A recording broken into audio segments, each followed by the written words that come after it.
KP classes dedicated to excellence. Hello everyone, welcome to this new video wherein we are going to discuss the detailed solutions of the GATE paper of 2025, GATE Architecture and Planning 2025 paper.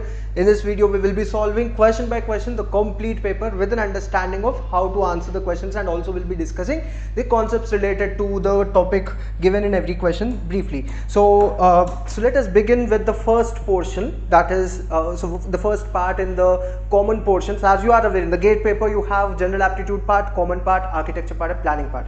We will be discussing all the four sections.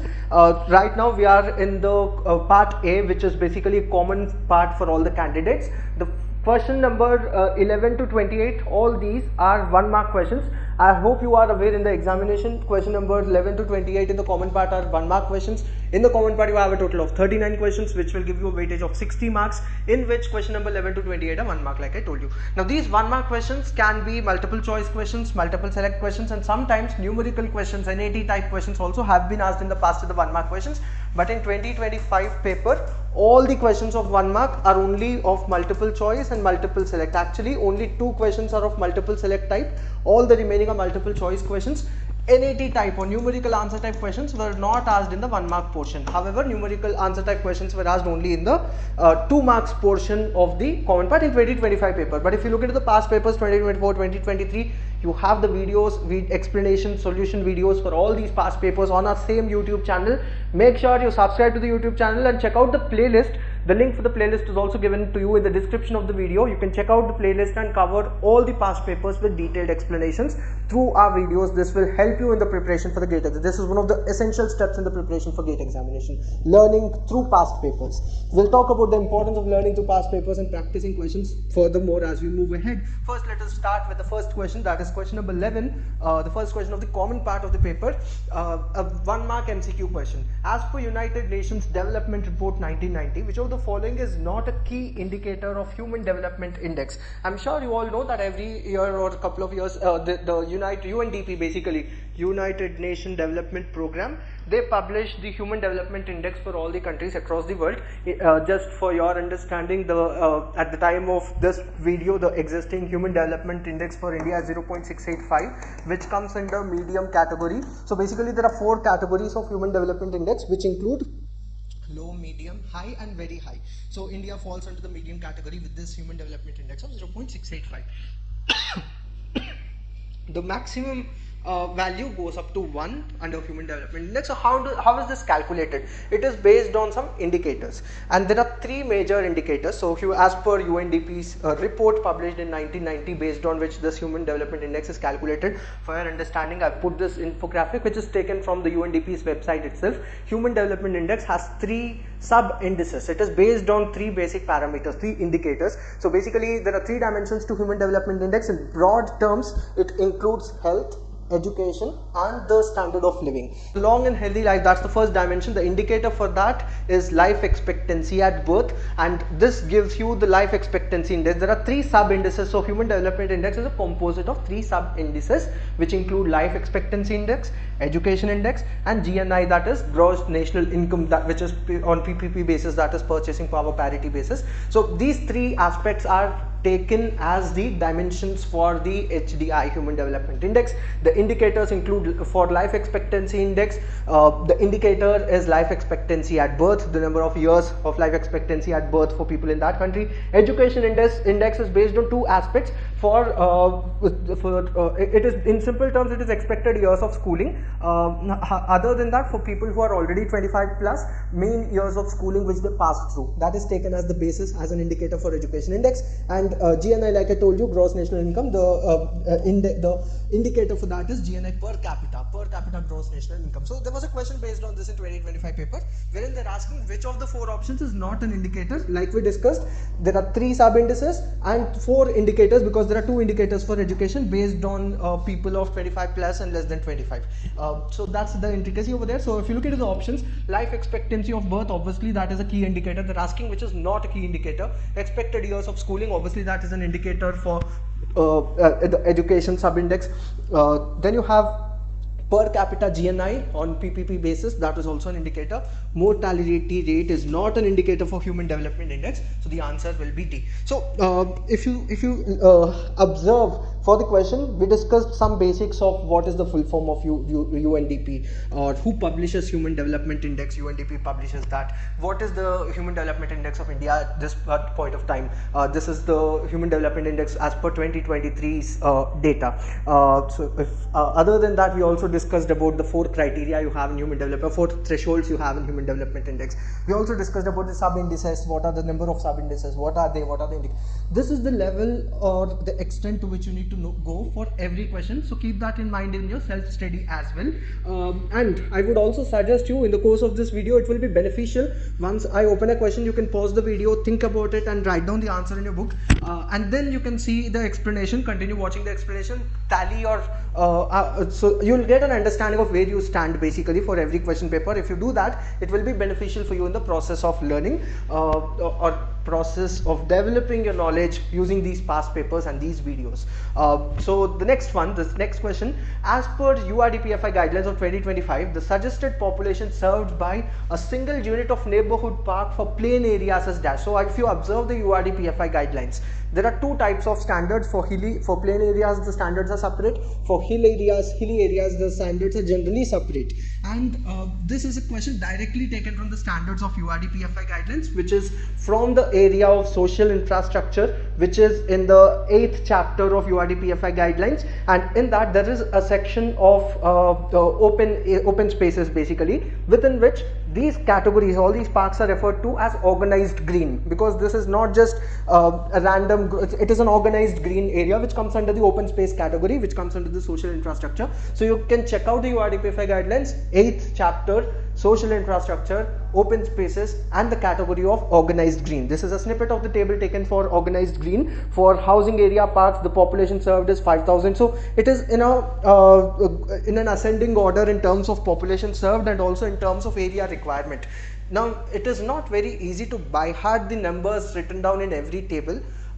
It requires time to go through. So once you so if you go through these tables time and again, particularly the standards for social infrastructure and physical infrastructure, if you go through these documents, these standards through URDPFI guidelines multiple times and try to observe the trend, try to observe the order in which these parks are organized, rather than focusing on by hearting the number.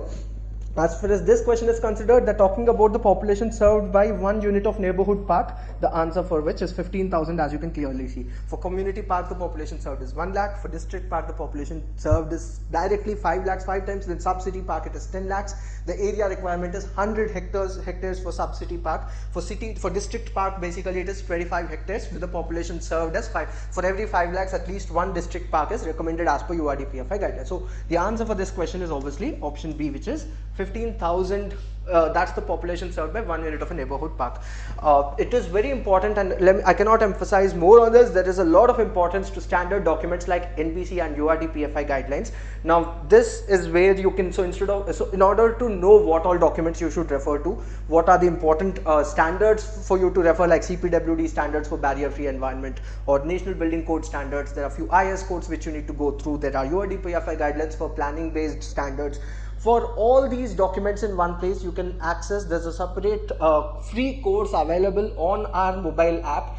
The link for the free course is also given in the description of the video. You can check out that link. So if you download the KP Gate Classes mobile app, this is the logo which will be displayed when you download the app. In the store tab, you will find a course by name Free Gate Resources and Essentials. Free Gate AR Essentials or free resources. So if you check out that, you need not purchase it, it is free of cost. All these standard documents are already uploaded in that free course in one place.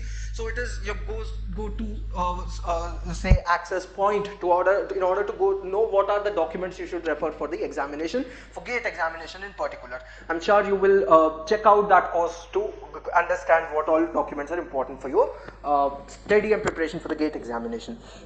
Moving further to the next one. As per the National Building Code of India 2016, the minimum clear opening width of a doorway to allow single wheelchair access is -mm. They're asking about the door width for wheelchair access.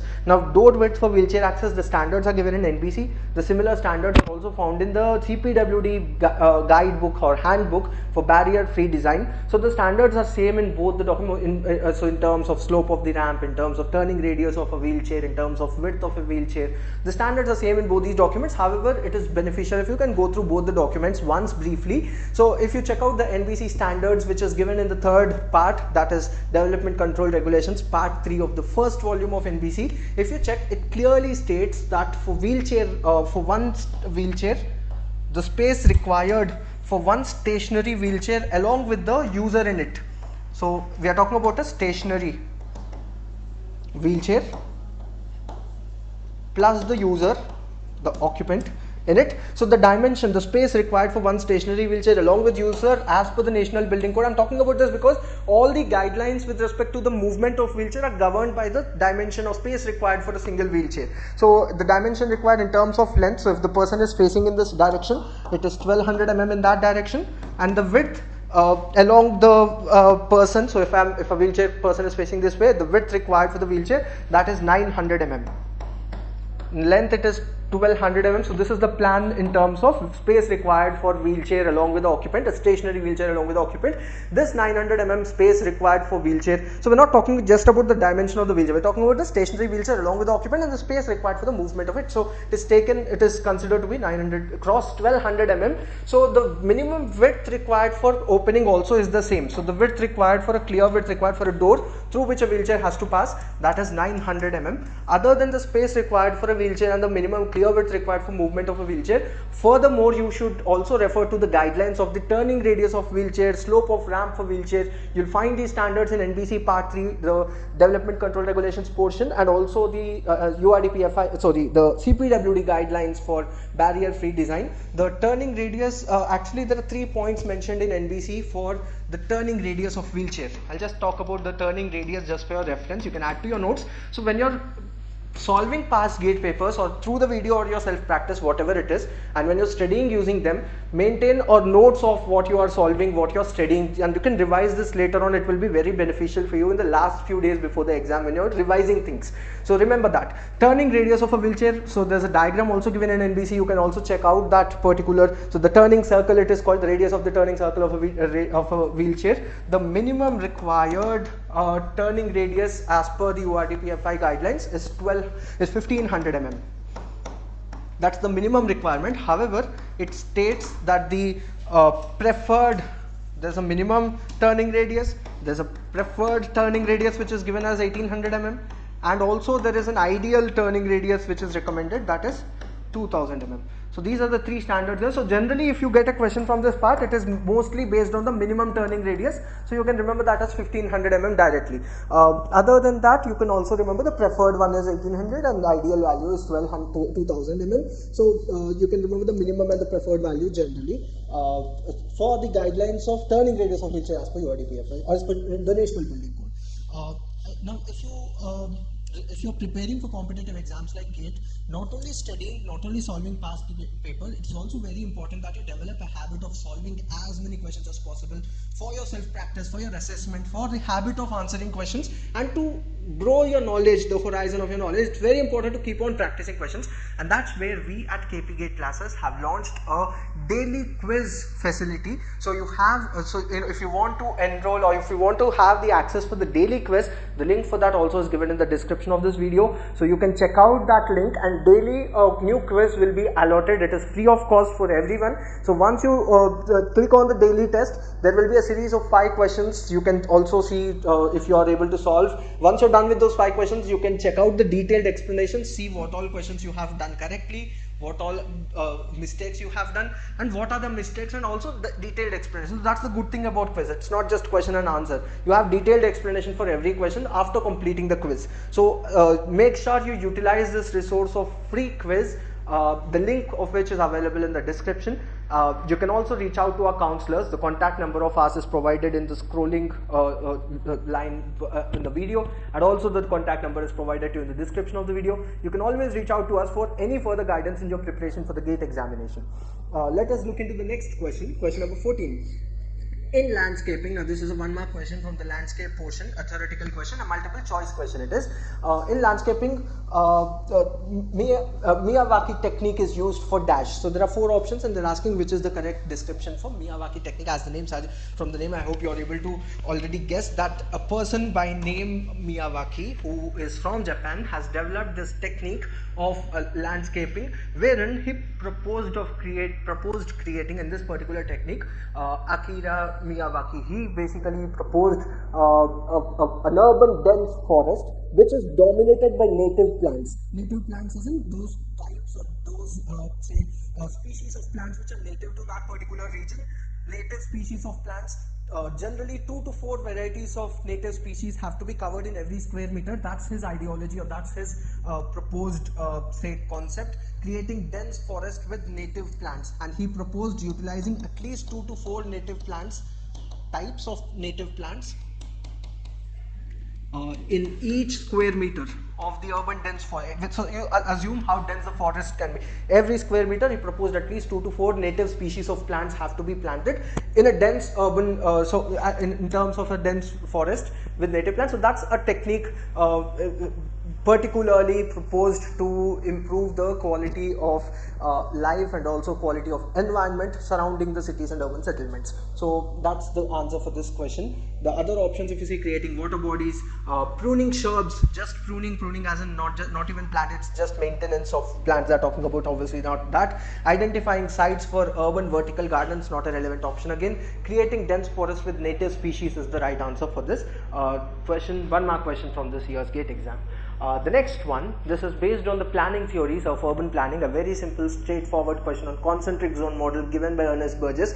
So in this question you can see in Burgess's concentric zone model of 1920, dash is characterized by mixed residential and commercial establishments. A very straightforward question. If you study the basic land use models of cities, this is one of the first the basic theories which you generally study in the process of studying land use models. So in the concentric zone model, I hope everyone is aware at this point of time. If I just briefly take you through the zones of the concentric zone model, the center, that is obviously the central business district, also referred to as loop, so where you have predominantly commercial activity. Surrounding that central business district, you have a zone of transition. Zone of transition is basically a transitional zone from commercial towards residential. So you have a factory zone also with a dotted line. So within the zone of transition, you also have commercial structures like industries and factories. In this model, it is proposed that way.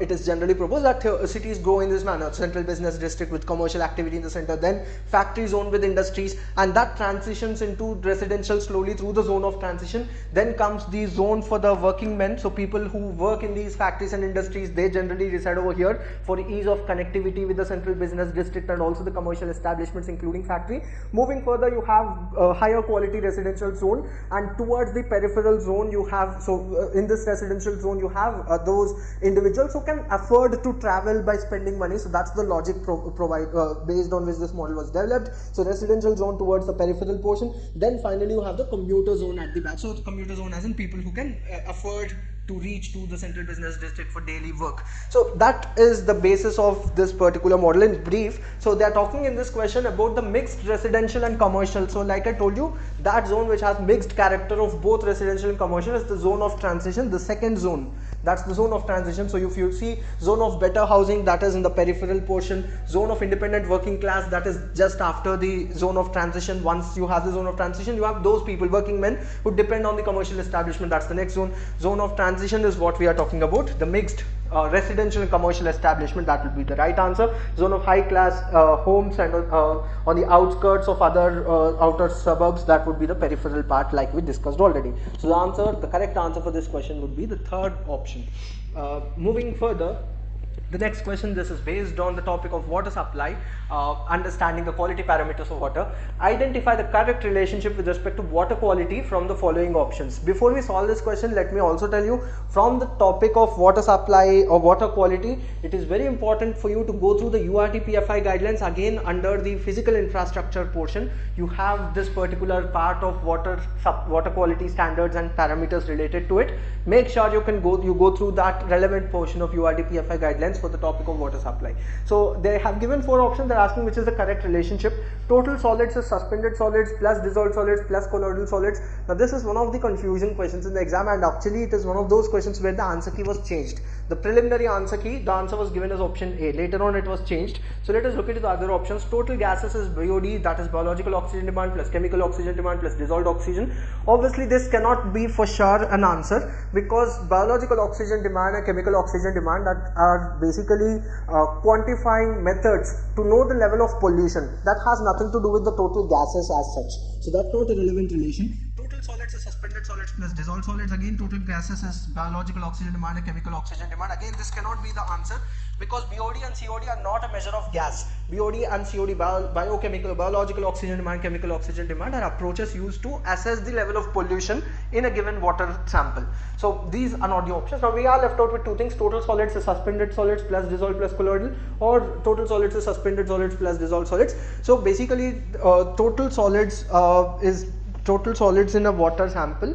There are 2 types. You have suspended solids and dissolved solids. Basically colloidal solids is a subset within the dissolved solids. Colloidal solids are charged particles which are already dissolved into water, so it is not a separate category. So total solids in water sample is given by total suspended solids. So these are technical terms. TS is total solids, TSS is total suspended solids, and TDS, I'm sure you all might have heard about TDS, because it is a widely used parameter, particularly for assessing water quality and selecting a suitable water filter at a residential level. So you might come across this term multiple times in your practical life too. TDS is total dissolved solids. So the difference between suspended and dissolved solids is basically the size. Dissolved solids are basically those particles which pass through a microfilter of 2 micron size. So a very fine filter. If the solids pass through it, that is categorized as dissolved solids. Something which doesn't pass through such a filter is called as suspended solids. That's the only difference. And total solids is given by total suspended solids plus total dissolved solids. So the correct answer is option C. Like I told you initially, the answer key was given as A. Students, along with even we recommended our students to contest this question, obviously because the correct answer should be suspended plus dissolved solids. This is the right mathematical relation for finding out the total solids, and the updated answer key, option C, was given as the right answer. So the next question, as per the solid waste management rules of 2016, again this is a very important document. You'll find this document in the free resources course which I was talking about in the beginning. So solid waste management rules is one of those documents where you have a lot of definitions, and all those terminology, all those definitions are important for your examination. This is also a question based on the definition only. As per the solid waste management rules of 2016, co-processing. So this is the term, the definition of co-processing they're asking. Co-processing is the use of dash and dash solid waste having calorific value exceeding 1500 kilocalorie per kg as raw material or as the source of energy, or both. So co-processing is basically a system where you use the solid waste and use it as a source of electricity. Basically you burn that material, so obviously it should have a higher calorific value so that you get energy. It can be used as a source of energy basically, or it's used as a raw material for producing energy generally. So that's what co-processing is. Now just this, even if you have not studied the document, ideally you should read all the definitions and remember them from the document, but this is a very simple logical question. Even you should follow this approach in the exam also. If you're stuck with any question, try to think using simple logic. So what kind of material do you think can burn and produce energy in processing? Obviously, what do you recommend to be burned? So you recommend those materials which are non-biodegradable, because if something is biodegradable, like say organic matter, food waste, or say vegetables, fruits, you don't burn that. Those material can decompose. You generally use it in composting, which is a separate technique. Composting is a technique where you use biodegradable matter, organic matter, and use or basically create compost out of it. So that is not something which is suitable for co-processing. That will not have a very high calorific value so that you can burn it. So non-biodegradable for sure. So by all those options where you have biodegradable, you can right away eliminate it. The next thing they're talking about is with non-biodegradable, you have 2 options, recyclable and non-recyclable. Simple logic again, something which can be recycled, like plastic which has of higher particular grade, or say glass. So such material obviously can be recycled and should be recycled. You don't prefer to burn it, rather obviously non-recyclable material. So solid waste management SWM rules published by the central government of India, it defines co-processing as the use of non-biodegradable and non-recyclable solid waste having a calorific value exceeding 1500 kilocalories per kg as a raw material. This is 2025 paper. I guess in 2022 also there was a question of selecting the correct statements based on SWM rules of 2016. So these numbers, they might not ask you what is the calorific value required for co-processing, or at least not asked till now, but for sure there was a question where they gave 4 options, and the number, they have changed the number, and because of which the answer became that option became incorrect while selecting the right options. So you need not by heart everything, but you have to read all these standard documents at least 3 times thoroughly, so that you remember and recall information if you get a question from it. So that should be your approach for these standard documents particularly. The next question again related to solid waste management. So it is a rare instance where there are 2 continuous questions on the same topic of solid waste management in the GATE exam for 1 mark each. For composting, the optimum carbon to nitrogen ratio is closest to. Now C/N ratio, carbon to nitrogen ratio, is a very key parameter in composting. So for any organic matter to be used for the process of composting and produce compost out of it, where basically what is composting? Microorganisms basically break down the organic matter present in solid waste. So that process is basically the underlying principle of composting, and it is always in the presence of oxygen that it is done. So you see that in composting processes generally you ensure, like for example vermicomposting, or say vermicomposting involves using also earthworm. So composting particularly, there are different types. There is windrow composting, where you basically mix the raw material or the solid waste on continual basis. So in all these processes of compost, there are different processes within composting in which C/N ratio, carbon to nitrogen ratio, is a very important parameter. In simple terms you can remember, if the C/N ratio, so there is an ideal level. What is the ideal level they are asking? So just to give you an answer, it is 25 to 30 parts for every 1 part of nitrogen. So you should have at least 25 to 30, not 35. The ideal range is generally 25 to 30 parts to 1 part. That is the ideal recommended C/N ratio. If the carbon content is very high, more than this, then the microbial activity, so you will not have a sufficient microbial activity in such cases. At the same time, if this is very low, if it is less than 25, if the C/N ratio is low, in such cases it results in a very bad smell in the process of composting. So a balanced value of 25 to 30 is recommended. 25 to 30 is to 1, that's the recommended C/N ratio. If the solid waste, the organic solid waste, if the organic matter, if that is not having this ideal C/N ratio, it can be adjusted to bring into this level. If the C/N ratio is very low, let us say if it is 12 to 1 or say 10 to 1, in such cases carbonaceous matter or particularly dried grass, straw, that is mixed into the compost to give its desirable ratio of 25 parts to 30 parts for 1 part C/N ratio. So you can remember that as a standard. That was asked in 2025 paper. So B is the correct answer for this particular question. The next one, so you see the questions are a combination of conceptual ones and also questions of standard based ones. So the next question, read the following statements and select the correct option. If you see the options, they are talking about which is true and which is false. They gave 2 statements. So basically you will need to answer true or false for both the statements. Let us look into these 2 statements one by one. The first one is strong axial layout, symmetry, proportion and infinite perspective of 17th century French gardens reflect wealth, power and rigid social structure of France. If you recall the most famous landscape architect of the 17th century French, and if you talk about the this particular time period particularly, you can think about architects like André Notre or the Garden of Versailles. So these are the popular ones, and obviously that so all these are the features. Even in the gardens of Palace of Versailles, you have all these features of strong axial layout, symmetry, proportion, infinite perspective. It obviously denotes wealth, power, and rigid social structure. This for sure is a true statement. Then you have Italian gardens of early Renaissance period are designed as intellectual retreats where scholars and artist could work and debate. That obviously is the basis of what the Renaissance word itself is considered to be the rebirth of cultural progress, wherein there is a lot of intellectual contribution in terms of scholars, artists, in terms of sculptures or artwork. So that's the identity of the period of Renaissance itself, and that also is a feature of the Italian gardens of Renaissance. The 17th century French gardens more are related to the Baroque period. So in the early Renaissance, obviously the focus was on of Italian gardens. You have the participation of scholars and artists. So this also is for sure a true statement. So both P and Q are true. So you have to select an option wherein both P and Q are true. So these are gardens and their features. Not only Italian French gardens, you also need to know about English gardens, the Japanese gardens, Chinese gardens, ancient Egyptian gardens. So you have to also look into the features of all these garden styles. That's important for the GATE examination. And most importantly, it is a portion of the common part of the GATE paper.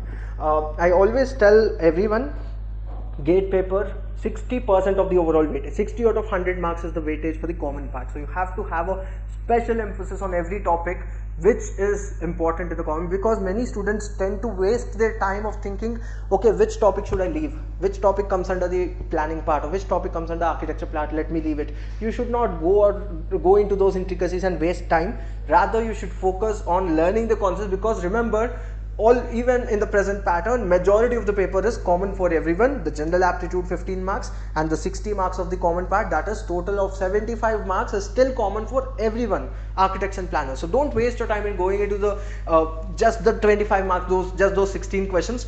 It is important, but don't give it undue importance, which many people, students tend to do. Keep that in mind. Next question.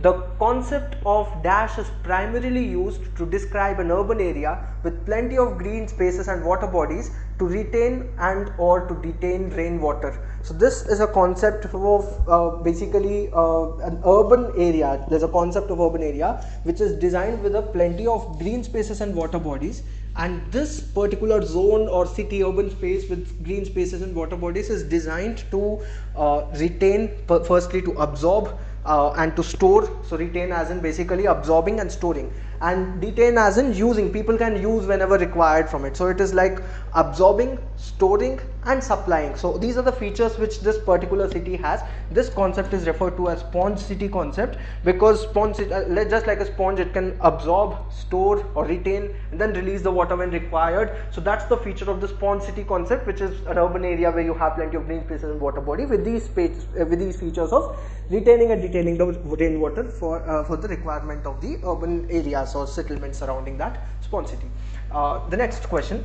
Identify the correct sequence of drawings prepared by architects at various stages of building, design and construction. One of the easiest questions in the paper, even if you have not studied the comprehensive architectural service. So this question is basically based on the standard document. There is a comprehensive architectural services, a document for published by the Council of Architecture, where they have the guidelines with respect to stages of work progress and also the payment at every stage, drawings to be submitted by the architect. So comprehensive architectural services, the guidelines, the professional guidelines published by Council of Architecture. If you can refer to that, you can answer this question easily. So if you see, not just looking into the complete option, if you just start by looking into the first portion, working drawing obviously doesn't come in the initial stages. Do you get conceptual design after working drawing? Obviously no. So that is not an answer. Then you have statutory approval drawing. After taking the approval, will you think about the conceptual design? Again, obviously no. For statutory approval drawing also, you need a basic conceptual layout already prepared. So conceptual design comes in the beginning. The next two options are conceptual design in the beginning. So those can be answers. Let us see further. Conceptual design drawings. Then the last option talks about working drawing, and then lastly the approval drawings. So obviously you will create completion drawings after approval drawings only. After you take the approval, that's when working and completion drawings come. So this also is not the correct answer. The only correct option is option C, wherein the correct sequence of drawings is conceptual design drawing, then statutory approval drawing, working drawing, and finally the completion drawing or as-built drawings towards the end. So that's the correct sequence of drawings as per the Comprehensive Architectural Services or of the professional guidelines published by the Council of Architecture. The next question. This is related to the building materials. As per the official official syllabus, building materials is a topic which comes under the architecture part, but still sustainability related questions of building materials can be asked into the common part, and the boundaries are not rigid like you are always aware. As per NBC 2016, so you see multiple times in the exam in these questions you are coming across this point of mention of NBC 2016. Very important for you to go through both the documents of NBC volume 1 and also volume 2. Both are equally important, and you have to refer to all the standards of NBC and also the definitions of NBC. As per NBC 2016, select the correct option where the materials are arranged in increasing order of embodied energy. They're talking about the embodied energy of the material, and they're talking about the increasing order from low to high. The standards, I have put a snippet from the NBC over here for your reference. The series, the category of material, the energy range, and the examples of materials in terms of embodied energy are given in part 11 of the National Building Code volume 2. So if you look into part 11, which is approach to sustainability, that's the name, approach to sustainability, 11th part of NBC volume 2, that talks about the material and their embodied energy ranges. So if you see, what are those construction material with low embodied energy? Sand, aggregate. Simple concept is those things which are naturally available either, or those which are industrial byproducts, otherwise would be waste. So those things have low embodied energy: sand, aggregate, fly ash and fly ash based products, cement stabilized solid blocks, straw bale, bamboo, stone. So those wherein less effort is required in manufacturing overall, that is something which has low embodied energy. So from the options, fly ash, bricks, fly ash and fly ash based products have low embodied energy. So B or D can be the answer, because MDF comes later. If you see the medium density particle board, medium density fiber board, MDF, they are mentioning it under the medium range of embodied energy. So that comes later after fly ash bricks. So fly ash bricks, option D gives aluminum over here. Aluminum is, so these metals like aluminum, stainless steel, plastic, copper, zinc, they have the highest embodied energy, very high embodied energy. So option D also is not the correct answer. The right sequence is option B. For your understanding, you can refer to the table of embodied energy guidelines provided in part 11 approach to sustainability in 4 categories: low energy, low embodied energy, I've talked about it; medium energy include lime, gypsum, plasterboard, burnt clay brick, aerated block, hollow concrete block, gypsum, plaster concrete block, timber, wood products. Similarly, high embodied energy you have cement, steel, glass, bitumen. So here they are giving float glass in the 3rd level. Obviously that's right. Very high embodied energy you have aluminum, plastic, stainless steel, copper, zinc. Option B would be the correct sequence in terms of increasing order of embodied energy as per the NBC guidelines also. The next question, number 23, again an MCQ question. I told you in 2025 paper, just 2 MSQs, multiple select questions, only 2 were asked. All the other questions are multiple choice questions only. Which of the following universal design principle aims to minimize hazards and adverse consequences of accidental and unintended actions? So basically, for any product design or for any design particularly, what is the principle which focuses on minimizing the adverse effects? So every product intrinsically can cause accidents. So which principle talks about minimizing these hazardous impacts and accidents, they are asking. There are 7 principles of universal design. The first one is equitable use, principle 2 is flexibility in use, principle 3 is simple and intuitive use. The product should be in such a way that it is intuitive for people to ask, but it should be very simple, it should not be complex. Principle 4 is perceptible information, it should be comprehensible, the information provided. So there is nowhere accident or hazard related aspect till now. Then principle number 5 is tolerance of error. This is the feature which avoids, so this is the principle which talks about those hazardous. Tolerance for error is basically a margin of error.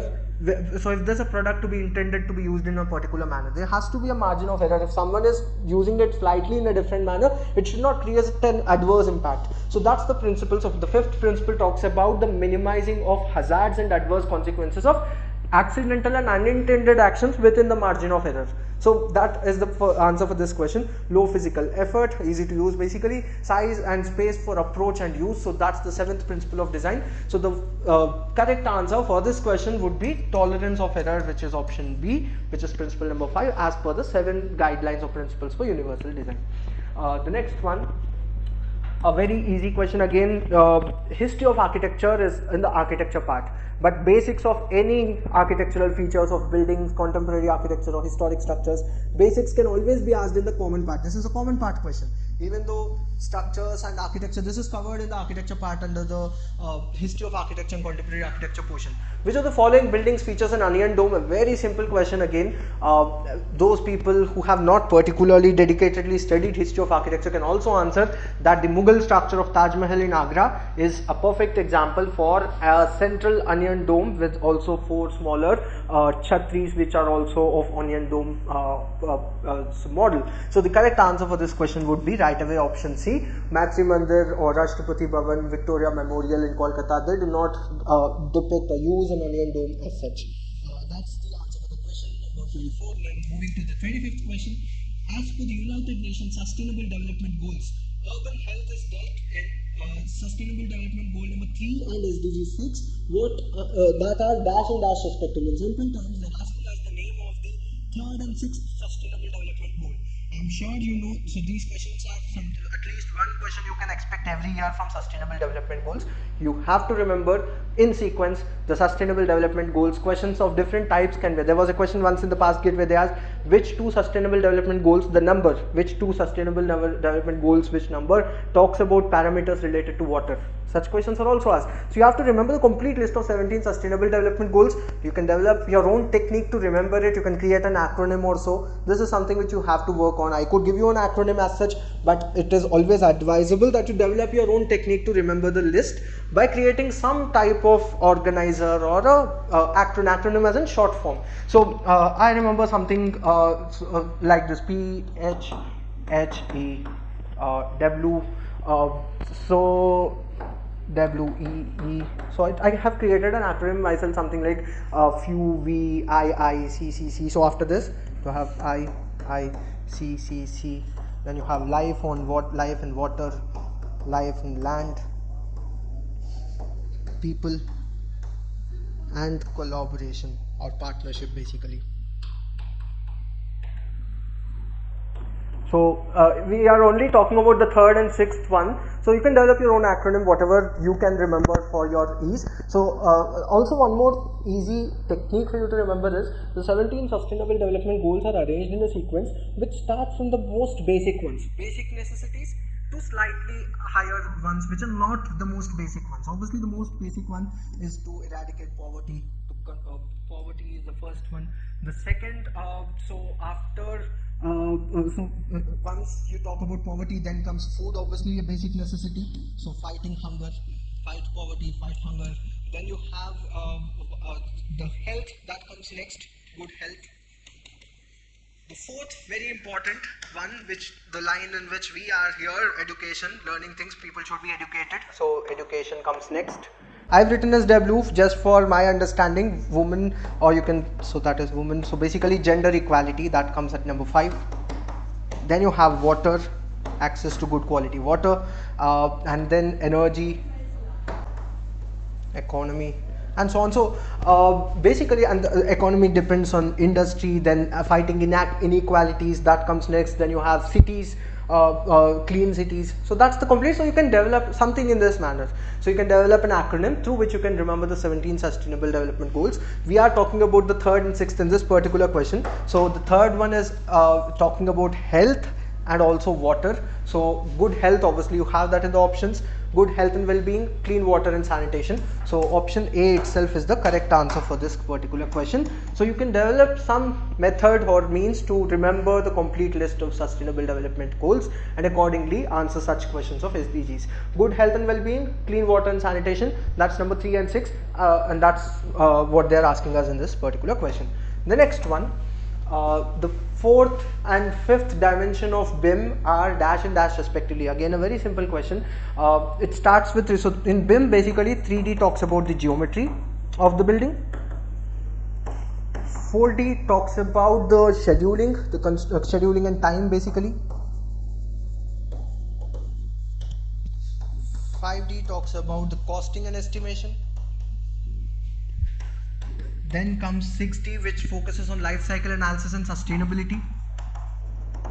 So actually beyond 5D it is not a standardized understanding of universal conscience, universal agreement, but then 6D is generally life cycle analysis and sustainability. 7D talks about facility management.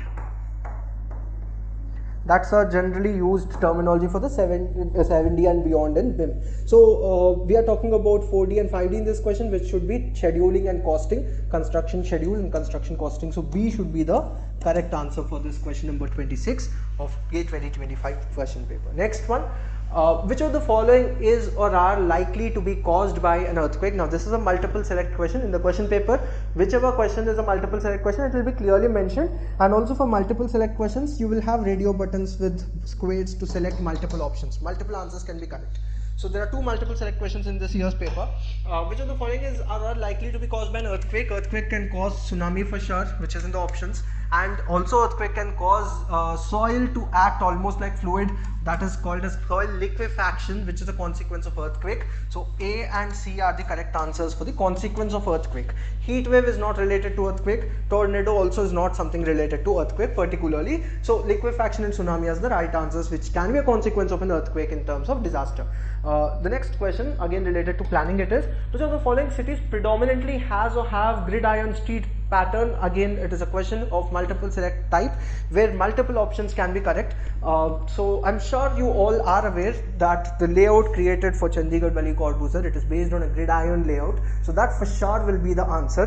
The other options include Cairo, Venice, Philadelphia. Gridiron pattern layout is also seen in Philadelphia, designed by William Penn's layout. So B and C, Le Corbusier's Chandigarh, William Penn's Philadelphia, both are based on gridiron street pattern clearly. So B and C are the correct answers for this particular 1 mark question. So that will be the last 1 mark question. We'll now move on to the 2 mark questions of this GATE 2025 architecture and planning paper. Let's move on to the next set of questions, that is 2 marks questions, starting from question 29 to 49.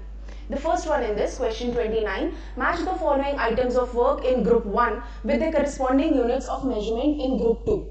Now the items are given as honeycomb brickwork, steel reinforcement, brick on edge, or earthwork in excavation.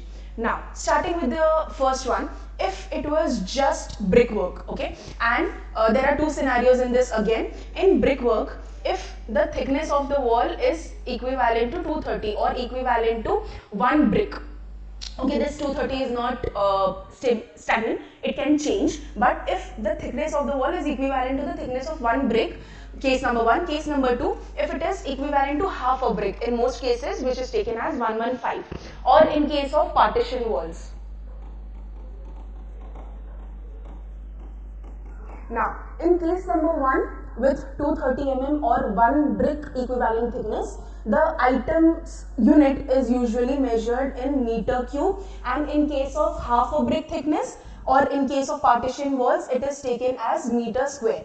Now in the special case of honeycomb brickwork, it is taken as meter square. So square meter, option number 3. Next, steel reinforcement, that is measured in weight. So over here kilogram is going to be the correct answer. Q is equal to 4. Next, brick on edge. Brick on edge is something like along the curb or along the edge, something like that, okay. So along the curb it is going to be measured in running meter. And finally, earthwork in excavation, that is measured in volume. So in this case it is going to be cubic meter, so 2. The correct sequence is 3, 4, 1, 2. 3, 4, 1, 2. Option number D is correct for question number 29. Moving on to the next one. Match the types of water carriage system in group 1 with their corresponding functions in group 2. So you have the combined system, the vacuum sewer system, the partially separate system, and the pressurized system. Okay.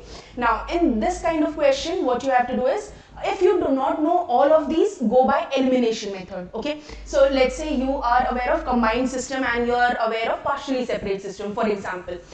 Read all the options, choose the correct one, okay, and then see if anything matches in the options given below, okay. Usually when it comes to match the following questions or MCQ kind of questions, you can go by the elimination method. Now let's read the question properly. Combined system, vacuum sewer system, partially separate system, and pressurized sewer system. Let's look into what's given in group 2. Rainwater from roof is allowed to enter the sewer carrying sewerage, and the remaining storm water flows separately. Then rainwater from roof and sewage from buildings are taken along with the storm water. So everything is combined in two. Okay. In the first one, your rainwater from roof is allowed to enter the sewer.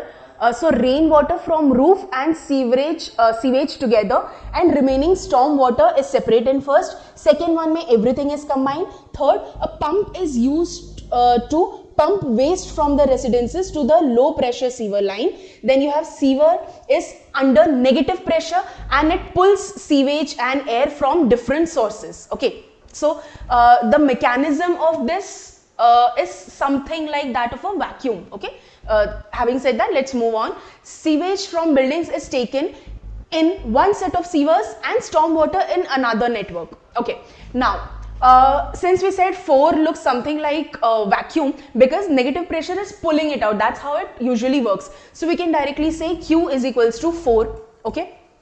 Now in option number 1, everything is combined. Hai na? So rainwater from roof, sewage, storm water.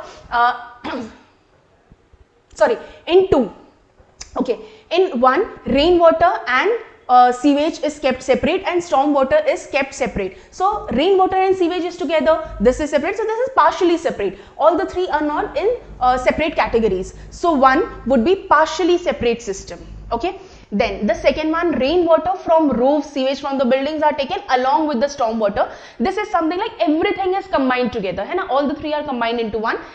So 2 is a combined system. And then finally F ke liye we have 2 options, either 3 or 5. Let's read into this once again. A pump is used to pump waste from the residences to the low pressure sewage line, or sewage from buildings is taken in one set of sewers and storm water in another set. Okay, so pressurized sewer system, if we are talking about, that is your 3. Pump is used to pump waste from the residences. Okay, so this is 3.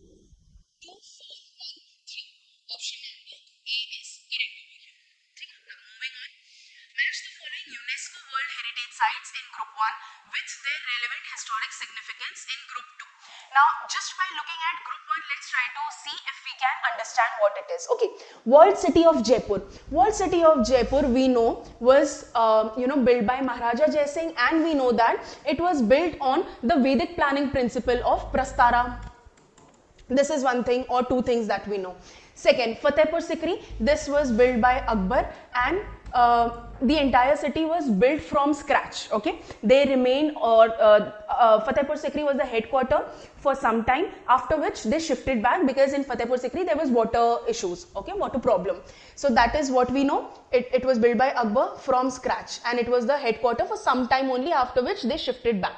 Then group of monuments at Hampi, we know that it's a UNESCO World Heritage Site, and Dholavira, which is a Harappan city. So Harappan city or Harappan civilization is also known as Indus Valley civilization, and this city has been excavated very recently. Now let's look into group 2. A city of Mughal era planned as a whole with architectural ensembles constructed at the end of the 16th century. This is definitely Q. Okay, Fatehpur Sikri. Then timber-based architecture of historic city having exceptional significance from 15th century Sultanate period. Then we have conceived in a single phase in the 18th century with a grid iron pattern inspired from Prastara plan of Vastu Shastra. This is definitely P. So if we look at this, P is 3 and Q is 1. Just based on this, are we able to find out the answer? P 3 and Q1. Yes, option number C is the correct one. Okay. Now let's look at the other options also. A group of monuments at Hampi. This is comprises mainly the remnants of the capital city of Vijayanagara Empire. Okay, that is the group of monuments at Hampi. So this is 4. And proto-historic bronze age urban settlement. So proto-historic is, okay, there is something called as prehistoric, proto-historic and historic. What is the difference between that?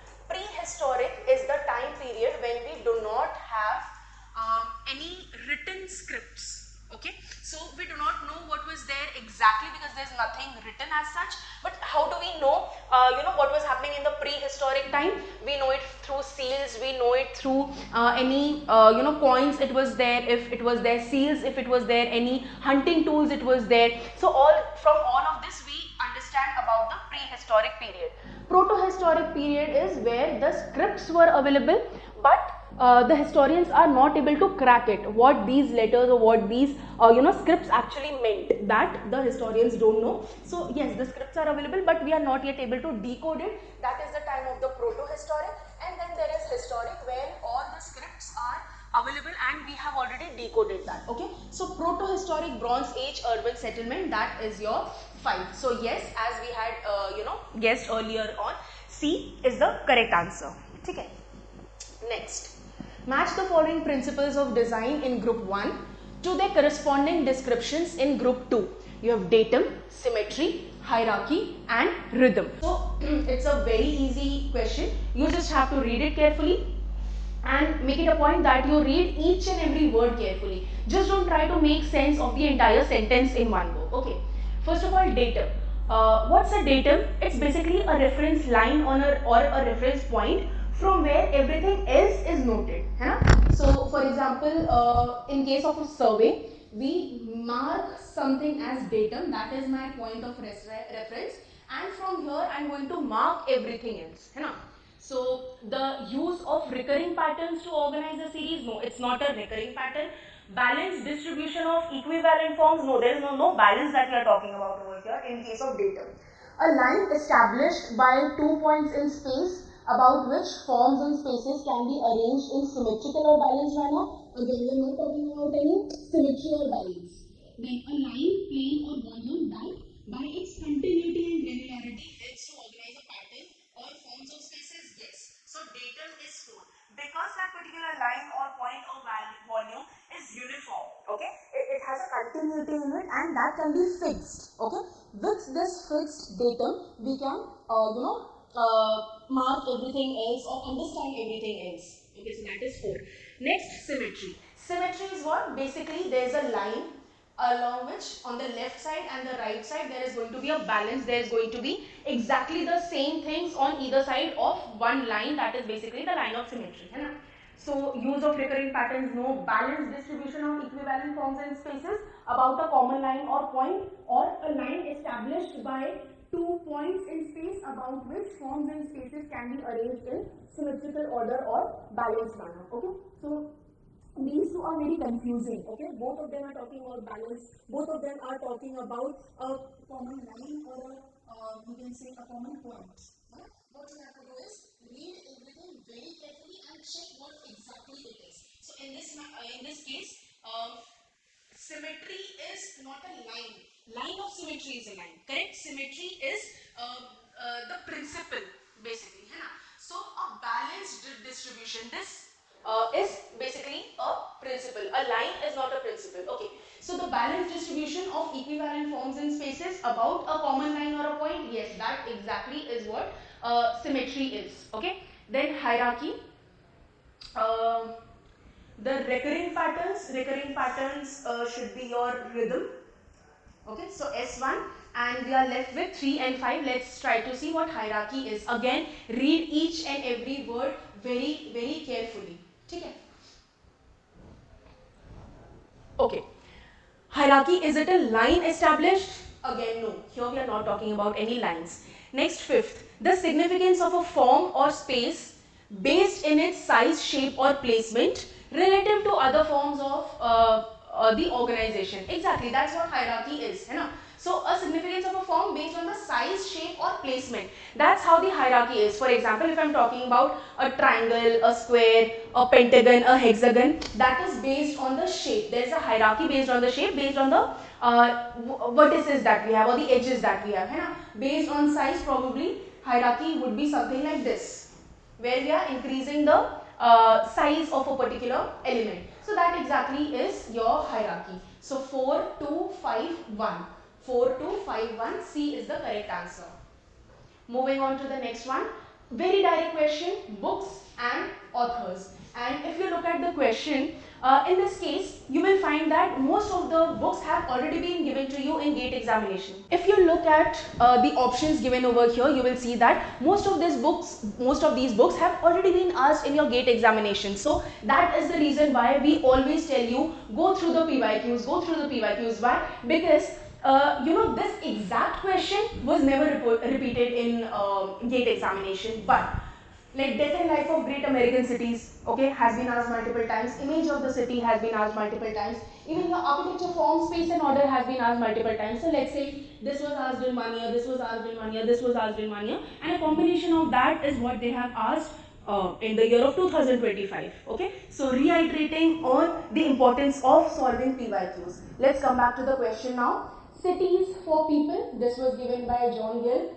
Architecture, Form, Space and Order, a very famous book, mandatory for all the architects to go through, was given by Francis D.Q. Death and Life of Great American Cities, given by Jane Jacobs. So she was a critic of the kind of urban planning that was happening in America around the mid 20th century, and she did not like it at all, and she said that it should be human scale and human centric. Okay, so that was given by Jane Jacobs, and Image of the City was given by Kevin Lynch. So 3, 2, 1, 4, 3.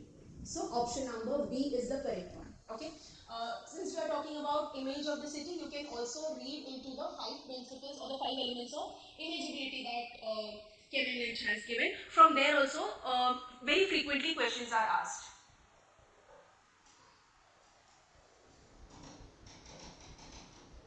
Okay, moving on to the next one.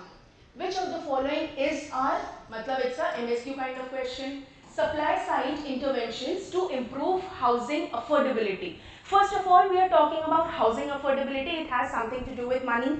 Second of all, we are talking about the supply side. Okay, the supply side, the government, the institutions, they are going to supply it, and they are going to make sure that the housing is affordable. Okay, now with respect to that, increase in availability of urban land and housing, definitely they have to make sure that in case of housing shortage, enough land is available for housing. Okay, that is going to ensure your housing affordability. If land is scarce, always there is going to be a tussle, there is going to be a competition between people, and the land price is always going to increase. Okay, and next, increase in institutional housing finance, definitely. Okay, these institutional housing finance, what are they going to give? They are going to provide loans to people at a reduced interest rate. So this is also very important. Next, reduction in floor area ratio. It has nothing to do with floor area ratio. Okay, FAR and affordability is not linked directly at all.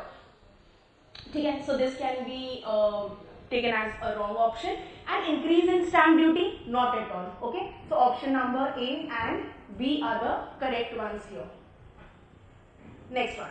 Which of the following methods are used for desalination of water? Okay, first of all, reverse osmosis, definitely a very effective one, a very popular one, is used in desalination of water. Second, activated sludge process. Okay, activated sludge process is mainly for your wastewater and not for desalination. Okay, so this is wrong. Incineration is usually burning of solid waste. Okay, so again nothing to do with desalination. This is wrong. Distillation, yes, it is a method of desalination. Again, very effective and very important one. So option number A and D are correct. In the next slide over here, I have given you a detailed description of what RO is, reverse osmosis is, and what distillation is. Let us go through this in brief, and maybe later on you can pause the video and take this down. So what is distillation? Basically, in distillation, what will happen? In a container, you have this salt water. Okay. Now, the water will be heated over here. It will evaporate. This evaporated water is going to be the pure water without any salt particles or without any impurities in this. Now, this pure water is going to be condensed. No, it's not water, it's steam.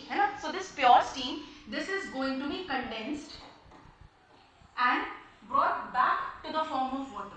Now this water is pure in nature, and this desalination or getting rid of all the salt particles has happened over here. Then reverse osmosis is what? Let me take the help of this image and explain it to you. Reverse osmosis is, over here you have all the salt water, okay, and here you have a semi-permeable membrane. Now semi-permeable meaning this is going to permit some things to pass through it, and it is going to restrict some things. Okay, what it is allowing to pass is water water molecules. So water molecules have reached the other side and it is not allowing all the impurities and salt particles to move to the other side. Hence the name semi-permeable, and this is how the RO desalination is going to happen. All the impurities and all the salt particles are going to remain over here. The pure water or the fresh water has moved through the semi-permeable membrane on the other side, and that is the pure water that we are going to get used for drinking water or irrigation or anything. Okay, next. Identify the sets of complementary colors based on RGB model. Let me tell you in the first place that it was given MTA, that is marks to all. Why? Because the question is incorrect. First of all, complementary colors based on RGB model. So complementary colors, we usually talk about the color wheel. Okay, even if we are talking about the RGB model, these options given over here are incorrect. Okay, let's say we are talking about the color wheel. So basically the primary colors are going to be red, yellow and blue. First of all, complementary colors are the colors which are exact opposite to each other on the color wheel. So here it is going to be yellow and violet. Okay, here it's written as yellow and purple, so cannot be true. Then blue or orange, yes, that is going to be correct. These are set of complementary colors. Okay. Video we will be looking into the solutions of the numerical part. Before I start with the solutions, there are two important points. Number one, it is an observation with respect to this year's GATE paper. If you compare it with the last year's paper in terms of numericals, because today's video is focused on the numerical questions, let me briefly tell you a simple data point. In GATE 2024, from the common part there were a total of 8 numerical questions. 8 NAT questions were asked in 2024 paper, and this year the total number of numericals just in the common part has increased to 12 questions. As you are aware, there is no fixed pattern as to how many numericals will be asked in the GATE paper, but this year the total number of numerical questions has increased by 50% in the common part.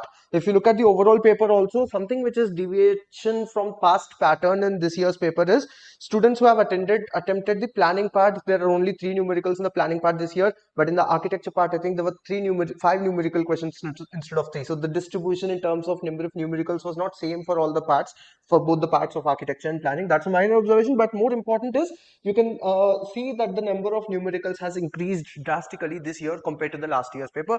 That can make the paper look a bit lengthy. So however, to get an idea, so if you have cross-checked your marks and if you want to get an idea on your expected rank, we at KP classes have released, we have shared a link for a form. You'll find the link for the form in the description of this video. You can click on that form and answer the questions in that survey, and you will get an update from our end with respect to your predicted rank and also the predicted cutoff. So as we collect the higher, as we get on, keep on getting higher quantity of information, we'll be in a better situation to expect the exact cutoff and your rank. So ensure, so make sure if you have cross-checked the marks, make sure you do respond to that link, the survey link, which has been given in the description of this video. So with that, let us begin with the session for this particular video, wherein we'll be focusing, like I said, we'll solve all the 12 numericals of the common part of the 2025 question paper. The pattern from numerical point of view is more or less as what can be expected. That so there are few questions for sure which are very new, but majority of the questions numericals are from those areas like what we generally expect, and there's no huge deviation from the GATE pattern in general. So let us look into the numericals. There are no 1 mark numericals this time, only 2 mark numericals. So let me start with question number 38. This question, it's related to fire demand, fire safety probably. So a city has a population of 1,75,000. That's the population given. Let me list down the given information. 1,75,000 is the population given. Then using Quichling's formula, the estimated fire demand for the city is dash liters per minute. Now this is based on it's not a conceptual question, it is more of a question based on a standard formula. Now it is based, so there are various approaches, various standard formulae for estimating the demand, water demand for fire safety in cities. of which this is one of the formula, that is Kirchling's formula, which is one of the most widely used equation or formula for estimating the fire demand. There's no, you cannot derive that formula, obviously it is a standard formula. So as per the Kirchling's formula, the fire demand is given by uh, 3182 into root over P. In this equation, P is the population, but you have to remember this is not the direct population which you have 1,75,000, it is population in thousands. Population in thousands. So how many thousands is the population? 1,75,000 is 175,000. So the value of P for us for this question will be 175. So this formula will give you, it is the formula for fire demand liters in liters per minute itself. So this is 3182 root over P in liters per minute. So if you use this formula, you'll get your answer in liters per minute, which is what they are asking also. So 3182. So the answer for this question will be 3182 into root over 175. You can use your calculators. If I check the value quickly, 3182 into root over 175, the answer is coming out to be 42,093.9. So you can write it as 094 if you wish. They have asked us to give an answer in 2 decimal places, so you can write it as this. That would be the answer for this question. As per the official answer key, the numerical answer key, the range is given as 42,000 to 42,200. That's the answer key given. Is given as 42,000 to 42,200 in liters per minute, which is our answer is absolutely within the range, that too in the mid range. So that would be the answer. We can as per the preliminary answer key, there is no expected change in the numerical questions for sure. In the theoretical questions also, that a major change is not expected in the answer key this year. There can be some probably few changes which can occur for sure. There is a possibility, but no major error is seen in the answer key at least. So let us look into the next one, the next numerical, that is question number 39. A rectangular plot has the dimensions of 20 into 15 meter. A building on the plot is a building on the plot fully utilizes both FAR of 3 and ground coverage of 50%. Considering all floors have equal area, the maximum number of floors that the plot can that can be built in the plot is that. So you have a plot, FAR is given, wherein they are saying that the complete full FAR is being utilized. Ground coverage, maximum ground coverage is given 50%, and they're saying that 50% ground coverage is also utilized. They're asking the number of floors. This is a very say a classic question of FARs related to housing, which has been asked multiple times in last if you look into last 15-20 years of papers. This is one of the most repeated type of question from housing. So let us try to answer. It's a very simple, straightforward say question. So the permissible built up, probably in this case it's not even permissible. You can say the existing build, because they have said the full FAR is utilized. So the built up of our building, that will be the plot area multiplied by the FAR value. Plot area in our case, it is 20 into 15, which is basically 300 square meter, multiplied by the FAR value, that is 3. So that is the built up area, which is 300 into 3, that will come out to be 900 square meter. That's the total built up area. And the ground coverage, which is basically the floor area of every floor, considering all floors are of equal area, they are saying, so each floor area is 50% of the plot area. So the floor area of each floor, that's same and uniform, and that will be 50% of the plot area. Plot area is 20 into 15, that is 300 square meter. Plot area is 20 meter into 15 meters, that's 300 square meters. The floor area of each floor level, that is 150 square meters. Final step, number of floor levels will be equal to the total built up area, that is 900 square meter, divided by the floor area of each level.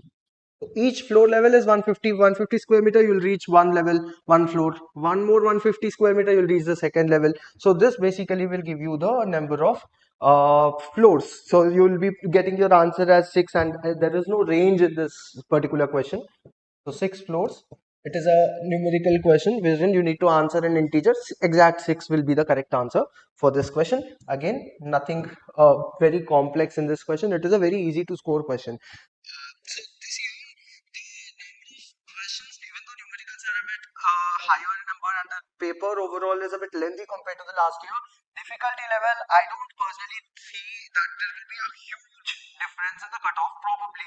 Now it depends on a lot of factors. That's the reason. Do respond to the form, the survey, because exact cutoff will not only depend on the difficulty of the paper. It depends on the relative performance. It depends on how students perceived how lengthy the question paper was from students' point of view. It depends on all these aspects. Do respond to that survey, and you'll get an update on the information, the contact information you'll be sharing. You'll get an update with respect to the cutoff and the predicted rank of yours on that. So ensure you respond to that survey link. Moving on to the next question. That was a simple one. The next question is question number 40, which is related to runoff calculation from landscape. Let us look at this question. A real estate project of on a 12 hectare site consists of 6 buildings, each with a ground coverage of 3% of the site area.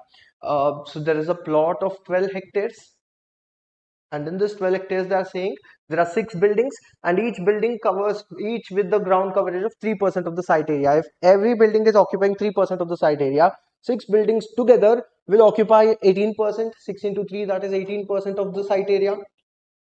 18% of the site is basically covered by the buildings. That's what you understand from the first statement.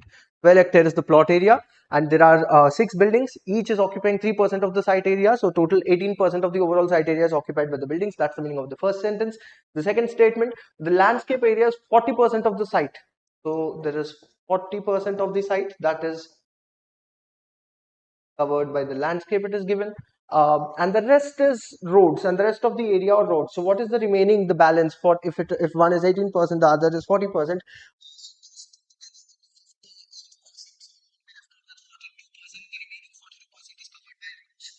Saying 42% of what, of the site that is covered by the roads. These are the 3 types of ground cover or 3 types of surface runoff you will be having in this question. Furthermore, it is given, assume the coefficient of runoff for landscape area and roads are 0.15 and 0.6 respectively. Let me write down the runoff coefficient values over here. The runoff coefficient is given for landscape, it is 0.15, and for road it is 0.6. For roads it is 0.6, and for landscape it is 0.15. These are the runoff coefficients given. Ignore the rainwater on the roof of the buildings. So you need to exclude these buildings from runoff. That's what they're saying. And also you will exclude any additional water from outside areas. Considering average intensity, average rainfall intensity of 700 mm per hour. Intensity of rainfall is given as 70 mm per hour. Right, that's the intensity. Estimated peak surface runoff from the site is dash cubic meter per second. What is the estimated runoff from the site? Estimated peak surface runoff from the site is dash cubic meter per second. Let us try to understand the total quantity of runoff in cubic meter per second for this question. Quantity of runoff is runoff coefficient multiplied by the intensity of rainfall multiplied by area, C into I into A.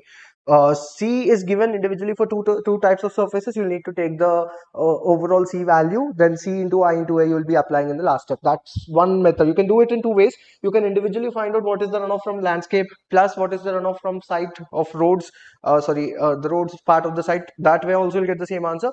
Otherwise, you can take out the overall average runoff coefficient. So considering these two, the overall runoff coefficient for these two together, the combined runoff coefficient will be 40% weightage will be given to 0.15.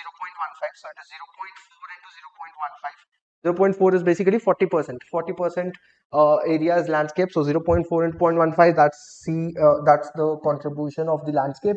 Then for roads, it is 0.42 into 0.6.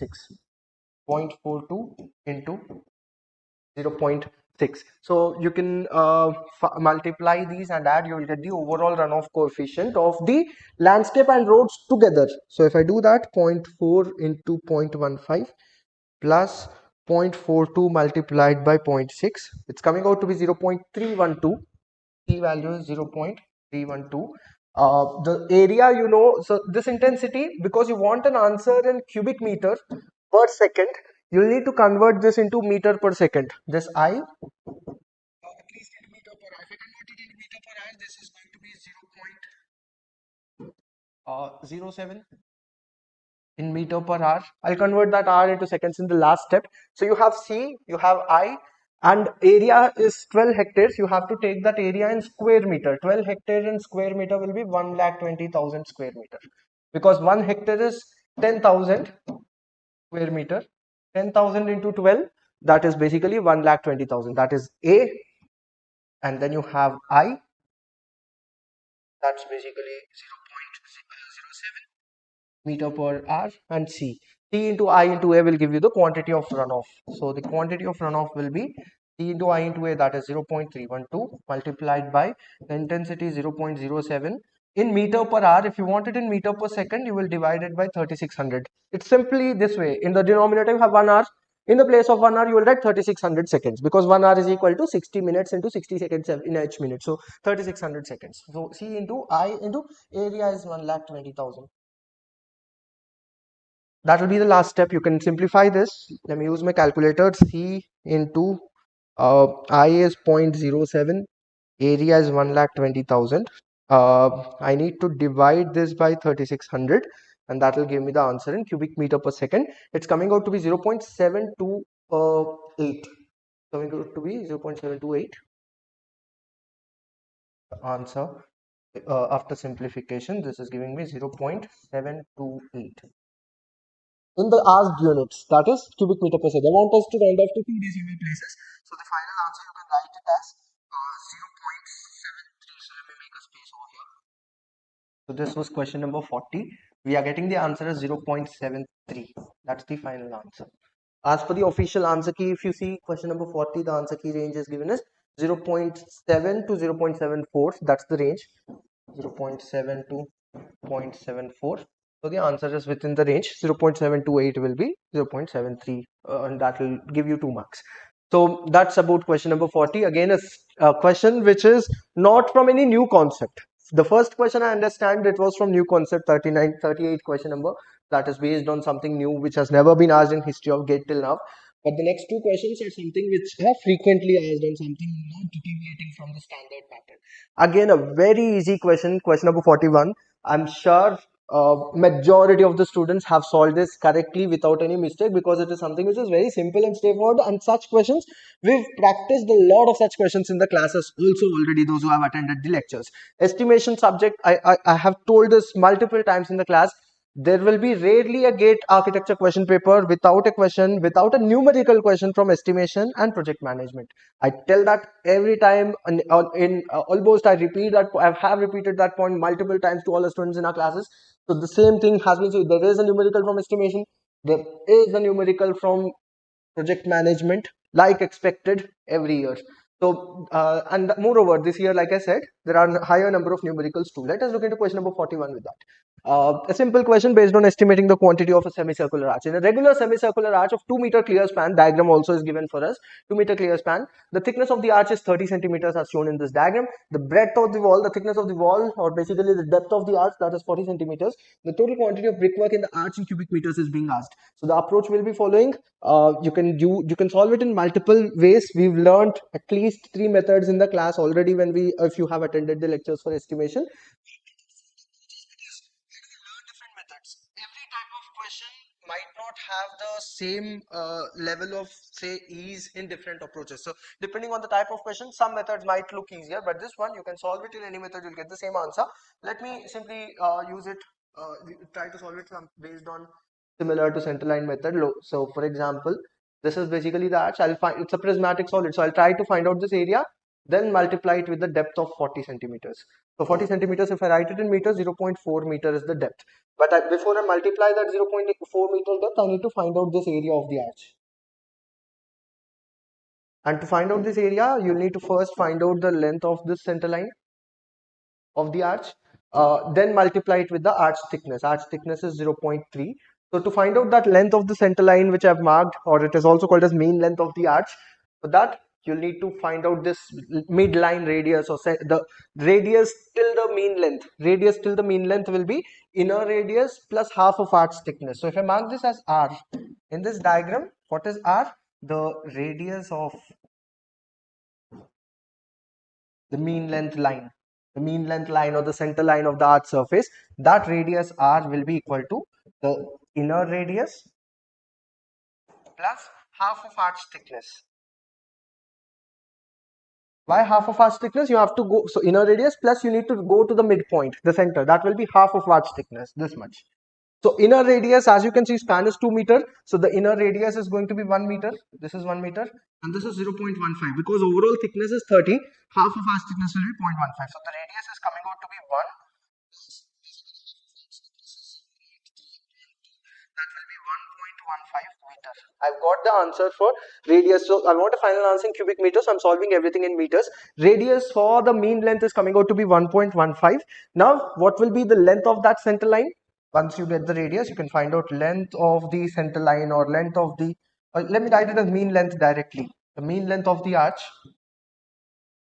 will be pi into r. Why so? We've discussed this also. So for a circle, the circumference is 2 pi r. For a semicircular arc, it will be pi upon r. Sorry, pi into r. So this will come out to be pi into 1.15. You can use your calculators. For pi, you can take 3.14 or you can also use directly the value of pi which is given to you in the calculator. I'm taking it as 3.14. 3.14 into 1.15, it's coming out to be 3.611. This is the mean length of the arch in meters. Now, the final volume will basically be the mean length multiplied by the thickness multiplied by the depth. So the volume of brickwork is going to be mean length, that is basically 3.611 multiplied by the arch thickness. That will give me the shaded portion area, the red shaded portion. I'll get that by multiplying this with the arch thickness. Mean length multiplied by arch thickness will give me the area of this arch surface. You know the concept if you have studied centerline method and the reason for, you know how this formula is coming. I'm not going into the basics of each and every formula now. So 3.611 into 0.3, that's the arch thickness, multiplied by the depth of the arch, that is 0.4. 3.611 multiplied by 0.3 multiplied by 0.4 is giving me 0.433. That would be the final answer. I'm getting the answer is 0.433 by simplifying this particular expression. The official answer keys range also, if we check for this first question number 41, it is given as 0.41 to 0.45. So even if you take slightly different value of pi, in I took pi as 3.14. If you take the direct pi given in the calculator or 22/7, probably the answer might fluctuate a bit. They have given a wide range to cater to that fluctuation, 0.41 to 0.45. 0.433 is the exact answer. You can write it as 0.43 if you want to round off to 2 decimal places like it is being asked in the question. That was question number 41. Again, a very simple question from an expected area of expected model. Next one, 42 question number, which is based on finding out the scale of a map basically. Question number 42. A roof area of 6,000 square meter of a building is drafted on a drawing sheet as 240 centimeters square. So what is the actual area? That is 6,000 square meter. What is the area on the map? I'll write it as map area or drawing area in the drawing, or let me write it as map. You can write it as drawing area in the drawing, that is 240 centimeter square. The scale is 1:2 dash, that you have to find out. Now there is a standard formula for it, but I personally, like I always tell you, GATE is a conceptual exam. You have to minimize things you by heart, and at least if you are remembering a formula, you need to know the reason behind it wherever possible. Obviously, like the first question we solved, that equation we cannot derive. There's no other option than remembering it. But in cases where you can't remember the formula, you need to know the logic behind it. Let me tell you the logic behind this particular. So first, let us try to understand and solve it conceptually. I'll also give you the formula towards the end. So scale, in order to calculate, scale is nothing but the ratio. So basically 1 centimeter of map is how many centimeters actually. That's what you need to calculate in this question.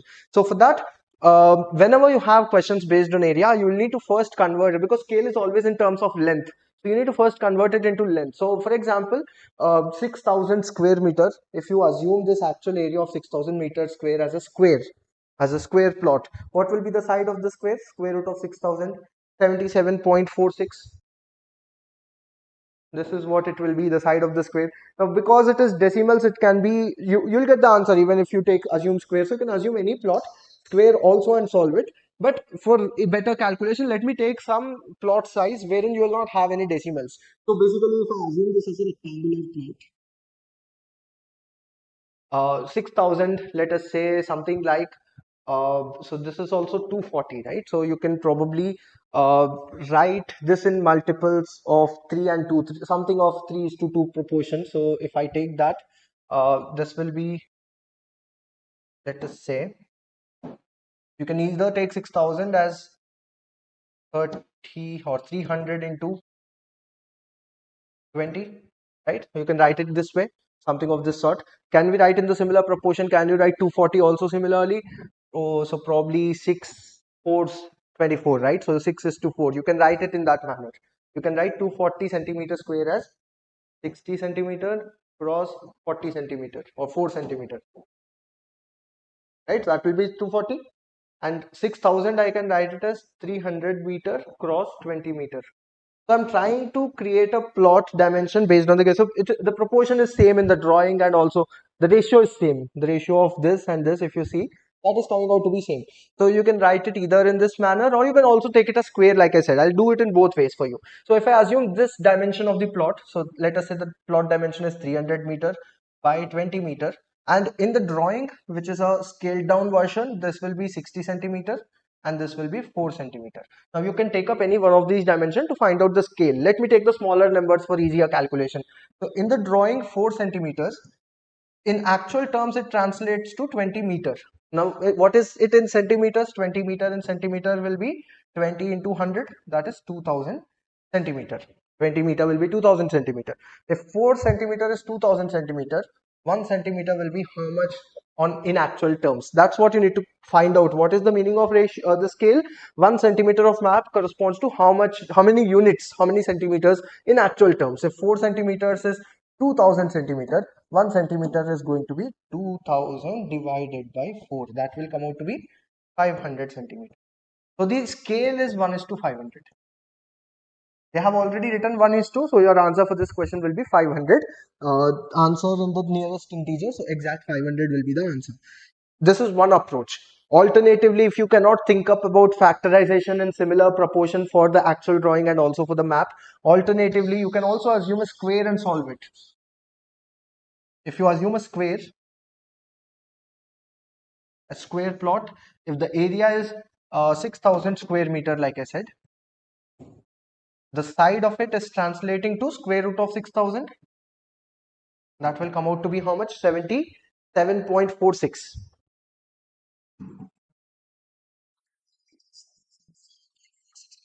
Similarly, the scaled down version of it in the drawing, this is 240 square meter. So sorry, square centimeter. 240 centimeter square. So what is the side of this square? It is square root of 240. You can find that out using your calculator. It is coming out to be 15.49. 15.49 in centimeters. Now 15.49 centimeters in the drawing is equal to 15.49 centimeter in the drawing is equal to 77.46 meter, which in centimeters will be 7746 centimeter. So what will be the value of 1 centimeter?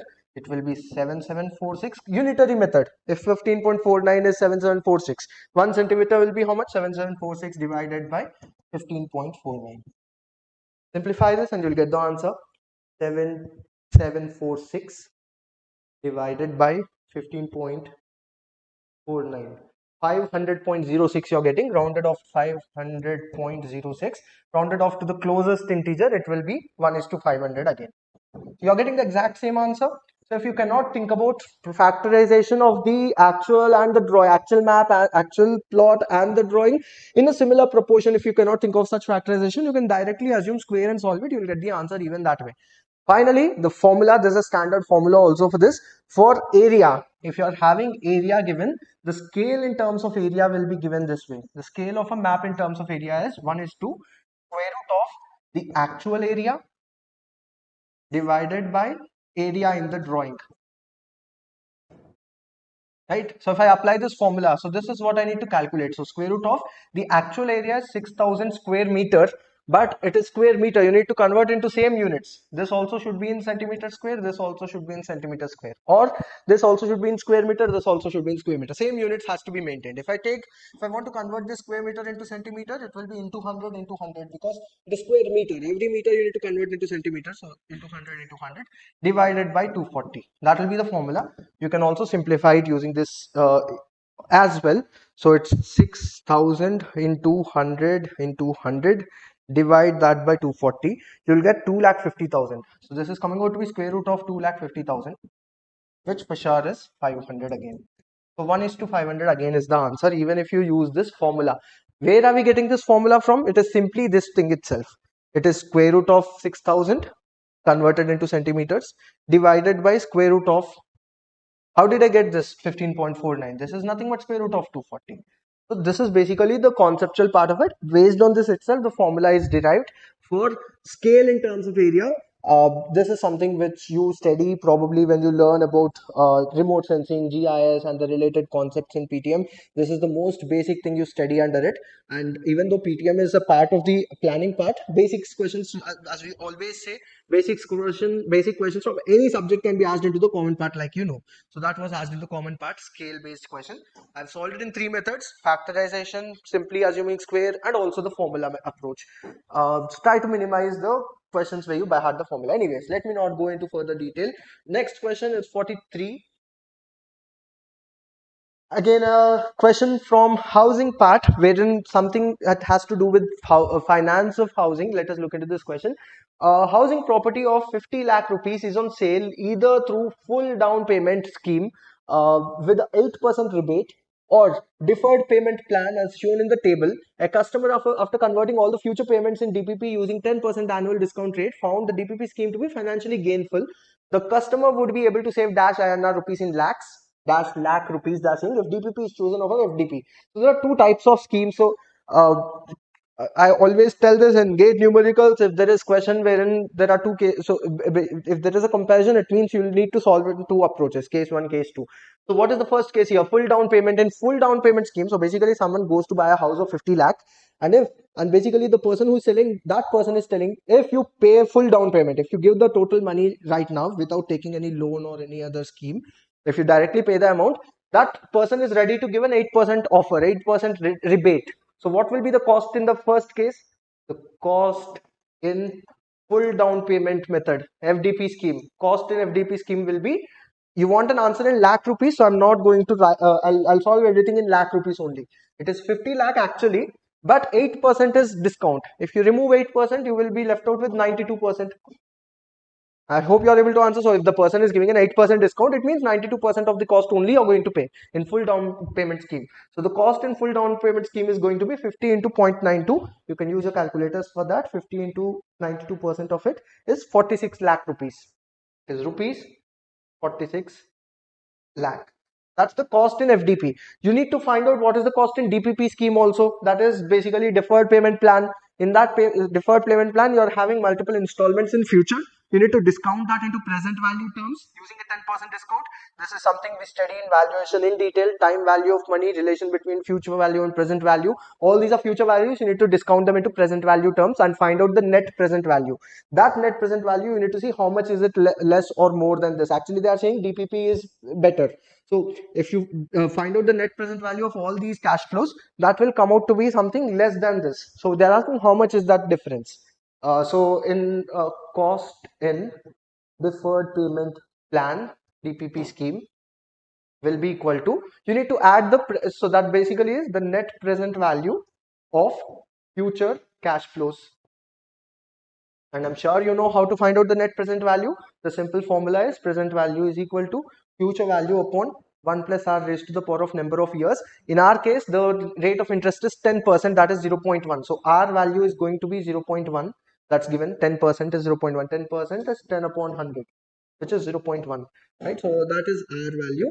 So let me find out the net present value now. For the first payment which is paid at the time of booking, this is down payment. So that is not a future amount. It is on that same day itself. So that will be directly 10 lakh rupees plus. After 1 year, you're going to pay 15 lakhs installment. So that 15 lakh, if you, so that's the future value. 15 lakh is a future amount divided by 1 plus r. 1 plus 0.1, that is 1.1. raised to the power of n. How many years after which you're paying this 15 lakh? N is 1 year. Right, so that's how you discount a future value into present value. The next one, after 2 years you're again paying 15 lakhs, so 15 upon 1.1 whole square it will be, because you're getting this installment after 2 years, so 1.1 whole square it is going to be, plus the last installment after 3 years is 10 lakhs. So the future value is 10 lakhs divided by 1 plus r is 1.1 to the power of 3, because that installment is after 3 years. So this will be the net present value of all the future cash flows. The future cash flows are 10, 15, 15 and 10 in lakh rupees. So that's the deferred payment plan. Obviously this is going to be better. Instead of paying all that amount 50 lakhs together, that 50 lakhs you're breaking into installments and paying with only 10% discount rate. So in the first case, however, even you have 8% discount, even after that, that is costly, adding up to be costly. Let us see how much costly. That's going to be 10 plus, you can use your calculators, 15 divided by 1.1. It's a simple question. This level of questions, this level of question has been asked in the past, but in the planning part, this time they've asked in the common part itself. So, but we do study. I always tell valuation is a part of common part itself as per the official syllabus, and you have to follow real estate valuation as a common part subject. So that's going to be 13.63. You can write it as 64 because it is 6063 plus 15 upon 1.1 whole square. That's going to be 15 divided by 1.1 square. 12.39, I'm getting 12.39 is basically 4 because it is 396. I'm rounding off properly to 2 decimal places. And finally it is 10 divided by 1.1 cube. 1.1. So that's coming out to be 7.51. Right, so that's the value. So add all these together. It is 10 plus 13.64 plus 12.4 plus 7.51 is coming out to be rupees 43.55 lakh. In FDP scheme it is 46 lakhs. In DPP scheme it is 43.55 lakhs. What is the difference? 46 minus 43.55. So the difference in both the schemes, difference in costs is coming out to be 2.45 lakh rupees. 2.45 lakh. They have asked us to give an answer in lakh rupees. So you should not type, never do a mistake of typing this complete value of 2,45,000. If you do this, you will not get marks. That's an incorrect answer. Because they're asking answer in lakh rupees already. Dash lakh, 2.45 lakh is the answer. So if you select this deferred payment plan scheme over the full down payment scheme with an 8% discount, even after 8% discount, this is costly. You're going to save 2.45 lakhs in the scheme. That's what you get from time value of money concept. So that's the answer. If you look into the official answer key for question number 43, it is given as 2.3 to 2.7, which is absolutely in the range. The answer key is given as 2.3 to 2.7. Probably instead of rounding off to 2 decimals, if you round off to 4 decimals, your answer will be even more in the range, I guess. But still, 2.45 is fair enough at mid-range or slightly below mid-range, but that's fine. It is, we are very much safe than the extreme value of the range. However, that's how you solve this question based on time value of money. That brings us to the next question for us, question number 44. So I think this year the numericals are not, many numericals are not from new areas. They are from expected areas. They are for sure a bit lengthy. It will take some time for you to solve, but not difficult at all. If you had a sufficient practice in your preparation, it's very easy to score very well in the numericals. That's something which is very evident here. Next question, the population projection. You know probably population projection is a topic of the PTM subject, that is planning technique management subject, but question from it has been asked in common part this year. So basics of, we do reiterate this always, basics of every subject you should learn. You should not leave out anything in your preparation. Let's look into this question. The population of a city in the year 2001, 2011, 2021 are recorded. So the populations are given. 2001 the population is 52,000. The population is 2011 was 76,000. Population in 2021 was 1,20,000. Population in 2031, they're asking what method are they asking us? They're asking us to calculate the average growth rate using geometric mean. How do you find out geometric mean? Geometric mean is nth root of the multiplication, the product of all the involved rates. So it's like nth root of r1 into r2 into r3 into so on till rn. This is how you calculate the geometric mean. Nth root of r1 into r2 into r3 so on till rn for all the n years or n rate of interest, rate of growth.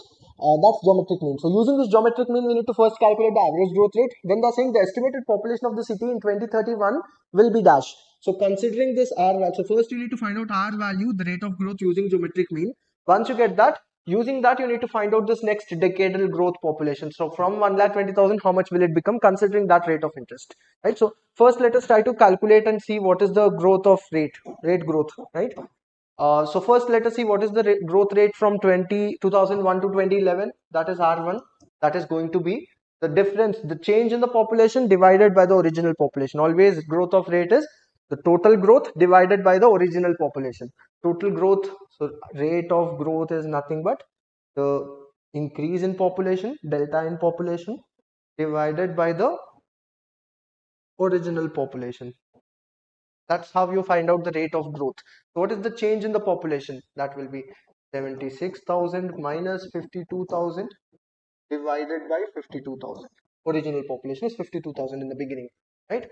So that's R1, the first growth rate. So what is the R1 value coming out to be? Let me write it over here. R1 is coming out to be, you can use your calculators to simplify this.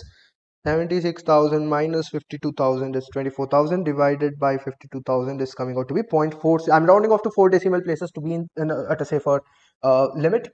0.4615. That's the value of R1 I'm getting. The second growth rate R2 from 2011 to 2021, the next decadal growth rate R2 is coming out to be, again, change in the population, that is 1,20,000 minus 76,000 divided by the original population in the beginning is 76,000. So use your calculators and find out R2 again from it. R2 is coming out to be the growth rate for the second decade. It's 1,20,000 minus 76,000 divided by 76,000, coming out to be 0.5789.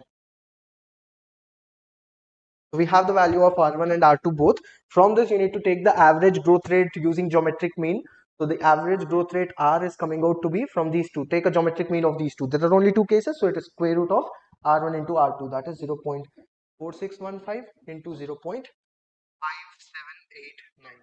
So root over R1 into R2. So the growth rate is coming out to be, find out the square root of the product of these two, square root of 0.4615 multiplied by 0.5789, square root of that. Use brackets properly when you use the when you use the calculator, the scientific calculator. It's coming out to be 0.5169, 0.5169, so that is 69. That's the rate of growth for the next decade. Totally the population of 2031, that will be 1 plus r into present population, 1 plus r, because that's the growth rate. This much is added to the existing population, so it is 1 plus 0.5169, that is 1 plus r into 2021 population, that is 1,20,000. So that will give us the answer 1.5169 multiplied with 1,20,000. 1.5169 multiplied with 1,20,000. The answer for me, it is coming out to be 1,82,028. If you probably don't round, I have rounded off to 4 decimal places at every step.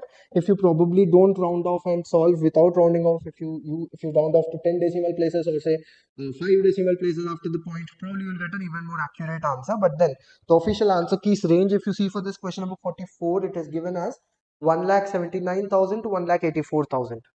1,79,000 to 1,84,000. That's the range given for the official answer key, and our value is absolutely in the range for the given answer key. So 1,82,000 approach. So wide enough range is given, so even if you are not very accurate in rounding off, still you will get an answer within the range for sure. So it doesn't require any challenging, at least to increase the range or something of that sort.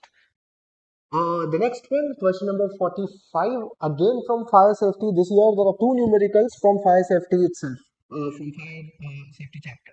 A room having dimensions of 12 into 8 meter and height 4 meters stores a certain combustible material of volume 80 cubic meter, that's the volume of the combustible material.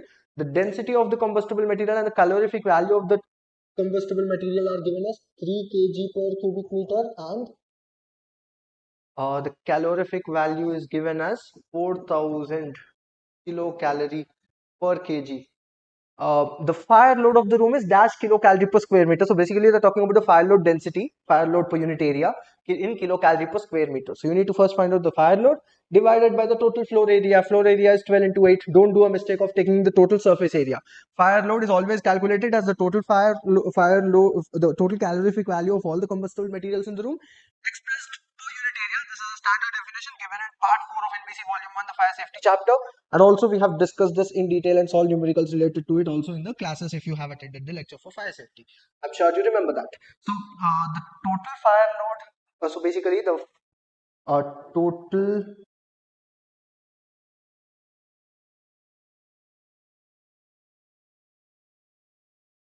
fire load in kilocalorie will be, you'll need to multiply the calorific value with the total weight. What is the total weight? Weight of the material is not directly given. They have given volume and density. So volume into density will give you the total weight.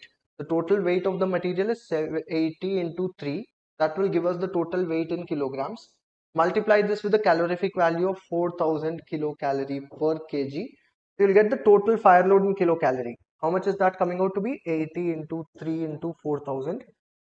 So the total fire load in kilocalories, you can use your calculators to do this calculation. 80 into 3 is 240 kg. Multiply that with 4000, 9,60,000 kilocalories. 9,60,000 is the total fire load in kilocalories. Last step, fire load density. I'm using as fire load density, but they have mentioned fire load, but they're talking about fire load density based on the measurement units. You understand that.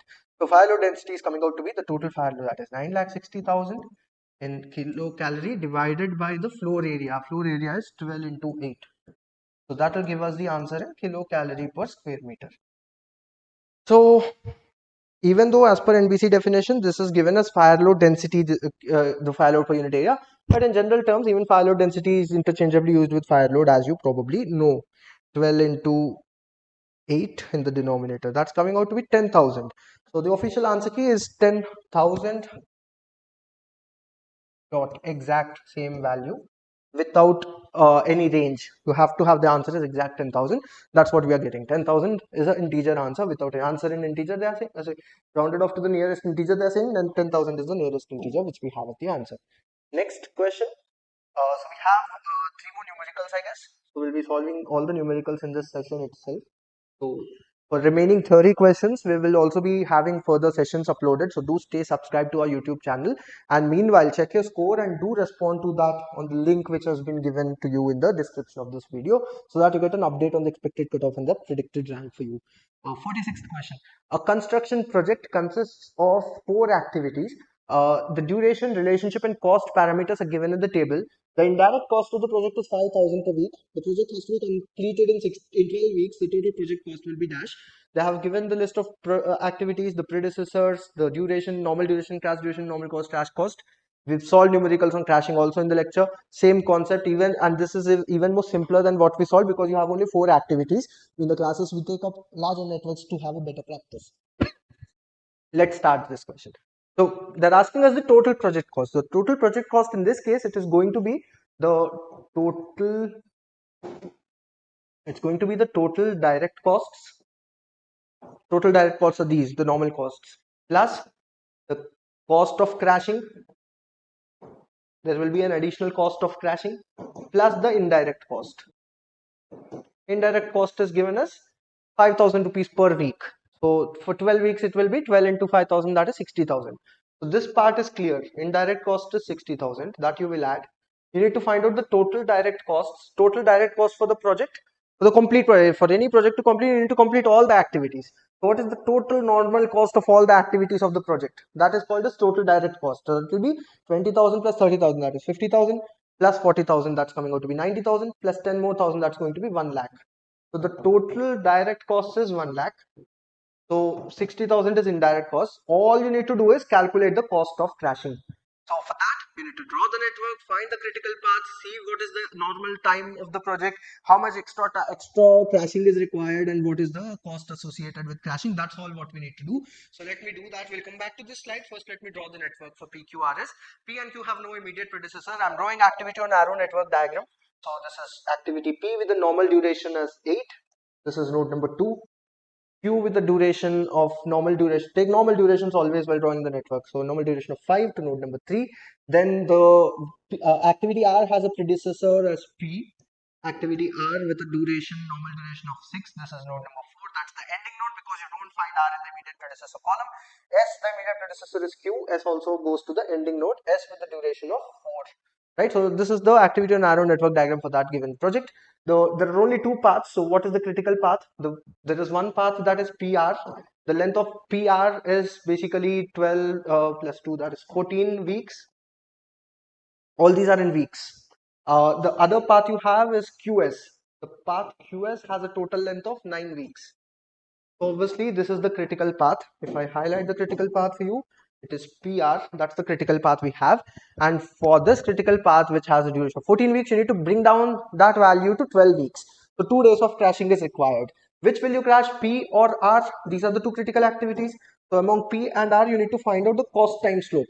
Cost time slope is difference in cost divided by difference in time. Difference in normal cost crash cost divided by difference in normal duration crash duration. That will give you the crashing cost per day, which is called as cost time slope. So cost time slope, I'm not going into the in-depth concepts here. This is not a lecture on project management. We are trying to solve it. I assume you know all these basics. So I'm taking at a pace where you apply the concepts which you already know. So for cost time slope of P, difference in cost is 6,000 divided by difference in time is basically 3 weeks. 6,000 for 3 weeks is basically 2,000 rupees per week. That's the cost of crashing for P. What is the cost of crashing for R? It is 12,000 for 2 weeks of crashing. So it is 6,000 rupees per week. And what is the scope of crashing you have? You have scope of 3 days of crashing here, scope of 2 days of crashing here. We need only 2 days of crashing. So you can do that 2 days of crashing for P itself. So 2,000 rupees per week. We need 2 weeks of, why do I need 2 weeks of crashing? Because they said in the question, we want the project to be completed in 12 weeks. The project actual duration is 14. To complete it in 12 weeks, what is the additional cost implied? That will be 2,000. You need 2 weeks of crashing. You need to reduce the duration by 2 weeks. Per week, it is 2,000 rupees from the cost time slope for P. That's the cheaper activity. So I'm taking up that as the cost of crashing. So 2,000 into 2, that is 4,000 rupees. That is the total cost of crashing to achieve 12 weeks of project duration. So from all this information, we get the cost of crashing. That's coming out to be 4,000 rupees. So what is the total project cost? Total direct cost, that is 1 lakh, plus total cost of crashing, that is 4,000, plus total indirect costs given as 5,000 rupees per week. So this is basically 12 weeks into 5,000, because 5,000 is the cost of indirect cost per week. For 12 weeks, it will be 12 into 5,000, that is 63,000. So this is coming out to be 1,64,000 rupees. That will be the final answer for this question. I don't think there will be any range for it because there is no rounding off error or something which can happen here. So yeah, as per the official answer key, the exact answer is 1,64,000 without any rounding off or range. That's the 46th question based on crashing from project management. Next one is question from perspective, or I guess capturing it on a picture plane. Let's look into this question. Projection, basically it's based on the projection perspective related to it. A 24 centimeter long line AB is vertically standing on a horizontal plane. So let me draw a horizontal plane. This is you have a horizontal plane. There is a line AB which is 24 centimeter in height. Then you have station point is located 18 centimeter above ground and 15 centimeter in front of line AB. So 18 centimeter, the station point is somewhere over here. They're saying station point is basically where you're going to let's say join the extremes of that line to capture the image. So this is the station point, which they are saying is 18 centimeter above the ground level, and the distance they are saying in front of line AB, this distance is given as 15 centimeters. Furthermore, the picture plane is located between the line and the station point perpendicular to the line of sight. The distance between the picture plane and the station point is 9 centimeters. So the picture plane is 9 centimeter away from the, so let us say, let me draw a picture plane over here. So picture plane is over here. That picture plane they are saying is at a distance of 9 centimeters from the station point. 9 centimeters from the station point. The height of the perspective view of line AB is dash centimeters. What is the length of the line captured on the picture plane as per this given information? So join the extremes of the given line to the station point. This. This will be the line of the image captured over here.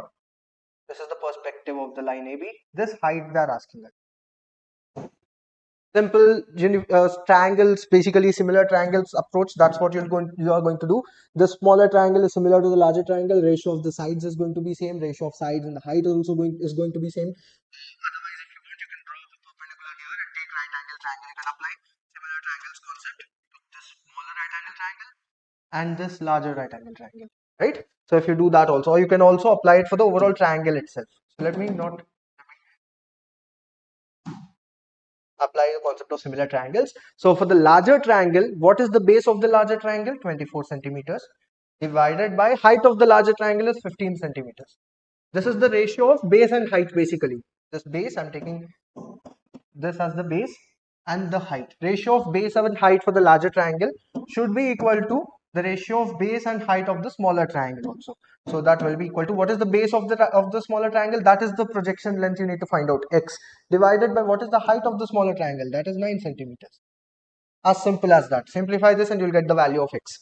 X will be equal to 24 into 9 divided by 15. So from this you will get the value of x will be 24 into 9 divided by 15. Similar triangles approach is being applied in this question and you'll get the answer.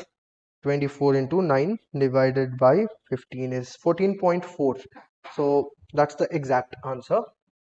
The height of this image will be 14.4 centimeters. The official answer keys range for this question is given, question number 47, it is given 14.2 to 14.6,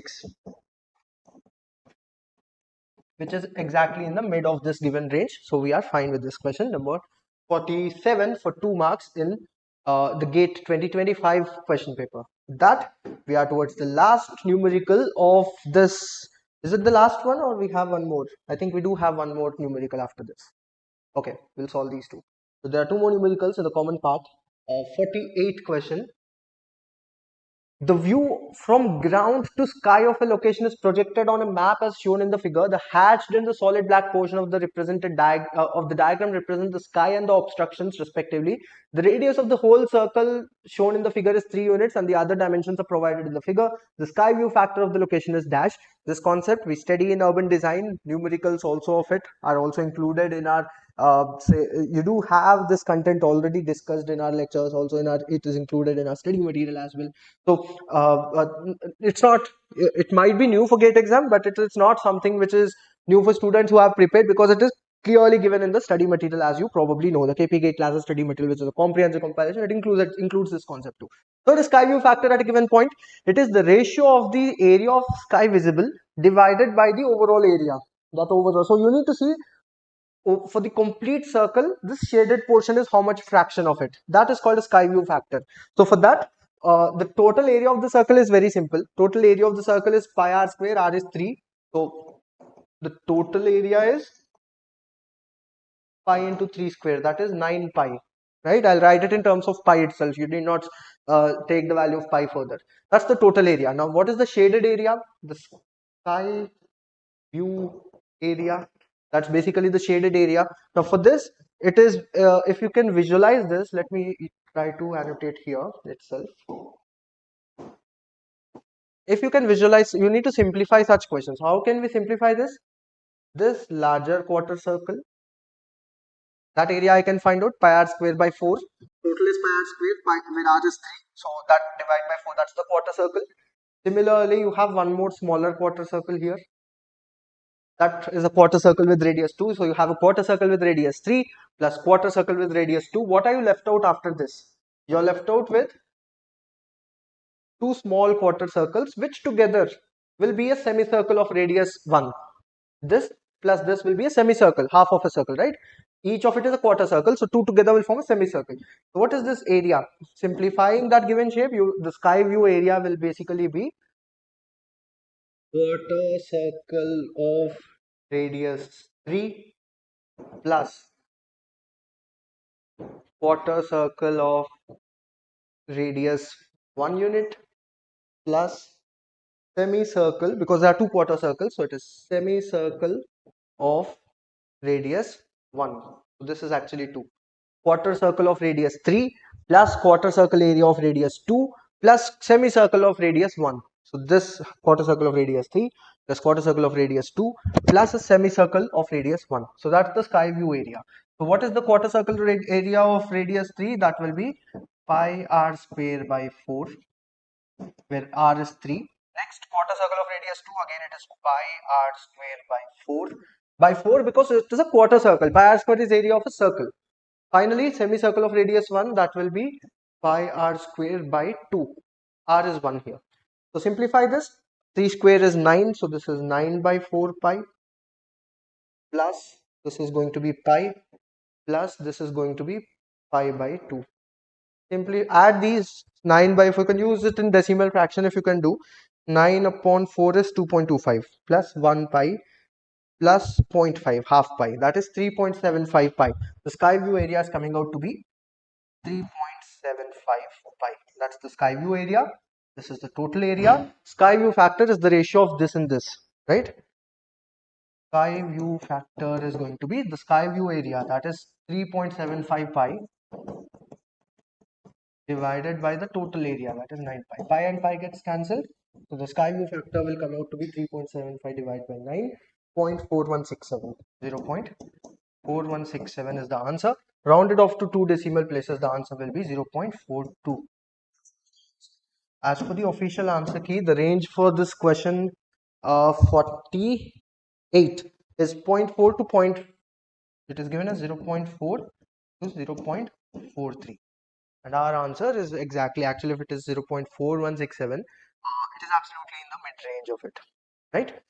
So that's how you solve this question. Simple question again from urban design sky view factors. Now last question. It's based on the concept of transportation, if I'm not wrong. Yep, it's based on transportation, but again, it is something which is like a question from general aptitude. It is data interpretation type question with pie chart given. Very simple question. City aims to introduce metro rail as a sustainable public transport with a projected daily ridership of 3,67,200. So they have given a projected ridership. This is question number 49, the last numerical of the common part.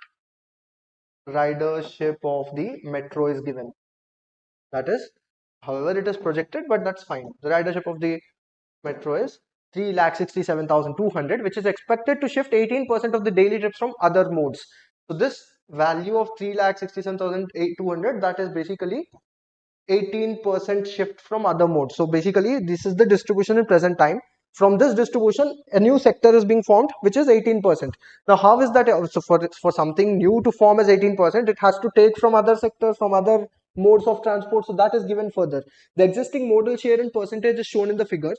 Half of the modal shift is expected. So the modal shift from these is happening, but of that, half of the modal shift, 18% is the total modal shift. This is the modal shift which is happening, which is contributing to this much value, right?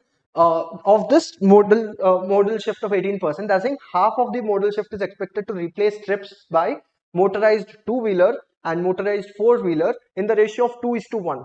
The trips by motorized two-wheeler after the modal shift to metro is dashed. They're asking how many people will use motorized two-wheeler after introduction of metro. So for that, you need to first find out what will be the new percentage of motorized two-wheeler ridership. The motorized two-wheeler ridership in present situation is 22%. Obviously, that will reduce after introduction of metro. How much is it going to reduce? They are saying it is reducing, so 50% of the total modal shift. That is, so half of total modal shift. How much percentage? Half of total modal shift? That will be 9%.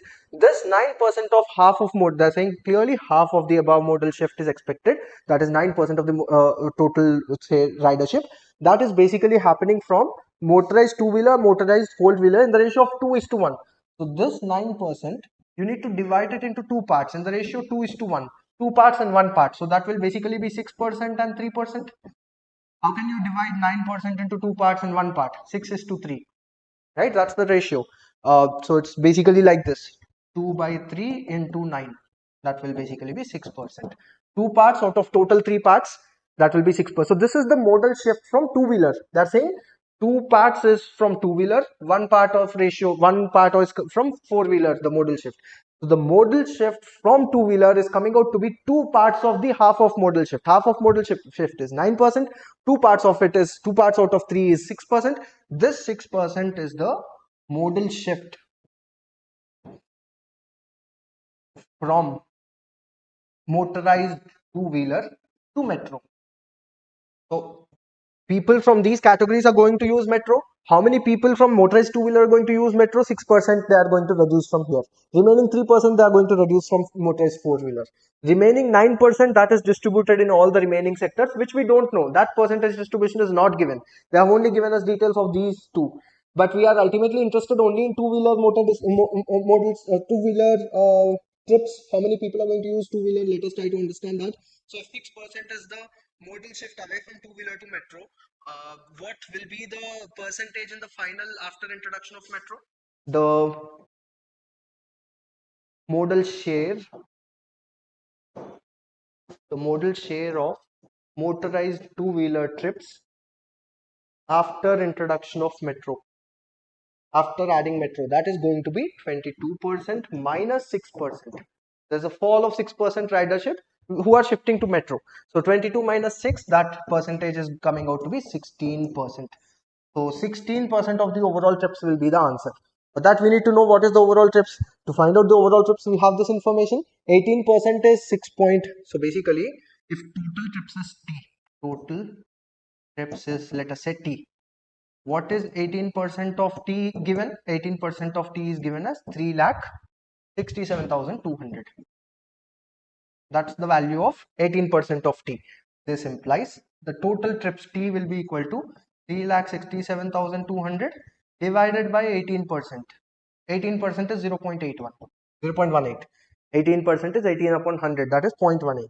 So what is the total number of trips coming out to be? 3,67,200 divided by 0.18. That is 20,40,000. That's the total number of trips you're going to have. 20,40,000 is the total number of trips. Final answer, 16% of the total. What is the 16% of 20,40,000? 20,40,000 multiplied by 0.16. That is 3,26,400. So the modal share of motorized two-wheeler trips after metro, this answer is going to be 16%. That is 0.16 into total number of trips. The value of T we have calculated. So that is coming out to be 3,26,400. That should be the answer for this question. 3,26,400. The official answer keys range is given as 3,20,000 to 3,30,000. They have given a very wide range of 3,20,000 to 3,30,000. That is the official answer keys range, and our answer is exactly within the range. 3,26,400 will be the number of trips of motorized two-wheeler after the modal shift happening to metro after introducing the metro ridership. So that's the answer for this question.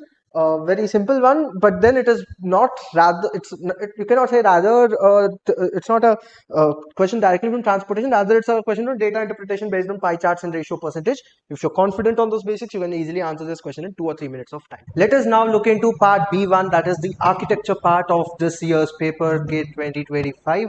So let us look into the first question of the architecture part. So the first question number 50 to 56, the first 6 questions of this particular part, they are 1 mark questions, which includes MCQ questions, and there is 1 MSQ and 1 NAT question in this section. Let us look into this part one by one. The first one of the architecture part. With reference to squinch adopted in dome construction, choose the correct option from the given statements P and Q. So there are 2 statements and they're clearly mentioning that the question is based on squinch, and squinch which is used in dome construction. Let us go through the statements and then we'll try to look into the correct option for this particular. It's a very simple question for 1 mark in the 2025 paper. The first statement states squinch is a structural element used to support the base of a circular or octagonal dome that surmounts a square hall. The second statement states squinch is a double layered dome. They are saying that's the definition. So squinch by definition they are saying is a double layered dome comprising of an inner and an outer layer of masonry. So only one of these two options can be correct based on the statement itself. You understand, any one of it is a correct statement. So is squinch a double layered dome, or is squinch a structural element to support the circular or an octagonal dome in the base of a square hall? Obviously P is the correct statement. And if P, that is squinch, if it is a structural element supporting a circular or an octagonal dome in a square hall, it cannot be a double layered dome again. So this is an incorrect statement. To give you a broad idea of this particular concept, circular base dome, so if you're having a dome in terms of the base of it, it is circular generally. So if you look into a dome, it can be placed over a square shaped space. So if you look at a Pantheon, for example, the circular plan dome, that is supported on a cylindrical wall. We're not talking about cylindrical wall here. If a dome is supported on a square shaped space, particularly what you see in churches or in mosques, this in architecture, supporting a circular plan dome on a square dome, can be done in two ways. One is by use of squinch, like which this question is about, and the other is pendentive. Generally in church architecture, particularly in the Byzantine churches and also in the churches of Renaissance, you'll find domes supported by these concave triangular sections of a sphere, which transfers the circular plan dome's weight onto 4 points, supporting so basically you can support the dome on 4 piles using these elements. These are called as pendentives. The other alternative which you have for using similar structural element is squinch, which you generally see in Islamic architecture. So squinch are these corner pieces which basically transform the square space into an octagonal base, and a circular or an octagonal dome can easily be supported on such an octagonal structural formation at the bottom. So squinch is used for this purpose of transferring the load of a dome onto a square space. So P is the correct statement. The correct option for this particular question will be P is true, but Q is a false statement. So that's very straightforward one based on the meaning of squinch. Let us look into the next theoretical question. In HVAC, in heating, ventilation and air conditioning, HVAC dampers are essentially dash. So that again, it is a definition based question. Components of HVAC system is an important area where you do get theoretical questions in the examination in the gate, and this is a straightforward 1 mark question on the definition of what a damper is. So the options, let us before we look into the options, let me give you a broad idea what are dampers. So basically in the ductwork, particularly in central air conditioning systems, in the ductwork of the air conditioners, in order to regulate and control the flow of the conditioned air, so in the duct, what flows in the air conditioning duct? The conditioned air. So to control and regulate the flow of the conditioned air, you have some movable plates at regular intervals. Those movable plates or walls are called as dampers. So let us see what the correct, these dampers look something like these. So you have circular or square or rectangular dampers. These are basically movable plates. They used to regulate the flow of the conditioned air, to switch off, to cut off the supply of conditioned air, to increase or reduce and regulate the velocity of the conditioned air in ductwork. It is a part of ductwork. Let us look into the options. The first option states walls that regulate airflow as per the air conditioned zone requirements. That for sure is the correct explanation, but let us look into the other options and see if there is any even more straightforward definition other than that which could be true. However, this is a multiple choice question, only one of the options will be right. Walls that regulate the refrigerant flow, that itself is incorrect, because dampers are used to regulate the flow of conditioned air. Particularly it controls airflow, not the refrigerant flow. That's an incorrect statement. It is desiccants which are used to absorb the moisture and dehumidify the air. These are basically called as dehumidifiers. Sometimes you use some desiccants which absorb moisture, excess moisture, and reduce the humidity. So this is the definition for dehumidifier and not damper. The last one, metal based sheet to absorb heat and cool the air conditioned zone. Again, that's not a true explanation for what a damper is.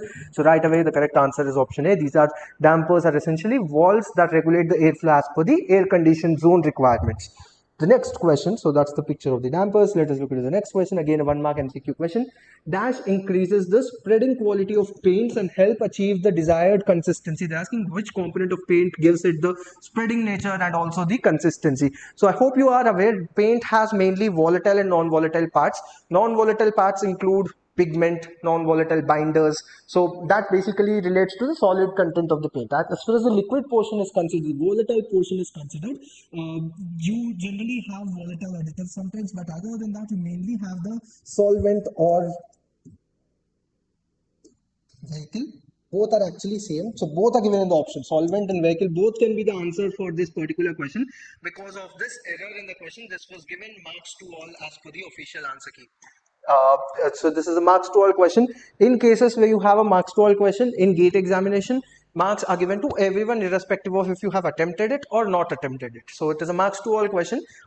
So the reason I told you solvent and vehicle both can be the correct explanation for that part, the volatile part of the paint, which gives the spreading nature to a given paint. So because of having multiple correct answers, it was given marks to all. The next question, this is from the subject of building materials, and it's a very interesting question. Even though it's a 1 mark question, it is an interesting one. Let us look into this. The graph shows a typical test result of a property of a building material. Identify the test, the variables represented on the x-axis and also y-axis. They have given a graph. It is a graph of a particular test of building material. Some building material, they have not even stated which building material. They're asking what is the name of the test, what is x-axis and what is y-axis.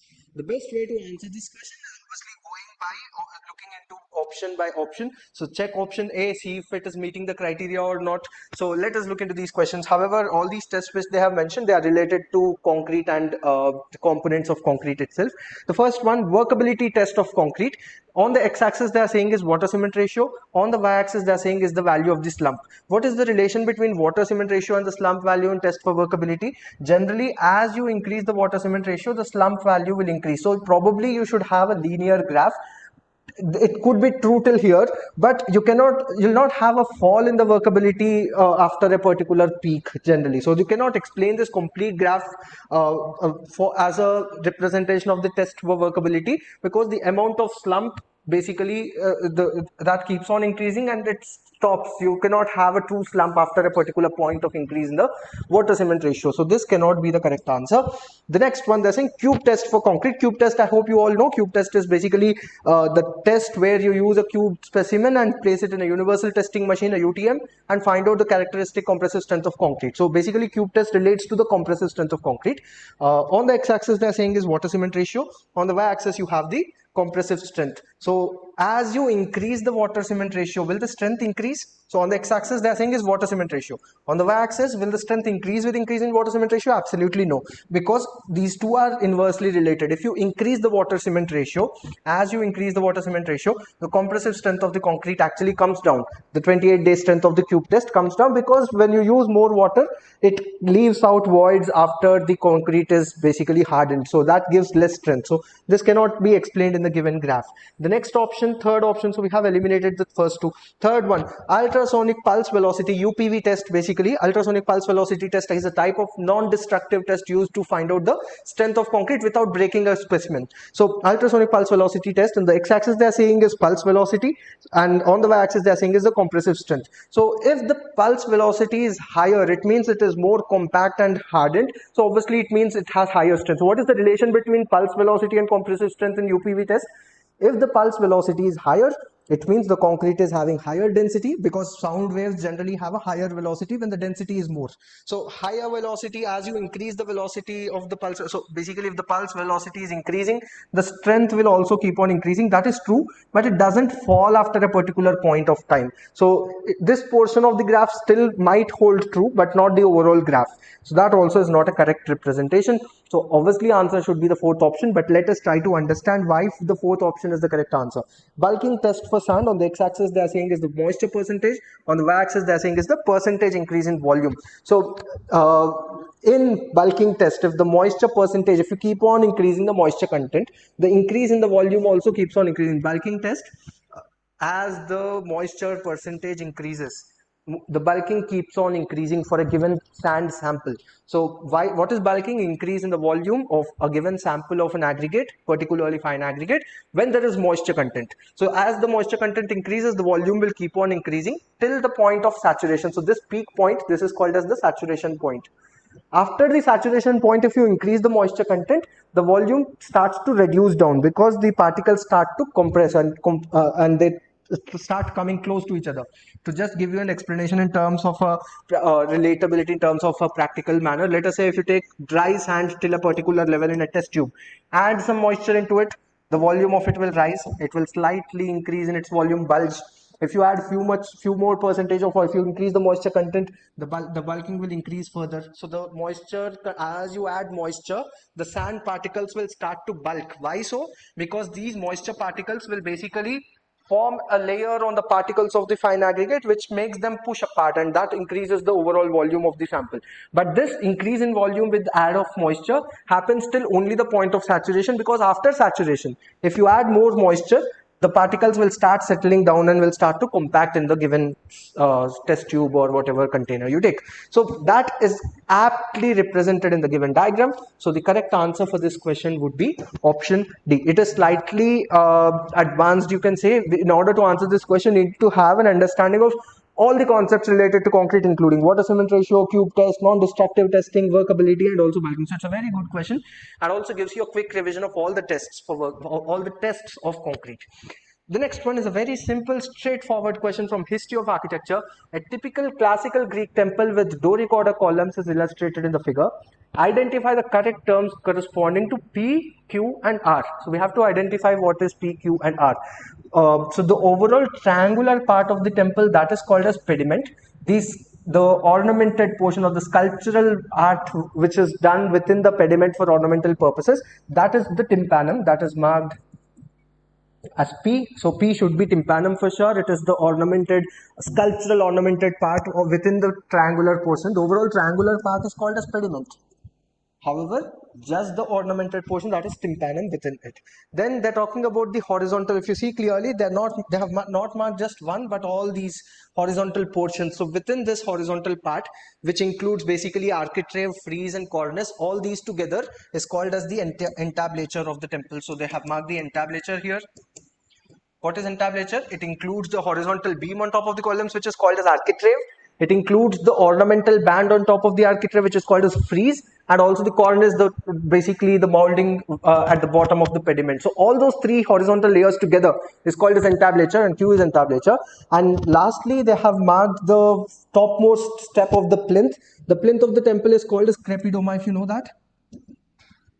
Crepidoma is these three steps together, and crepidoma is formed of two types. So the bottom two steps are called a stereobate, and they have marked the topmost step, which is called a stylobate. Generally, you can remember this term from the use of the word style. So generally, the root word style, wherever you come across it, it relates to the column. Like for example, orthostyle, a straight line of columns is called an orthostyle. Peristyle, so if you're having columns along the periphery, it's called as a peristyle layout. Similarly, stylobate is basically the last step of the crepidoma, which forms the base.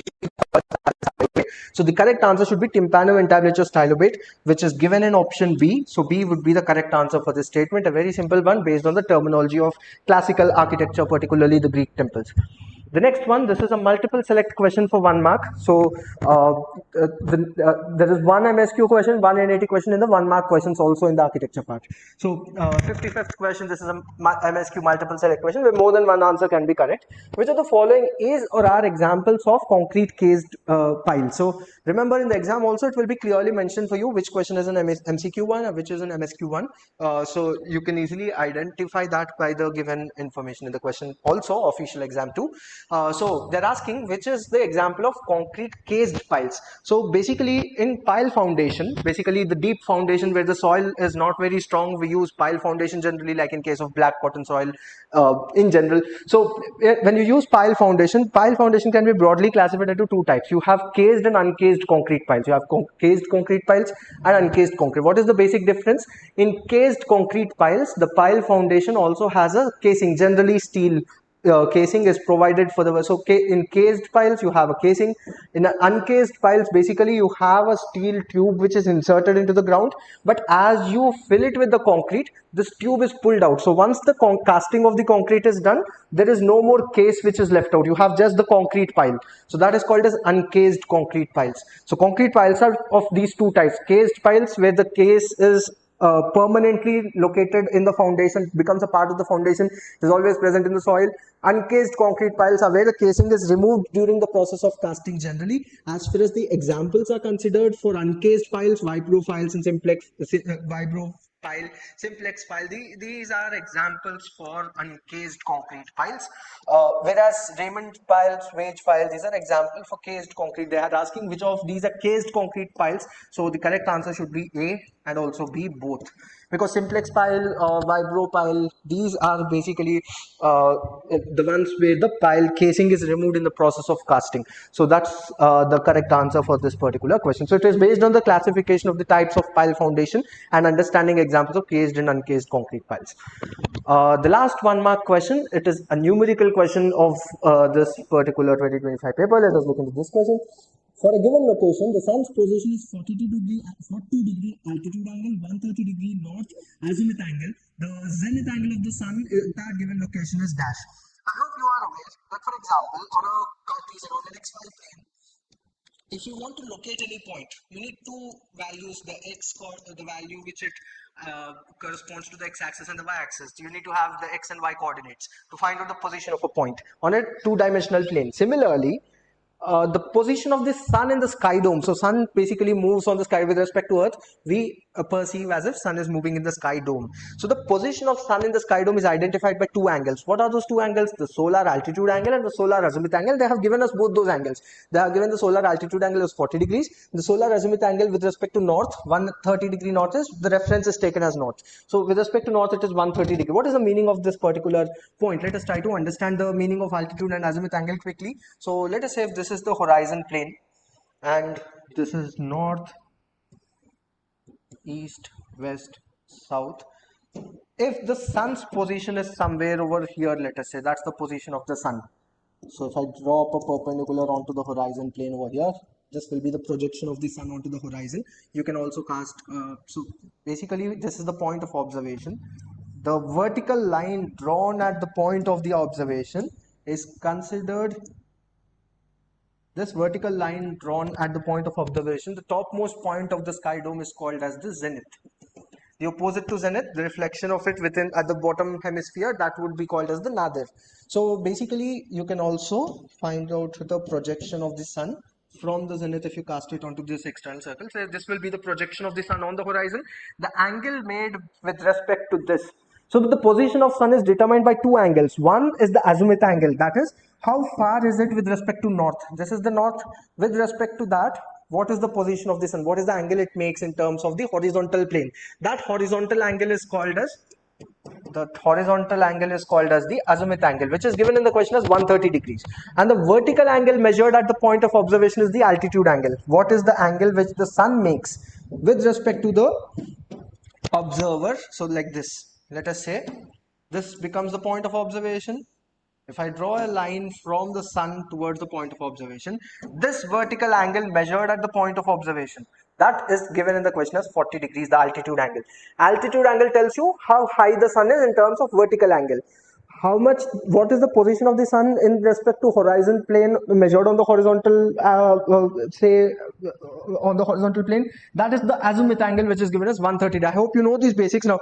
I'm not going into the in-depth understanding of the altitude angle, azimuth angle and the solar chart over here. We are just solving the questions, but I hope you know these solar angles in detail already. So this is given as 40 degrees. This is given as 130 degrees. So basically the position of the sun should be in this quarter if it is 130 degrees, because anyways, understand the concept over here.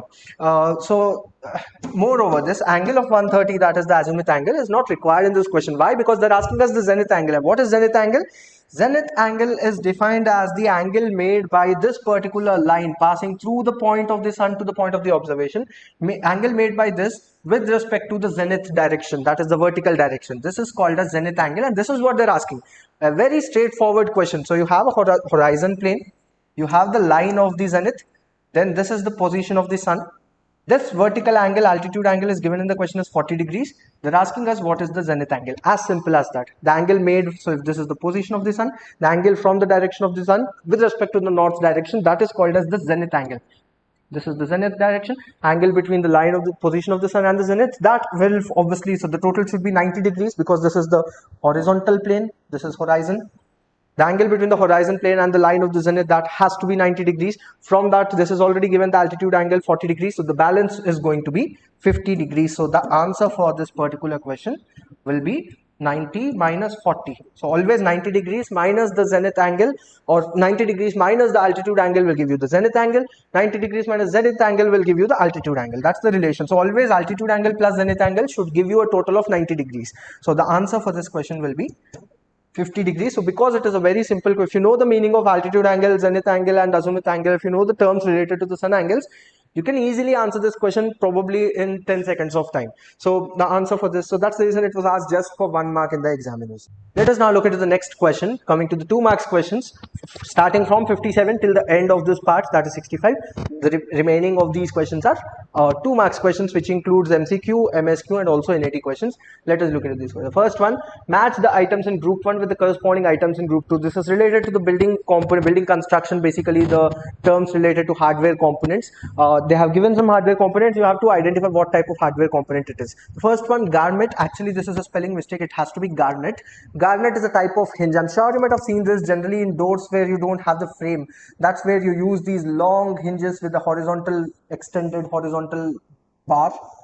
So such a hinge which has an extended horizontal bar, which is used for frameless doors or in windows. So you generally screw these long hinges into the doors panel directly, where you don't have a frame as such. So this is called as a garnet hinge. So the correct answer for garnet has to be hinge, that is 4.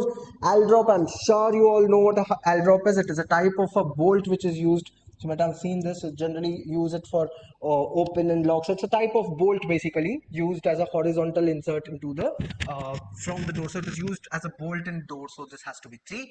Mortise is basically a cavity, and mortise is associated with lock. I'm sure you know what is a mortise lock. Mortise lock is a type of lock which is concealed into a cavity within the door. So generally make a cavity, a mortise, and then fix a lock into it, the locking mechanism. So that, and then you cover it again from the top with the laminate or so. So mortise is basically a type of lock which is concealed into door, in a cavity. So it is 1. The last point is gusset. Gusset is a type of a plate. Gusset plate is used basically for welding or bolting various components in truss systems majorly. So if you have, for example, a king post truss, something like this. So you have multiple components which have to be fixed together at this particular junction. So you have a vertical king post, you have struts diagonally, and you have a horizontal joist or a tie beam. So all these are bolted together or riveted together using gusset plates on both the sides. So that's what a gusset plate is. So 5, 4, 3, 1, 5 has to be the correct answer, which is given in the options of option A. So A would be the correct answer for this 2 marks question. Simple, again, it's a simple question for from building construction. The next one is a question based on the architectural theories given by various famous architects. Match the statements in the group 1 with the corresponding names of the architects in the group 2. So you have to identify whose ideology it is. Form follows function is the most famous ideology of modernism, which was given by Louis Sullivan, who is also considered to be the father of modernism generally. So form follows function is attributed to Louis Sullivan, who inspired a lot of other American architects, including F.L. Wright, who came later after him. Less is more. This is a famous axiom, a famous saying attributed to, again, an architect of the simplicity style, or basically within this field of modernism. So where it is attributed to Ludwig Mies van der Rohe. So Ludwig Mies van der Rohe is given in option 1. So 2, 1. If you look into the options, I think there is only one option where you have 2, 1 actually. So you can right away select the answer, but let us look into the other statements as well. Architecture should speak of its time and place, but yearn for timelessness. This is a saying given famously by Frank Gehry. So 4, the last one, there are no straight lines or sharp corners in nature, given by the most famous architect of Sagrada Familia, who is attributed to the Art Nouveau style, that is Anthony Gaudi. So option 3 for the last one. So 2, 1, 4, 3 has to be the correct option, which is given in the C. Option C will be the correct answer for this question of statements and matching them with architects. The next question, match the items with corresponding statements. On the left side, there are terms like suction lift, discharge lift, rotary pump, and priming of pump. So these are terms related to water supply. Let me start with this last one. It's a very simple concept. Priming of pump is a concept where, particularly in centrifugal pumps, you'll need to fill, before you start using the centrifugal pump, you have to first fill the suction part of the pipeline connected to the pump. That has to be filled with water. Not only the suction part of the, so what do I mean by suction? But let me also tell you about these. So we'll discuss about the suction and discharge lift in this manner, in terms of this diagram. So if you have a pump, let us say this is the level of the pump, and say this pump has to lift water from the underground water level. Let us say this is the underground water level, or it could be a storage level also, underground storage level. So which is below the pump level. This is the pump level. and this pump has to basically first lift the water till the pump level, then it has to discharge it into the overhead tank. So let us say this is the supply level. Supply into overhead tank. So this height difference between the underground storage level to the pump level is called as the suction lift, and the height from the pump level to the supply point, to the discharge point basically. So you can say this, you can call this as discharge rather than supply, because supply could also mean supply to the pump. So basically, let me write it as discharge for ease of understanding. So we are talking about discharge into the overhead tank. So the level from the pump to the discharge point of the overhead tank, that height difference is called as discharge lift. So from the diagram, it looks like suction lift plus discharge lift is the total head of lift, but that is not correct. Remember this point: suction lift plus the discharge lift, this will give you the total height, but it is not equal to the total head of lift of the pump. Always the total head of lift of the pump, head of lift is basically the total height for which the pump has to work. The total height for which the pump has to work, also called as total head of lift, is the summation of suction head, discharge head, and there's a third component which is not visible in the diagram, and that is the friction lift. So you have to add the friction losses of the pipeline and so on, because there will be some additional lift attributed to overcome the friction of the pipes as well. So basically suction lift plus discharge lift plus the frictional loss or frictional component, that together gives you the total head of lift of the pump. And there are a lot of questions in the past from this area too, in GATE and in competitive exams in general. Anyways, I was still talking about priming of pump. Priming of pump is a concept where you fill water into the suction pipes and also the casing of the pump, mainly to remove air from all these components. So before you use a centrifugal pump, if air is when you install a pump, it is natural to have air trapped into the suction pipes and also the casing of the pump. If that stays so, the pump cannot function properly. So you have to first fill. In modern pumps, however, you need not manually fill it with water because it has a self-filling mechanism. But there are instances where you need to manually fill water into the pump's casing and also the suction part. That process of filling water is called as priming of pump. There can be manual and also automatic priming of pumps depending on the type of pump and also the advancement of the functioning of it. So let us try to identify from this explanation. Let us see what all we can answer. Priming of pump is basically the filling pump case with air to remove trapped air inside. Actually, it has to be filling with water. So filling pump casing with water to remove the trapped air inside. So that has to be the correct answer for priming of pump. You don't fill it with air to remove air. You fill it with water to remove air. So that's a typographic error here. Other than that, they are talking about suction lift. That is basically the difference from the underground to the pump level. So difference between point of discharge and the pump, difference between low water level and the pump.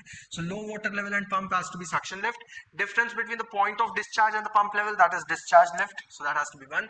Rotary pump, the explanation for rotary pump, we are left out with two options. Either work done by pump in raising the water, obviously not true. Work done by the pump in raising the water is not what rotary pump is. Water is carried upwards through around the side of the casing and pushed through a discharge pipe. That's how a rotary pump works. Rotary pumps basically have a discharge pipe where water is passed through the casing of the pump and it is pushed through the discharge. That's the functioning of a rotary pump. So 4 would be the right answer. 3142 has to be the correct option. 3142 is given in option A. So that is the correct answer for this particular question number 59, a 2 marks question again. The next one, match the following Indian temples with the relevant descriptions in group 2. So there are some descriptions of Indian temples given. We have to match them. First one, Kailash temple at Ellora. Kailash temple at Ellora, I'm sure you know, it is a part of the Ellora caves, which is Kailash temple is the largest of the Ellora cave structures. Basically, the largest temple of Ellora caves is a rock cut structure which is cut into the Western Ghats, particularly it is in the natural basaltic rock formations. It is carved into it. Kailash temple at Ellora has to be option 4, wherein they're talking about Brahminical rock cut architecture constructed by excavating of the hillside. So that's the correct answer. Ellora caves, I hope you know, is a combination of Buddhist caves, Hindu caves, and also Jain caves. So it's a combination of different religions. And Kailash temple particularly belongs to the Hindu caves of the Ellora caves, and it is the largest of all the caves of Ellora caves. The next one, Shore temple at Mamallapuram. Mamallapuram is also a name for Mahabalipuram basically. So Shore temple at Mahabalipuram was a temple temple constructed during the Pallava period. So you have to select the option where they're talking about the Pallava dynasty. So Pallava temple constructed of dressed stone, that's the correct option. So site of Mahabalipuram is famously known for having both rock cut and structural temples. This temple, the Shore temple at Mahabalipuram, is an example of a structural temple which was constructed with dressed stone belonging to the Pallava period itself. In fact, all the remains of Mamallapuram belong to Pallava period, rock cut and also structural. The next one, Mahabodhi temple at Bodh Gaya, that has to be a brick temple and belonging to the Gupta period. So it is a good temple from late Gupta period built entirely of bricks. That's the correct option. The last one, Brihadishwara temple at Tanjore is a Chola temple. It was constructed during the time of Rajaraja Chola. So Brihadishwara temple at Tanjore is one of the largest Chola. In fact, it is a UNESCO World Heritage Site under the name of the Great Living Chola temples. There are 3 temples of Chola dynasty in Tamil Nadu, which together are classified as the Great Living Chola temples, of which Brihadishwara temple at Tanjore is the largest one. It is one of the largest Chola temples. So 5 is the correct option. 4, 3, 2, 5 should be the correct one. So which is given in the 4th option. So D will be the correct answer for this theoretical question of 2 marks. Match the following. The last theoretical question, then you have 4 numericals also in the architecture part. The last theoretical question is a multiple select question. Which of the following tall buildings is or are have bundled tube structural system? So for your reference, I've added a picture over here. This is the Sears Tower, also called as Wills Tower. So Sears Tower is the old name of it. It's called as Wills Tower. Sears Tower at Chicago is the only of these given options. That's the only one. What is a bundle tube structure? It is a structural system where you can visually also see bundled tubes. That's how it gets that name. So this is an example of bundled tube structure. Bank of China, Hong Kong is a raised tube structure. It is not a bundled tube structure. So there are different types of tube structures also. Option A will be the only correct answer, and in multiple select questions, remember, there can be one correct option also in the GATE exam. 1 or 2 or 3 or all the 4. Here, this is the only building which is a bundle tube structure. So A is the only correct answer for this multiple select question. Let us now move on to the last 4 numerical questions, the last numerical questions of the architecture part. The first one, so interestingly, this year 2025, there have been 2 numerical questions. So there have been 2 numerical questions on the subject of structures itself. So subject-wise preparation is very important in the GATE examination. You should not leave out any subject. Moreover, remember, we have a daily quiz portal where we at KP Classes post regular questions every day for your quiz. So you have to have that habit of solving not only GATE questions but also new questions as a part of quiz. So the link for a quiz portal is given in the description of the video. Check out that particular link and solve the quiz on daily basis to stay in touch with the concepts and to know and come across new concepts, because if you look at the syllabus in general, it is an ocean. So having that regular practice will really boost your confidence for the preparation. Let us look into this next one. A simply supported beam is under a uniformly distributed load along the full span. So you have a simply supported beam with a UDL throughout the complete span, basically. A simply supported beam with a UDL across its complete span. The mid-span deflection is so if you're having a simply supported beam with the UDL throughout, the maximum deflection will obviously occur at the midpoint. So they have given us the maximum deflection. The mid-span deflection is given as 24 mm.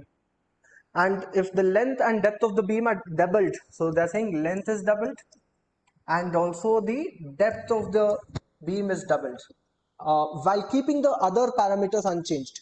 The maximum span, the mid-span deflection is dash mm. After this change, if you're doubling the length, doubling the depth of the beam, without changing any other aspect including load, nothing else is changing. In that case, what will be the new deflection compared to the original deflection of 24? That's the question. So there's a beam, there's a simply supported beam with a UDL. The deflection is given, the midpoint deflection, the mid-span deflection is given as 24 mm, and they are saying with all of the things same, if you're just doubling the length and the depth, what will the new deflection be in mm? They are asking a very simple question. Now you can find out the deflection at any point in a given beam, be it simply supported or any type of, there are various methods for it. You can use techniques like conjugate beam method, wherein you basically draw the bending moment diagram divided by EI. So you need to draw M upon EI diagram and find out the bending moment at this point. I'm sure you know the conjugate beam method. If you are using conjugate beam method, draw the conjugate of this particular beam. So for simply supported beam, the conjugate beam also will be a simply supported beam. So you need to first draw the bending moment diagram of this particular beam. So if I draw the bending moment diagram of this beam, it would be omega. So let me consider the UDL value as omega.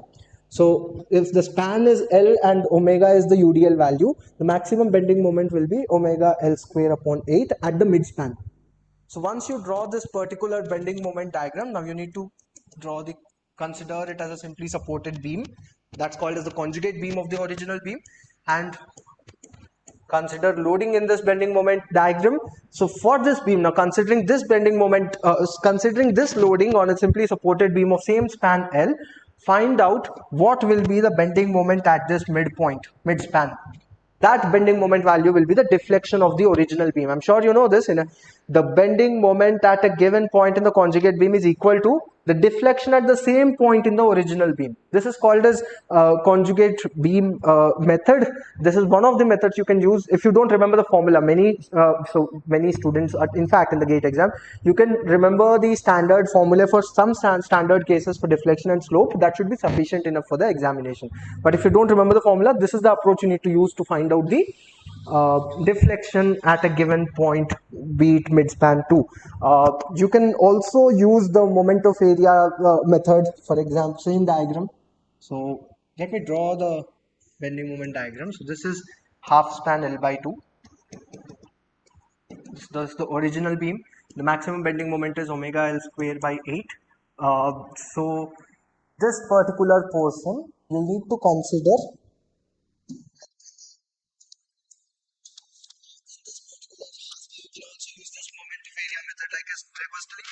find out the bending moment, or you need to basically multiply this particular half area with the distance till the centroid. This distance will actually be 5 by 8 into L by 2, 5/8 of the span L by 2. So that's the length. Anyways, this is the approach you can use if you want. So you need to multiply this complete area with this value and divide it by EI.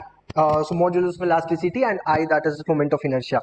So you can use that approach. Let me use that approach and show you what will be the deflection of the midspan of this particular beam. It will be this complete area. The complete area is 2 by area under this parabolic curve, that has to be 2 by 3 into the length and the breadth. This is L by 2 and the height is omega L square by 8. This is the area. Multiply the area with the distance from the centroid from point A, that has to be 5 by 8 into L by 2 divided by EI, where E is the moment of inertia, E is the modulus of elasticity, and I is moment of inertia.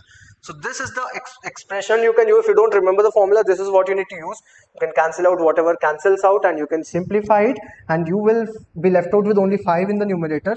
5 omega L to the power of 4, there are L square, L and L again, 5 omega L to the power of 4 divided by 3 into 8 into 8 into 2, it should be 384, 384 EI. This is the formula for the deflection of a simply supported beam with UDL value omega at midspan. This is the maximum deflection also. The maximum deflection of a simply supported beam occurs at the midpoint, which is 5 omega L to the power of 4 divided by 384 EI. You can remember these standards. There's a standard table for the slope and deflection of some standard cases. You can use that also and remember the value directly. However, if you have a confusion or forget something, you can use this approach and also find. Here 5 by 8 into L by 2 is basically distance from the support to the centroid of that particular portion, that section of the loading. Anyways, 5 omega L to the power of 4 upon 384 EI is the formula for deflection. Now, not everything is changing. So if you don't know anything, and just even if you're not sure, so in the examination, the good thing about this question is, if you are not confident on these numbers, so let us say you have learned the standard formula for deflection and slope, and you have learned this and went to the exam, but in the examination, due to the immense pressure, you don't remember this value 384. You remember that there is some number, but I don't know the number. Even then, you can easily get 2 marks. So remember, in the exam, you should control your you should not let yourself to reach to a point where you start you will start having anxiety. So you could feel, okay, I don't remember the value, let me leave this question. No, even if you don't remember this 384, you remember the half formula, something like this, omega L power 4, you could still answer the question and get the marks. How is it so? Because not everything is changing, only L and D are changing. So L is in the numerator, D comes into usage in this particular point I.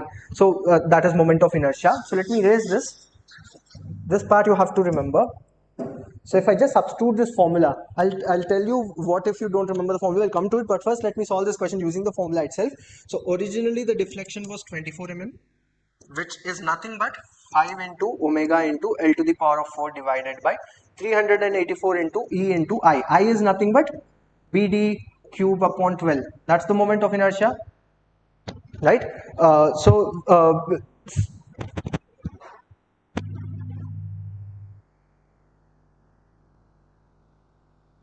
Right, so BD cube upon 12 is the moment of inertia in the denominator. So this is the value for omega deflection in the original. Now double the length and double the depth. What will be the change in the deflection? Deflection will be 5 into omega into length is now 2L. 2L to the power of 4 divided by 384 into E into B into 2 times the depth, 2D cube divided by 12. So what is the change here in the numerator? Everything is same except for this 2 power 4. In the numerator you will have 2 power 4. Other than that it is 5 into omega into L to the power 4 divided by, in the numerator, in the denominator the only change is 2 cube. 2 into 2 into, so it is 2 cube over here. And the remaining thing is same as the original. It will be 384 into E into B D cube divided by 12. The only thing here is 2 cube, that is 8.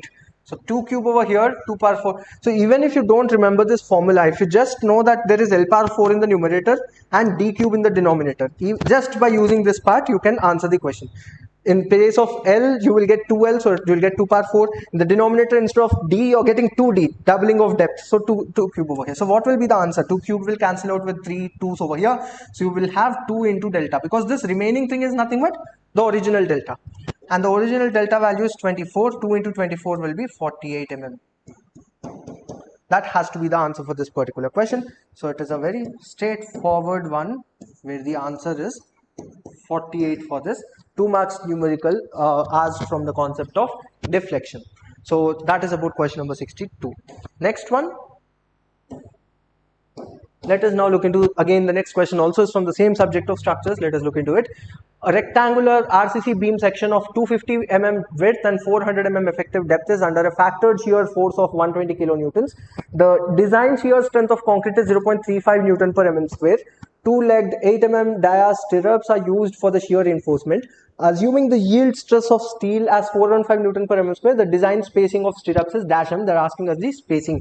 So the relation between, so first thing is, the spacing value can be found out from the strength of the shear reinforcement. What is the load taken, or shear, basically shear force in the shear reinforcement, or shear force taken by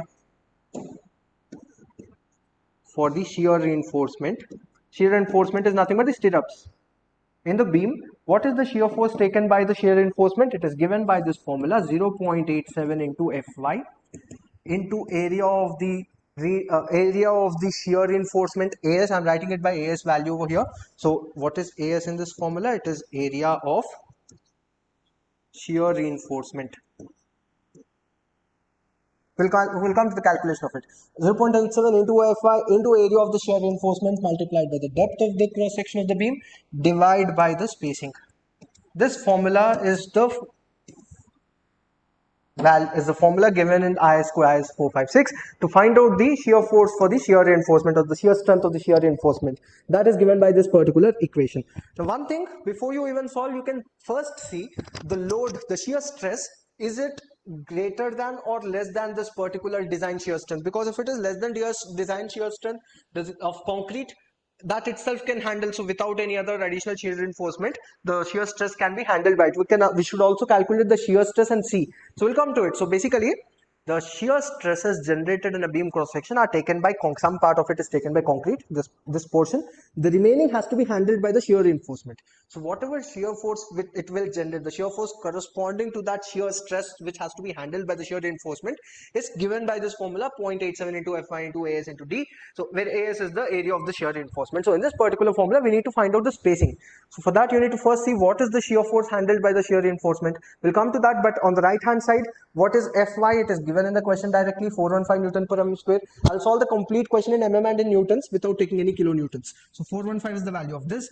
What is D? The depth of the beam. The depth of the beam is given, the effective depth is given as 400. So that has to be directly, so this is directly substituted. This is directly substituted. Spacing we have to calculate, and we have to find out the shear force also, which has to be handled by shear reinforcement. Area of the shear reinforcement, AS, is nothing but, in the question it is what type of stirrups are these? It is a two-legged 8 mm dia stirrups. So because it is two-legged, it will be 2 into area of the cross section of the stirrup. Area of cross section of the stirrup is pi d square by 4. That's the area of circle, pi d square by 4. Diameter here is 8, pi d square by 4. So you can simplify this to find out the area of shear reinforcement. I'll use the calculator. You'll have the on-screen scientific calculator in the examination. So you can use 2 into pi into 8 square. See, that's 64 divided by 4. 100.53 is the value I'm getting. I'm rounding it off to only 2 decimal places, but it is a good practice if you can round off to 4 decimal places actually. But that's the area of the shear reinforcement, 100.53 square meter. Because it's a two-legged shear reinforcement, so 2 into area of the cross section of the stirrup. That is coming out to be 100.53 square. So I have the value of AS, I have the value of D in the question already. Fy is also given in the question as directly 415. Spacing I need to calculate, but first let us see what is the shear force which the shear reinforcement has to handle. So to find out that shear force, first you need to see what is the nominal shear stress for the given beam, because the shear force is given 120 kilonewtons. This 120 kilonewtons will generate how much stress? Let us first find out that nominal shear stress for the given beam section. For the given beam cross section, that will be the shear force value divided by the area of cross section. Nominal shear stress is always straightforward, calculated as shear force divided by area of cross section. So the shear force is 120 kilonewton. I'll write it as 120 divided by 1000 because it is kilonewton. I'm writing it in newtons. So 120 divided by 1000 divided by the area of cross section of the beam is 250 into 400. 250 into 400 is the area of cross section of the beam. So this will give us the nominal shear stress of the beam. Nominal as in the average overall shear stress of the beam cross section will come out to be this value, 120 into 1000 divided by the area of cross section of the beam, which is 250 into 400. So that is coming out to be 1.2 Newton per mm square. The nominal shear stress is 1.2 Newton per mm square. From this shear stress of 1.2 Newton per mm square, 0.35 Newton per mm square is already handled by concrete. So what will be the shear stress for the reinforcement, for the shear reinforcement,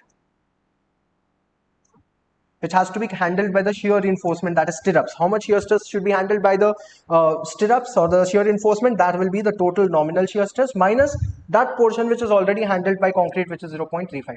So 1.2 and subtract 0.35 from it, you should get 0.85, I guess.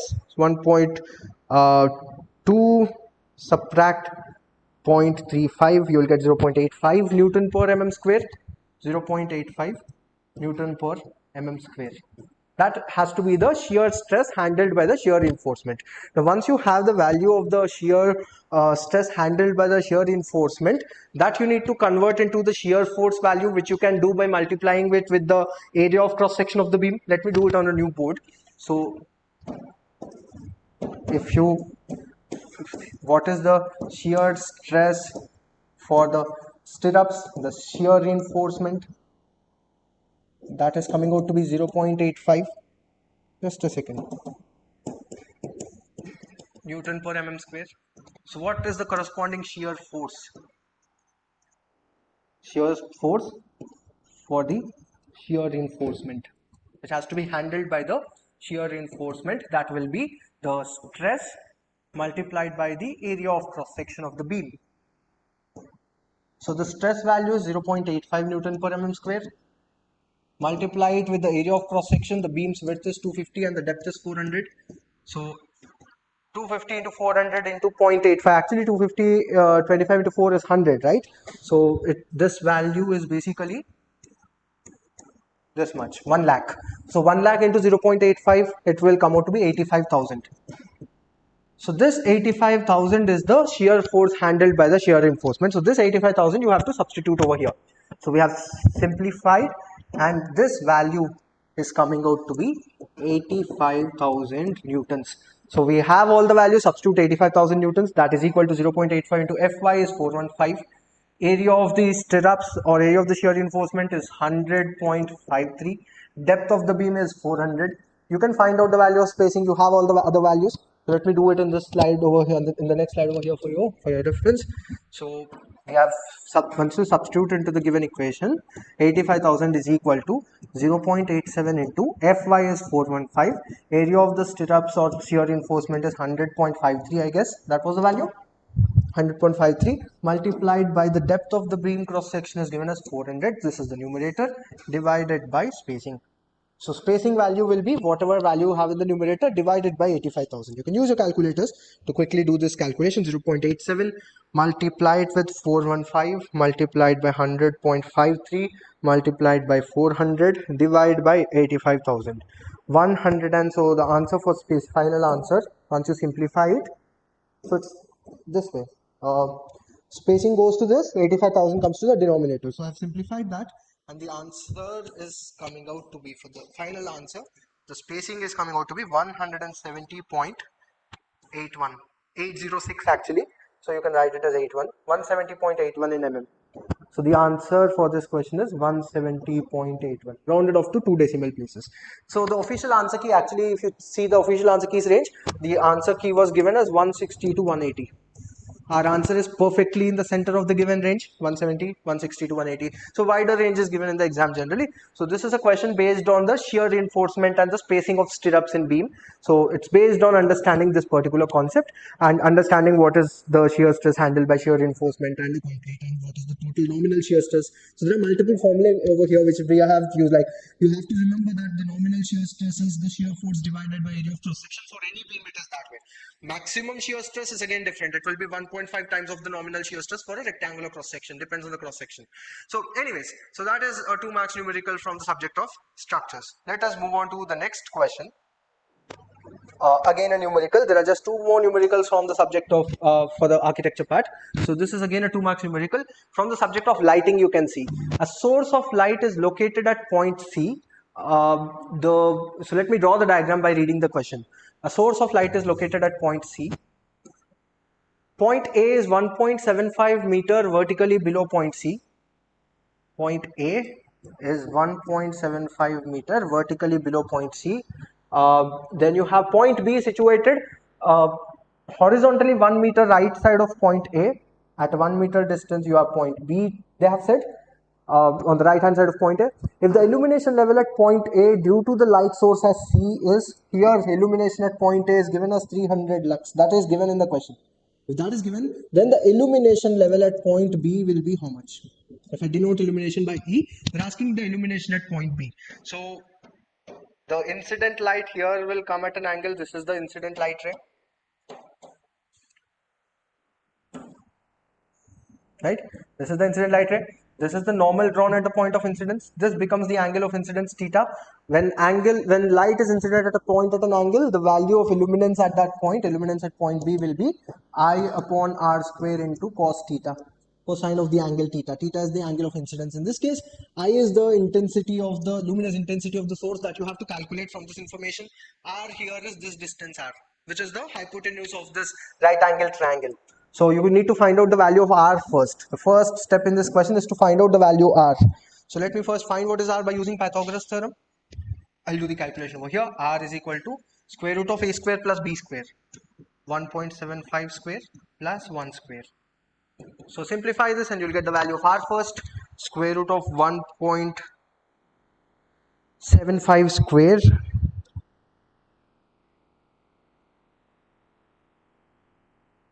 plus 1 square, right, which is coming out to be 2.0156 meters. That's the value of R. So you have R. Cos theta you have to see from this diagram. If this is angle theta, this is angle theta 2. Alternate angles when 2 parallel lines are cut by a transverse will be equal. So this also will be theta. What is the cos of this angle? Cos theta is equal to the ratio of the adjacent side and the hypotenuse. So so let me write the value of cos theta. The adjacent side, that is 1.75, divided by the hypotenuse, that is R, which is coming out to be 2.0156. So this is the value of cos. So you have R, you have cos theta. You need the value of I also to answer this question. So for I you have this, you can, point A is directly below, so this will be is equal to I upon R square. So this 300 will be equal to I upon R square. R is 1.75 in this case. I upon distance square. From this you can find out I. So if 300 is equal to I upon 1.75 square, here R is this distance because you are considering A. This is illuminance at point A. So from this implies I is equal to 300 into 1.75 square. So 300 into 300 multiplied by 1.75 multiplied by 918.75 is the value. I is 918.7. You have I, you have R, you have cos theta. Substitute them into this equation, you will get your answer. E is equal to I is 918.75 divided by R square. R is 2.0156 square of that, and cos theta is 1.75 divided by 2.0156. It might look difficult if you don't have sufficient preparation, but I'm sure those who have attended our lectures for lighting, where we studied each and every concept right from basics of Lambert's cosine law and the inverse square law of illuminance, I'm sure you're able to easily answer this question. It will hardly take you 2 minutes. It's just calculation if you know the concepts. So simplify this and you'll get your answer. 918.75 multiplied by 1.75 divided by 2.0156 cube. So the answer is coming out, I've simplified this, and this answer is coming out to be 196.35. That's the answer in lux. And this also is logical too. If the light is giving 300 lux just below it, 1 meter away it will have a lower illuminance value. So 196.35 is the correct answer. The official answer key's range was given as 185 to 205. This is the answer key range given. Our value perfectly fits into the range of the given answer key. So that brings us to the last numerical question of this architecture part of the question paper, which is from the subject of acoustics. There are 16 similar machines located radially and equally distanced from a fixed sound receiver. They're saying there are 16 similar machines located radially and equally distant from a fixed sound receiver. There's a fixed sound receiver. There are 16 machines equally distanced and equally spaced.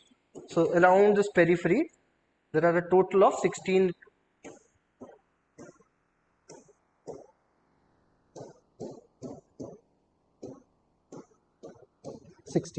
There are a total of 16 sources producing sound, and there's a receiver in the center. That's what they have said in the first statement. Then while operating each machine records 60 decibel sound level at the receiver. Each machine is giving 60 decibel, they are saying. Assuming 70 decibel to be the highest sound level allowed as per the industrial sound pollution norms, the total number of machines allowed to operate simultaneously without violating the norms is dash. It's a very interesting question. So there's a receiver. There are 16 sound producing machines all at same distance from the receiver, and they are saying one machine is producing 60 decibel at the point of receiver. If you switch on only one machine, the reading at the receiver is 60 decibel. They're asking the maximum limit is 70. You cannot cross 70 decibel. If that is the limit, how many machines can you run simultaneously? How many machines can you switch on simultaneously? So this can be easily calculated in terms of sound intensity. So let us first see what is the sound intensity at the receiver. I'll write receiver as R in short. Sound intensity at receiver R due to one source, due to one machine. How much is that? How many watts per square meter? Intensity level is given as 60 decibel. So that 60 decibel is corresponding to how much intensity I. We need to find out the sound intensity I. So decibel value is always given by 10 into log of I upon I reference. I reference is 10 to the power of minus 12. So which value of I will give you 60 over here? You can simplify. If you're not confident, you can always calculate this. 60 is equal to 10 into log of I upon 10 power minus 12. 0 and 0 cancels out. So 6 log of which number is equal to 6? Log of 10 power 6 will be 6. So this basically implies I upon 10 to the power of minus 12. This value should be equal to 10 to the power 6. So it's like this. This base raised to the power of value will be the value considered in the log. So that's how you convert log to exponent, right? Simple mathematics. So I upon 10 power minus 12 is 10 power 6. That implies I is equal to 10 to the power of minus 6. Because it will be 10 power 6. This goes to the other side. So 6 minus 12, you will get minus 6. 10 power minus 6 watt per square. That's the intensity. What is 10 power minus 6 in this case? It is the sound intensity at the receiver due to one machine. That is 10 power minus 6 watt per square meter. This is the value you have for the sound intensity produced by one machine at the receiver. Now let me raise this calculation. You then have the maximum limit. What is the maximum sound intensity? So 70 decibel is the intensity level. So what is the sound intensity, maximum sound? You can write it like this: maximum sound intensity at the receiver is equal to 10 to the power of minus 5. It will be, because 70 decibel, just like how we have converted 60 decibel to I, you can convert 70 decibel also. So 70 is equal to 10 into log of I upon I reference. I reference is always a standard value of 10 power minus 12. So this cancels out. So you'll get 10 to the power of 7 is equal to I upon 10 to the power minus 12. This implies I is equal to 10 to the power of 7 minus 12 is minus 5. Right? So what is the maximum sound intensity at the receiver? It is 10 to the power of minus 5 watt per square meter. So these two things, once you have, you can easily answer this question. Now, one machine is giving you 10 power minus 6 watt per square meter at the receiver. Total maximum value it can have is 10 power minus 5. Every machine is giving you the same value. So let us say, let maximum number of machines which you can run simultaneously is X. Let us say you can run X is the answer for this question. Let us say that is, you can run X machines together at the same point of time. So this 10 to the power of minus 5, the maximum limit, the maximum sound intensity will be equal to the value X multiplied by the intensity produced by each machine. Maximum permissible sound intensity at the receiver is equal to X, that is number of machines, multiplied by the sound intensity produced by one machine, which is 10 power minus 6. So you can find out X easily from this. X is equal to 10 power minus 5 divided by 10 power minus 6. So this will come out to be 10, because 10 power minus 6 goes to the numerator, it will become 10 power 6. 10 power minus 5 comes to the denominator, it will become 10 power 5. So 10 power 6 divided by 10 power 5 is answer 10. So the answer is X is equal to 10 in this case. So a very simple question again. It is just based on understanding of one concept. The value of X is 10, which is the, so to answer this question, you need to know the concept of the formula of sound intensity level, that is 10 log I upon I reference. That's the only thing which you need to know to answer this question. The last question of the architecture part. Hope that was helpful. Focus on regular practice. Attend the quiz portal. The link for the quiz portal is given in the description of the video. Check out the complete playlist of the past gate papers to stay so to understand the concepts of every question. We have tried to explain the questions. We have not learned any concept as such in these video sessions, but we have solved it majorly. So you need to learn these concepts as well. So spend more time, read about the incorrect options, learn the concepts if you're not sure on any concept. So I have solved, and I did not explain you the logic behind any formula. I've just applied the concepts. So if you're not sure on any concept, you need to have a conceptual understanding of it. That is important for the gate preparation, and hope it was helpful for you.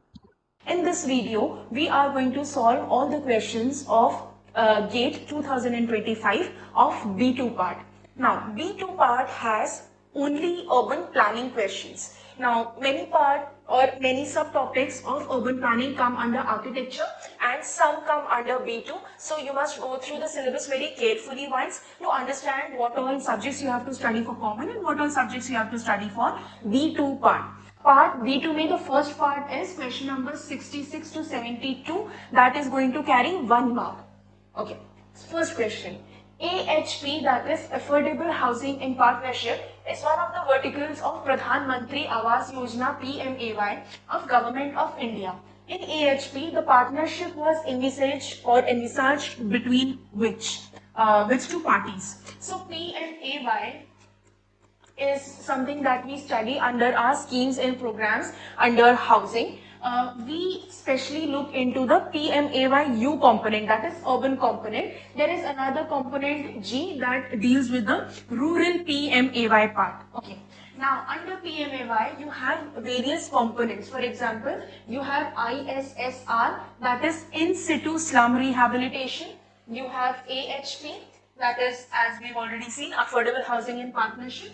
You have CLSS, that is Credit Linked Subsidy Scheme, and you have BLC. BLC is Beneficiary Led Construction.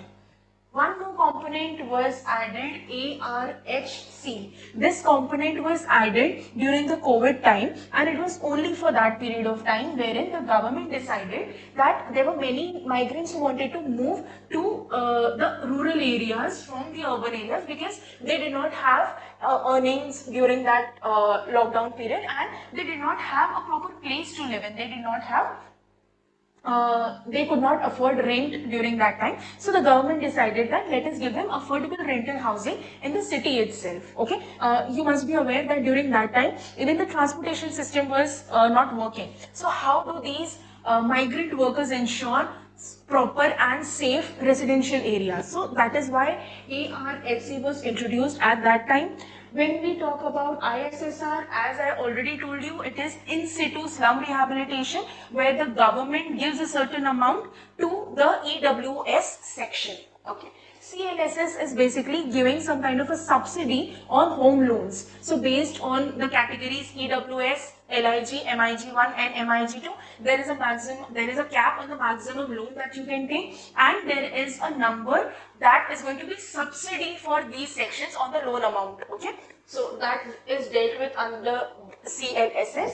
Now, BLC is where the beneficiary is someone who can avail these,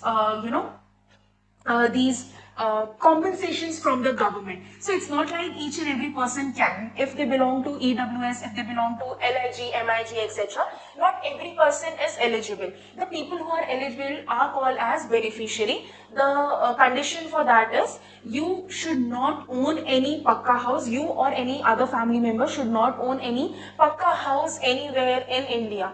If that is the scenario, you are eligible or you are a beneficiary under PMAYU. Okay, when there is no partnership or the government is not constructing for you, or maybe the developers are not providing for you, in that case where you yourself are doing some construction or expansion of your own house, at that time this BLC is taken into consideration, BLC component is taken into consideration.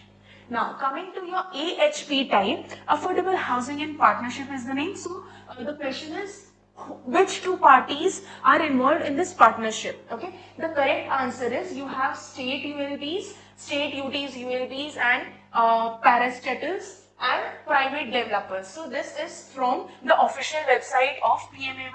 So a centrally sponsored scheme is AHP. Then you have to provide financial assistance to EWS. How much?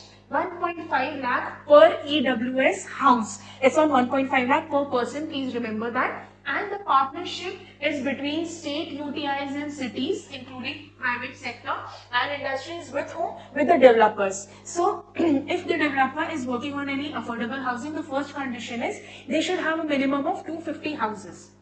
Apart from that, at least 35% of those 250 houses should belong to the EWS category. Only then any project can be considered under the AHP scheme. So the answer over here is B. Okay, moving on to the next one. Which are the two wavelength bands of light spectrum used to calculate the normalized difference vegetation index, that is NDVI, under remote sensing? So NDVI is what? First of all, you get to know whether there is vegetation on the ground or not. So in that, red and near infrared are used. Now how does it work is basically these radiations or these wavelength band fall onto the surface of the earth from where? From the remote sensors or the satellites. Okay, they fall onto the surface of the earth.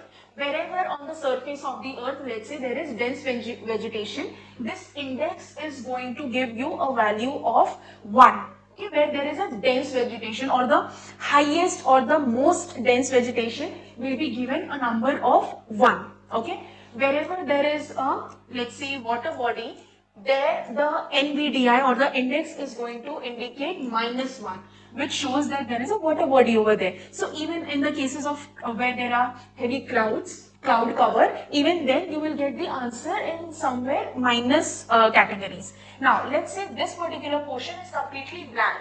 You either have nothing over there, barren land over there, or some kind of a construction without any vegetation. In these cases, you will get the number very close to 0. Okay. Now, let's say there are 3 categories over here. One which is barren, one which has light vegetation, and one which has very heavy vegetation, or let's not call this barren. Let's say this is somewhat vegetation which is somewhere in middle. Okay. Let's say your light dense vegetation is going to give you an index of 0.2. Your medium vegetation is going to give you let's say 0.6 or 0.5, and higher vegetation or higher dense vegetation areas are going to give you a number of 0.8, 0.9 or so.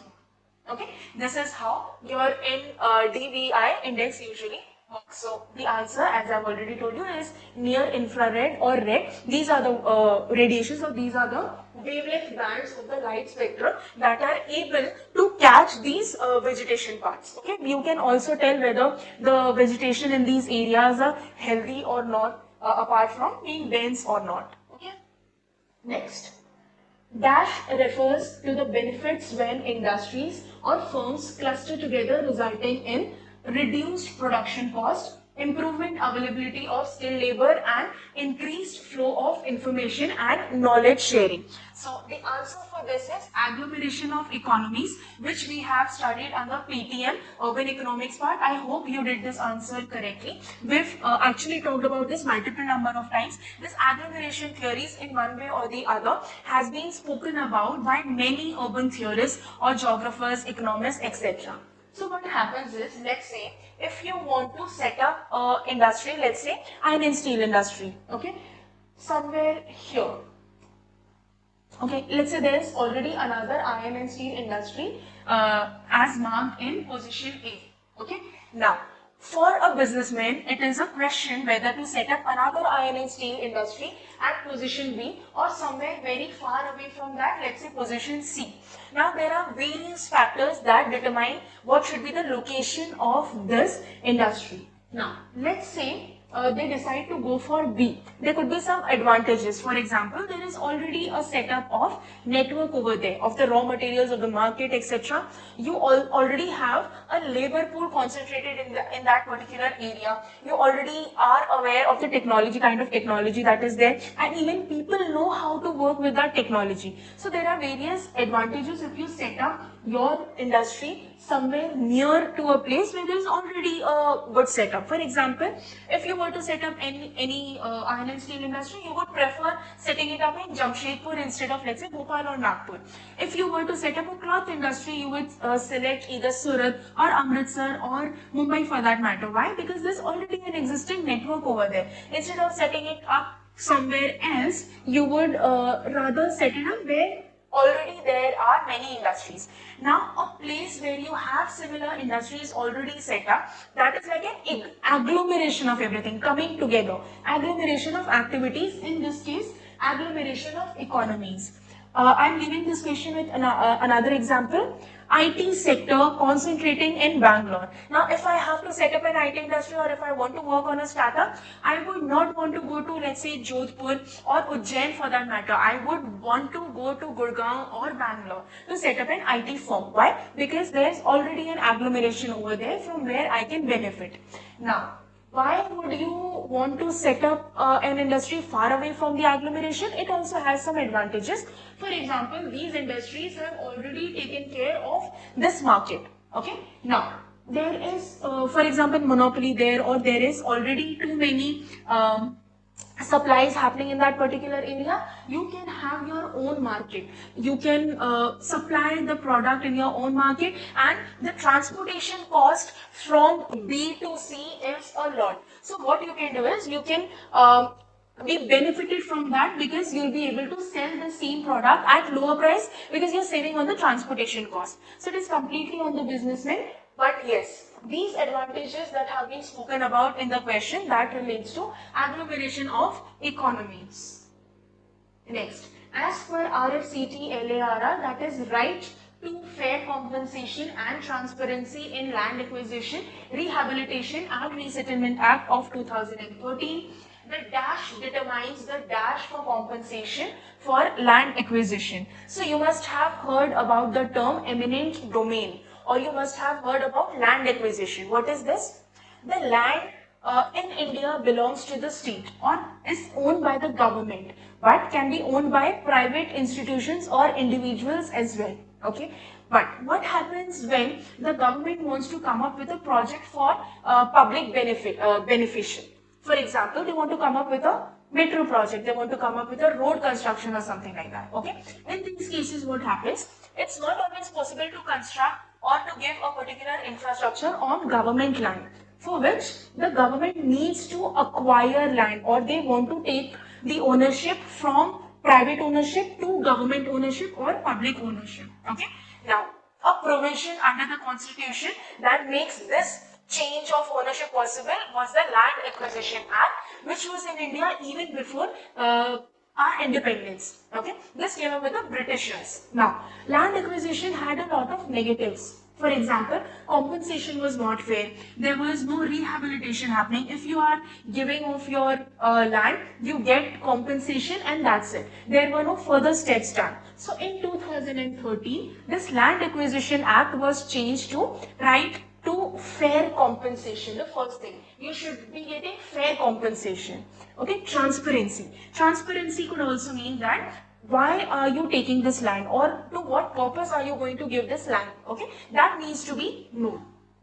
Then in Land Acquisition, Rehabilitation and Resettlement Act, you have to make sure there is a certain kind of rehabilitation happening. You have to make that resettlement is also worked upon. Many times villages and town entirely needs to be displaced due to some project, which was the case in Tehri Dam construction. Okay, the entire old Tehri town needed to be displaced too. Now, when we are talking about small villages, when we are talking about towns, there is a type of culture that is there. There is interaction between these people. Okay, they live in a community. Now, in these communities, what happen? First of all, they lose their land, they lose their house, they lose the place where they grew up. But at least something should be there to ensure that in future they should be able to earn well. Okay, in the Tehri Dam construction project, what happened was some people from the old Tehri town had to displace to Rishikesh, Dehradun, Haridwar, Delhi, or many such places. Okay, so what could have been done is they could have given another land very close to that place so that the climate, the land, the settlement exactly could be replicated somewhere else, which was a problem under Land Acquisition Act. So the RFCT LARR Act came into being in 2013, which was further amended in 2015. Now, coming back to our question, who determines the compensation? First of all, it's the collector who determines the compensation. There is a 56 or 54 page document that you will get easily online, and you can download that PDF. If you read through it, you will know that it's the collector who decides the compensation, and the compensation is based on what? Either market value or circle rate. What is circle rate? Circle rate can also be called as ready reckoner rate in many cases, which is something that is written down by the officials every year. So it is the rate of that particular land, and every year it should be updated. Now in India, we know that many a times these processes or these works are usually delayed. Okay, so that is one problem. When it comes to the circle rate or the ready reckoner rate, it is not updated very frequently. Second, it's not in par, or it's not at par with the market rate. Market rate would mean, for example, if here it is saying 500 rupees per square feet, the market rate could be 700. Why? Because there is a tussle going on in the market. Somebody is saying, I'll give you 500 rupees for this piece of land. Another one is saying, no, I can give you 550 for this piece of land. Because such is the demand for that land. Or it could also be that, okay, in the month of February, it was updated and brought to from 450 to 500, which is good. But let's say very close to this parcel of land that you are talking about, another mall or hospital is to be constructed. That infrastructure is coming up. Now, the land price around it will definitely improve or increase. Now, the next time it will be updated is next year, but the land price has already increased. So who is taking care of that? Who is noting that? Okay, that is why your circle rate or ready reckoner rate and market value are different, and the compensation, fair compensation that we are talking about, needs to be according to the market rate. That is what this question talks about. Moving on to the next question. Total station is an equipment used for what? So what you can do is pause this video right now and open in another window, open an image of the total station. Okay, there you will see that you have an equipment. Now this equipment is used for majorly surveying and leveling. Whenever you want to understand the coordinates of a particular land parcel, or where you want to measure the angles or the distance, that's where you use the total station. So one component of this is theodolite. This component is going to be helpful for measuring of angles. Okay. Next one is one is theodolite. Next one is EDM, electromagnetic device for measurement, which is going to give you accurate measurement of distances. Okay. Then it also has a components which is going to store the data and help you analyze the data quickly. So this is with respect to the data. Coming to the options, measurement of rainfall intensity, noise level measurement, air quality measurement, all are incorrect answers. The correct one is determination of coordinates of unknown points relative to a known coordinate. Okay, next.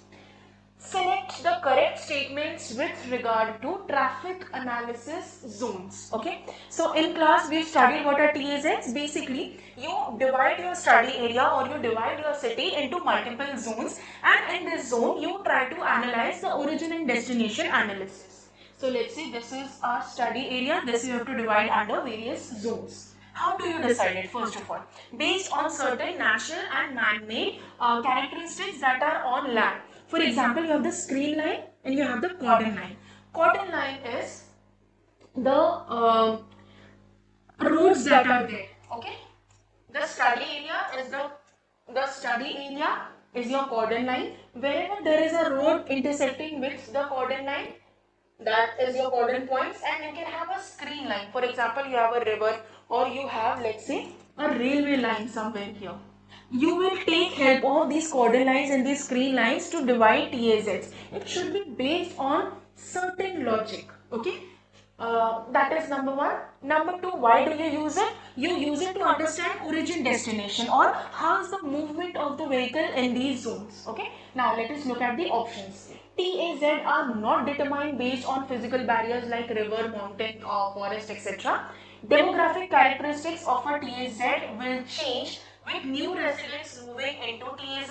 Cordon line helps in defining the study area within which TAZs are located, and TAZs cannot include multiple wards. Okay, first of all, it's either going to be option 1 or option C. Both of them cannot be correct. One says that the physical barriers or the screen lines that we are talking about, that does not determine. Okay, and C says that cordon line helps in defining the study area. So you have cordon lines and screen lines that help in dividing TAZs, or the natural features of the screen line does not help in dividing the TAZs. So only one can be true. Based on the understanding, we already know that C is the correct one. Okay, next. Demographic characteristics of a TAZ will change with new residents. Of course, if there are new residents coming into a zone, the number of people or the population is going to increase. With the increase in population, definitely the demographic characteristic is definitely going to change. So option number B cannot be correct, or is correct rather, because it says that demographic characteristics are going to change. Next. TAZs cannot include multiple wards. Wards are basically divisions or zones based on administrative purpose. Okay, so TAZs have nothing to do with multiple wards. It can include areas of multiple wards. Okay, so D is wrong, A is wrong, B is correct, C is correct. So as you can see, correct statements. Okay, so this is a MSQ kind of a question. Next.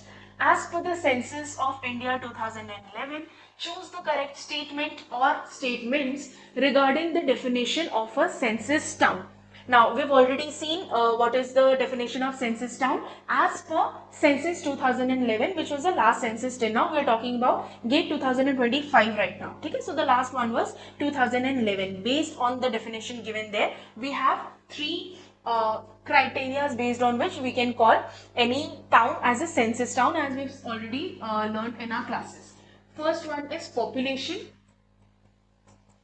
second one is density, and the third one is with respect to occupation. Okay, now knowing just this much is not good enough. You should also know the numbers associated with it. So population has to be a minimum of 5,000, density has to be minimum of 400 people per kilometer square. Okay, and occupation may at least 75% of the male male working population should not be engaged in agriculture activities or related activities. So should not be engaged into primary activities. These were the three criteria. So let's look into the options. The minimum population size is 5,000, correct. The population density of at least 400 people per square kilometer, this is also correct. So you have to be careful of the unit as well. 55% of the male working population are not engaged in agriculture. We've already seen this number is 75%. So option number C cannot be correct. The population density of at least 250% per square kilometer, again this is wrong. Your correct answer is 400. So option for the correct options for this question is A and B. Next, now we have 2 marks question. Okay, match the following planning strategies in group 1 to their corresponding descriptions in group 2. Okay, you have urban sprawl, smart growth, greenfield development and brownfield development. Whenever you are approaching such questions, do not fear if you are not aware of all the topics or all the keywords given over here. Even if you know, let's say 1 or 2, start solving the question. There is negative marking in these kind of questions, which usually fears students that okay, we should not go ahead with attempting this question, otherwise we'll get negative marks. But one key over here is that it's not always that you won't be able to match it properly. Okay, sometimes even with one correct answer you can get the right answer by elimination method. So let's try to solve this particular question by elimination method. Okay, the first try to solve the ones that is the easiest to understand, or maybe something that you already know. Let's say in this case you already know what is greenfield development and brownfield development. What is greenfield development? Development happening on a barren land, okay, something which was not put to use earlier on. And brownfield development is where you are trying to develop or redevelop certain areas which were put to some kind of a use before this. Okay, so let's try to figure out if we can know the answer over here. Brownfield development, let's try to see that first. Redeveloping previously utilized land, often resulting in change in land use and land cover. Yes, this is exactly what is meant by brownfield development. So we have S1 as the answer. Okay, so S1 and S1. So we can eliminate B and D entirely over here. We have to choose between A and C now. Next, greenfield development के लिए development on previously undeveloped land. Okay, exactly. This is your greenfield development. So Q becomes 2 over here. This is Q3 eliminated. Q2, that is option number A, is the correct answer. Let's but check for the others as well. Smart growth. Concentrating development in compact, walkable, urban centers to improve health and natural environment. Yes, absolutely. Smart growth is what? First of all, what is this? Compact, walkable, urban centers. Compact is, if you are aware of the development that has happened in urban areas. So you had the cities or the villages or the towns very small previously. Why? Because they should be able to go to their farm areas easily. They should be able to go to the market areas easily, and they did not have access to vehicles and public vehicles or private vehicles that we have today. So they were only dependent on walking or foot. Okay, so that is why the urban areas were very small. After that, you had the invention of wheel, because of which they could travel faraway distances. Then there was invention of rail, because of which, let's say if this is the railway line, you would have urban areas or growth along the railway line, because that was more convenient for everyone. Okay, now initially you had very compact workable areas. Now you have a lot of spread. Okay, now what is being said is, don't depend on the vehicles. As much as possible, you should be able to walk to the nearby areas, to the nearby markets, schools, etc. Why? Because this is going to help the environment. We know that automobiles use a lot of fuels. Fuels are non-renewable resources, because of which we want more and more people to walk.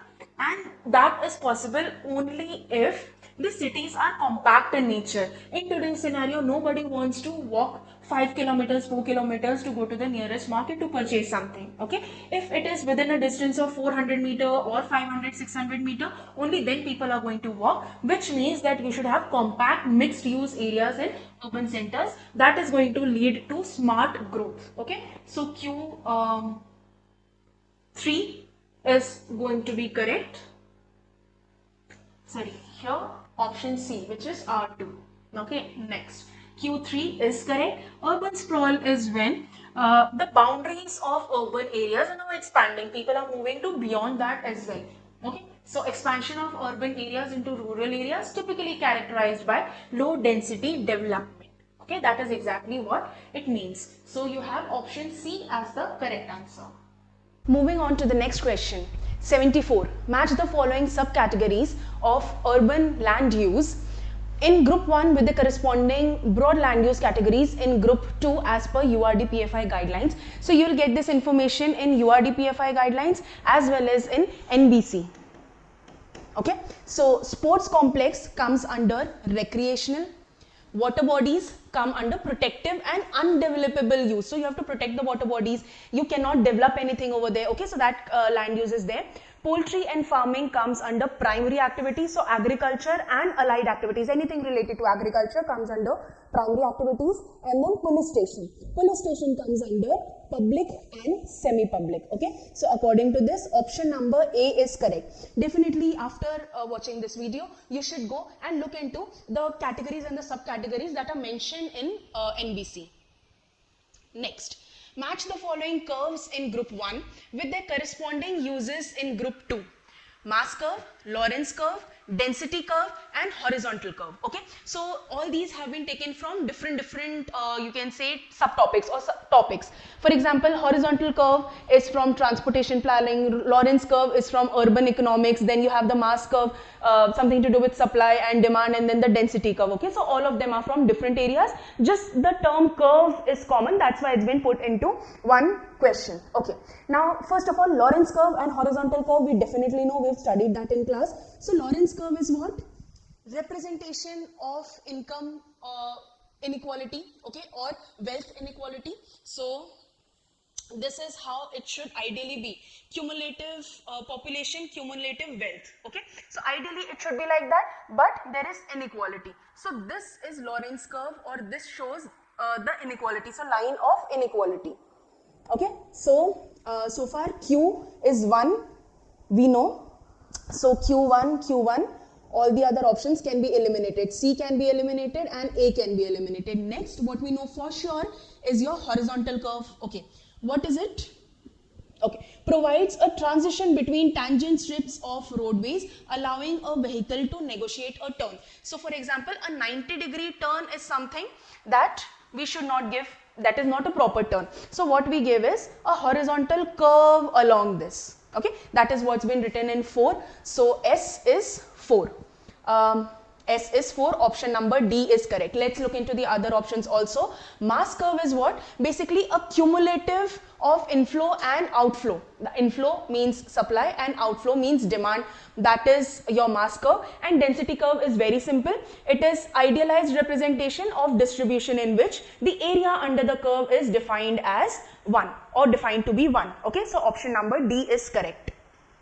Next, match the following types of migration in group 1 to the corresponding descriptions in group 2. Now we definitely know what migration is. We have studied some types, but here involuntary, step, circular and chain is something that we have not looked into detail. Okay?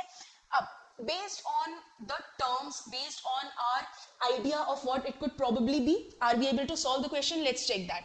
Involuntary, matlab, voluntary if you do something, matlab you're willingly doing it. Involuntary if you are doing something, matlab somebody else is asking you to do it or you're forced to do something. Okay? Step migration could mean going step by step. है ना? जैसे step by step we solve any mathematical equation or something like that. That could be your step by step something. Circular means which is like a complete circular, chalta ja raha hai. Okay? And chain migration, chain could probably mean one followed by the other, something like that. Okay? Now let's look into what's been given in group 2. Okay? when a migrant follows a path or series of stages towards a final destination. So stages could also mean going step by step. So for now I am saying Q is 1. Okay, stages following stages, involuntary doesn't make sense, circular doesn't make sense, chain doesn't make sense. So for now I am writing it as 1. Next, repetitive movement of migrant worker between home and destination areas. Okay, this could mean something like a circular, okay, repetitive, like a circle, it's going on like that. Okay, so I am thinking it is something like circular, repetitive movements of a migrant worker between home and destination areas, that is circular. Okay, next, forced displacement. I definitely know this is P.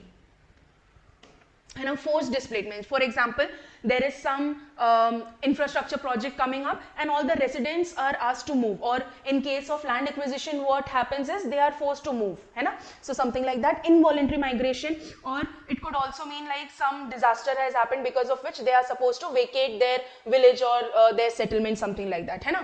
Then comes immigrants from a particular area follow others from that area to a particular destination. For example, from a particular state or from a particular city, mostly people migrate to X area. Okay, you have seen that trend and you are just following it. So I am thinking that is going to be chain migration. Now relocation or process of people leaving one country to reside in another, this is simply migration, hai na?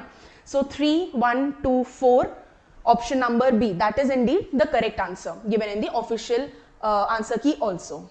Chalo. So why deliberately I did not give you the definitions over here and I completed the question in this manner, because again and again in all the PYQs I've been telling you, many times you will see that you do not know a certain thing, but that is very obvious. Just read every question very clearly and read it word by word and you may be able to answer it. Okay, next. Which of the following characteristics of a house or land are considered in hedonic price function? What is this hedonic price function? Let's check that first. Hedonic price function is basically based on certain factors. You increase the price or decrease the price of a particular, in this case, house. Okay? Now, quality of view from the house. So let's say if it is sea facing, the view is very good. Will the price increase of your house? Definitely. So hedonic price function ke under that is going to fall. Low crime rate in the surrounding areas. If you know that, okay, it's safe to live in there, obviously the price is going to increase. Number of bedrooms. The price of 2 BHK is going to be less than 3 BHK. So yes. And household size. Household size pe depend karta hai kya price of the house? No. If the bedroom is changing, yes. Just household size, no. Okay, so the answer is A, B, C. Basically, there are some factors based on which the price may increase or decrease. Okay, for example, size, for example, special characteristics, and so on. Okay, next. Which of the following are the characteristics of urban agglomeration as per census of India? We definitely know what urban agglomeration is. It could be, let's say this is one town and there are some outgrowths there, for example, there are certain outgrowths. This could be an urban agglomeration, or let's say there are 2 or 3 towns with their outgrowths.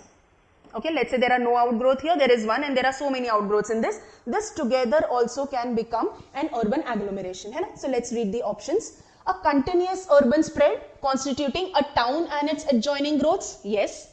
Urban settlements combined with one rural settlement, that is not like necessary ki one rural settlement should be there, and rural settlement we are not talking about, we are talking about outgrowths, hai na? So no. 2 or more contiguous towns together with or without its outgrowth. So let's say if there is no outgrowth, still we can combine the towns and call it as an urban agglomeration. So correct. Urban villages engulfed within a metropolitan area. So no, these villages won't be called as urban agglomeration. Okay? So option number A and C are correct.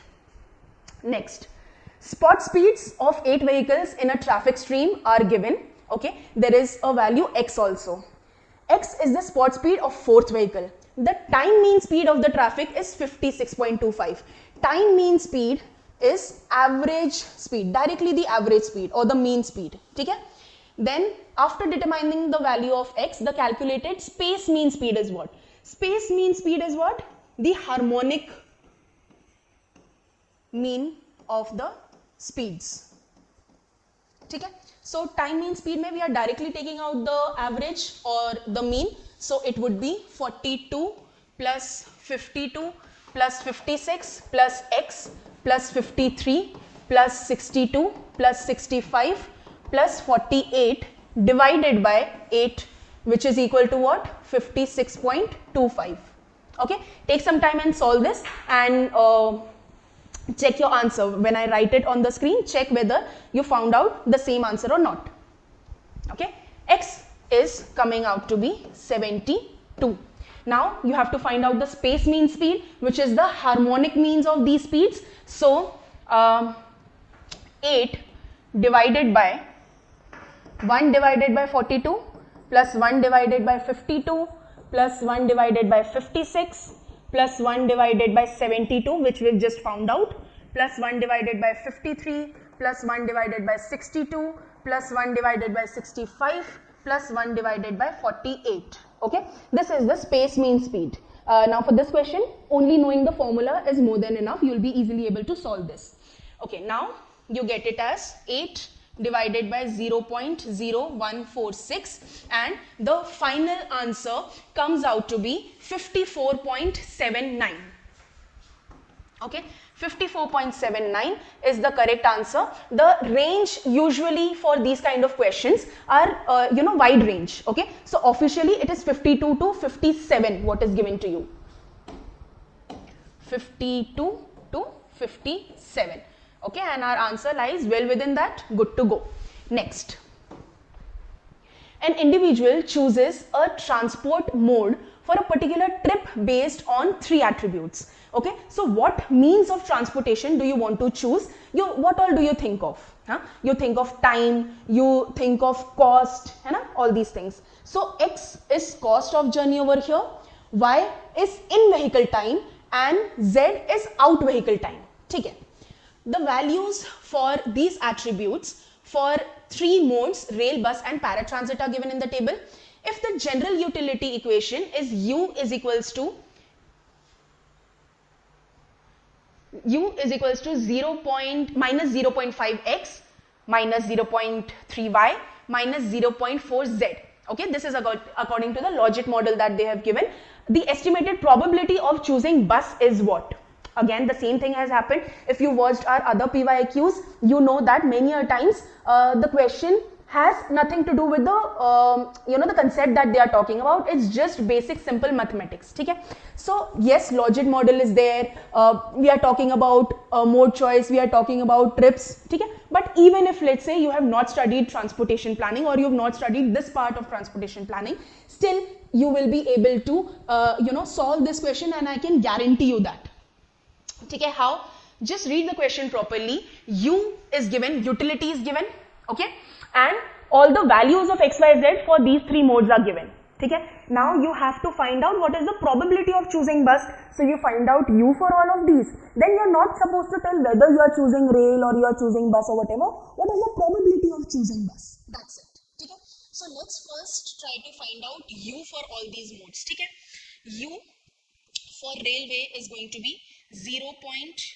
minus 0.520 minus 0.320 minus 0.410.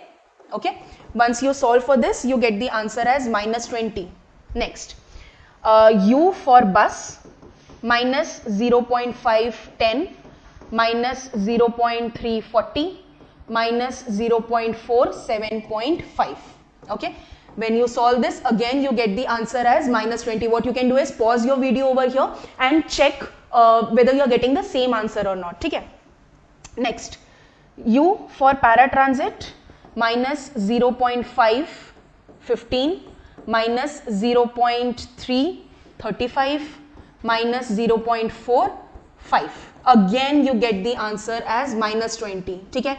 If the utility for all of these are same, what is the probability of choosing one over the other? Equal probability. You can either choose rail or bus or paratransit. So since there are 3 entities and you have equal probability of choosing all of them, your probability is going to be 1 by 3 or 0.33. Now this is a NET type of question, so you have to type it in decimals. Okay? You won't be able to type any special characteristics like divided by or slash or anything. You should be answering in terms of decimals. So 0.33. In the official answer key, it was given, the range was given as 0.3 to 0.34. So our answer lies well within the range. Next question. A 4-arm, uncontrolled, unsignaled urban section of both-way traffic is illustrated in the figure. Vehicles approaching the intersection from the direction A, B, C and D can move either left or right or continue in the straight direction. No U-turn is allowed. In the given situation, the maximum number of vehicular crossing conflict points for the intersection is what? Very simple, okay? Let's say you're moving from here. You can take a left, you can take straight, you can take a right. No U-turns are allowed. In this case, we know how many conflict points can be there. Total of 32, out of which you are going to have 16 as crossing, 8 as diverging and 8 as merging. Okay, this is something that we have learned by heart in our class with respect to 3-legged intersection, with respect to 4-legged intersection, 5, 6, everything. We have learned it already. So you had to waste no time in your examination. You could directly write 16 and you had your answer. Now, just in case you are little confused about this particular topic, you can check our other video on our YouTube channel. There is one video separately on this. There is another video wherein we have talked about the memory-based questions for the year 2025. You can check the detailed description over there. For now, thank you so much. Bye-bye, and keep tuned to our YouTube channel and subscribe to our YouTube channel for more such content.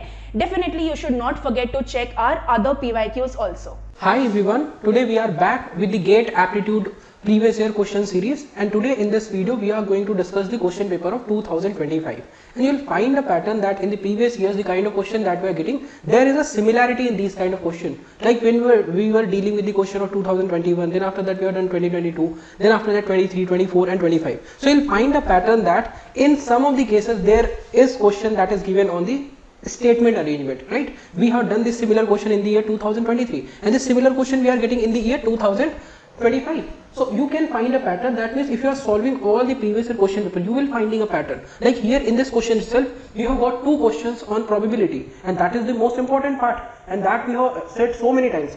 Either you talk about the probability, either you talk about the what do we call it, not profit loss, it's permutation and combination. Then after that, when we are talking about the rotation, scaling, that is a special aptitude. So we are getting continuous question from all these topics. So today we are going to discuss this paper of 2025, and if you really want to excel in the general aptitude part, you don't need to look for many sources. You just can rely on the previous year question paper. Majority of the question, I'm not saying the exact question get repeated, but yeah, you'll find a pattern. If you are solving at least 20-25 question papers which are being asked in the different threads, you will 100% you'll be able to have an idea what kind of question we are getting here.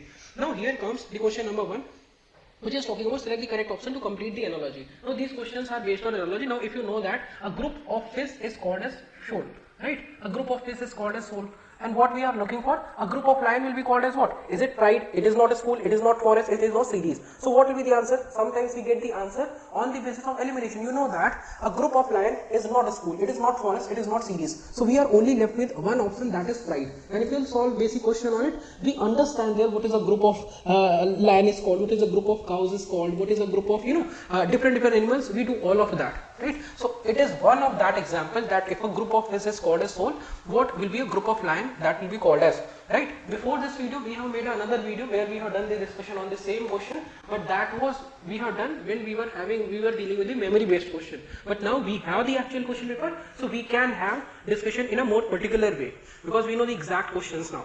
Let's discuss this question number 2. Now it says identify the grammatically correct sentence. Now it says it is I who am responsible for the fiasco. Now this option is correct. Now what is the mistake they have made? It is myself. This is not the correct word to use here. It is me, not correct. It is myself, it is not correct. It is I who am responsible for the fiasco. It says it is I who is. Here the verb that we are using, it will be used as per this subject I, and with I we don't use is, we don't use are, we only use am. So here the only correct statement that is given here is going to be option 1, and that reads It is I who am responsible for the fiasco. This is the question number 2. Now you understand. Now these two questions, they do not require, you don't need to understand the complex topics of general aptitude. If you have the basic understanding, you'll be able to solve it. Okay, I'm not going into some moral education. Now here comes the question number 3, for which you need the basic understanding of speed, distance and time. Now see what it says. There are two cars, P and Q, both are starting from a point X in India at 10 in the morning. Car P is traveling in the north at a speed of 25 km per hour, and car Q is going in the east with a speed of 30 km per hour, and car P is traveling continuously, but car Q stops for some time after traveling for 1 hour. If both the cars at the same distance from X at 11:30, for how long the car Q stops, right? Now this is the most basic question that you can expect on the topic of speed, distance and time. When we discuss these things in the classroom, we deal with these kind of question and with a lot more than this. Speed, distance and time we do deal with the average speed, we deal with the relative speed, all sort of question we do in the classroom, and it is just a basic question on this concept. Now here understand, both the cars are starting at a point X, right? It is a point X where both the cars are going, car P and Q, and they are leaving at the same time 10 in the morning. Car P is traveling in the north, car P is going in the north. At what speed it is going? It is going at a speed of 25 km per hour. It is traveling at a speed of 25 km per hour. Now what about the other car? The car Q is traveling to the east with a speed of 30 km per hour. Now car Q is going in the east. At what speed it is traveling? It is going at a speed of 30 km per hour. Right? Speed is given, direction is given. Car P travel continuously. That means it is not taking break in this journey. So car P is traveling continuously, but car Q stops for some time after traveling for 1 hour. Now try to understand. The speed of car is given 30 km per hour, and it is stopping after going for 1 hour. So that means it is traveling 30 km per hour speed. That means in 1 hour it would have traveled 30 km. So 1 hour it has already covered 30 km. So after 1 hour it has covered a distance of 30 km. Now it is taking a break for some time, right? The car is taking break of some time. Alright. But car P is going continuously. It is not taking any sort of break. Alright. Then it says Q stop for some time after traveling for 1 hour. If both the cars are at the same distance from X at 11:30 in the morning. At 11:30 in the morning, both the cars are at the same distance. So they are at the same distance at 11:30. Car P started at what time? 10 in the morning. Car Q started at what time? 10 in the morning. And they are going for 1 hour 30 minutes. If they are starting at 10, 10 to 11, 11 to 11:30, that means both the cars are going for 1 hour 30 minutes, 1.5 hours. So the speed of the first car is 25 km per hour. In 1 hour, it will be traveling 25 km. Alright. In another half an hour, it will travel half of it. It will go 12.5 km. So the total will be what? Total is going to be 37.5 km.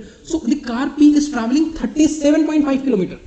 I hope you understand that, because it is going continuously without taking a single break. So car P is traveling 37.5 km and car Q has traveled only 30 km, and it has to travel 7.5 km extra so that they are traveling, so that we can convince this condition that both the cars are traveling the same distance in this time.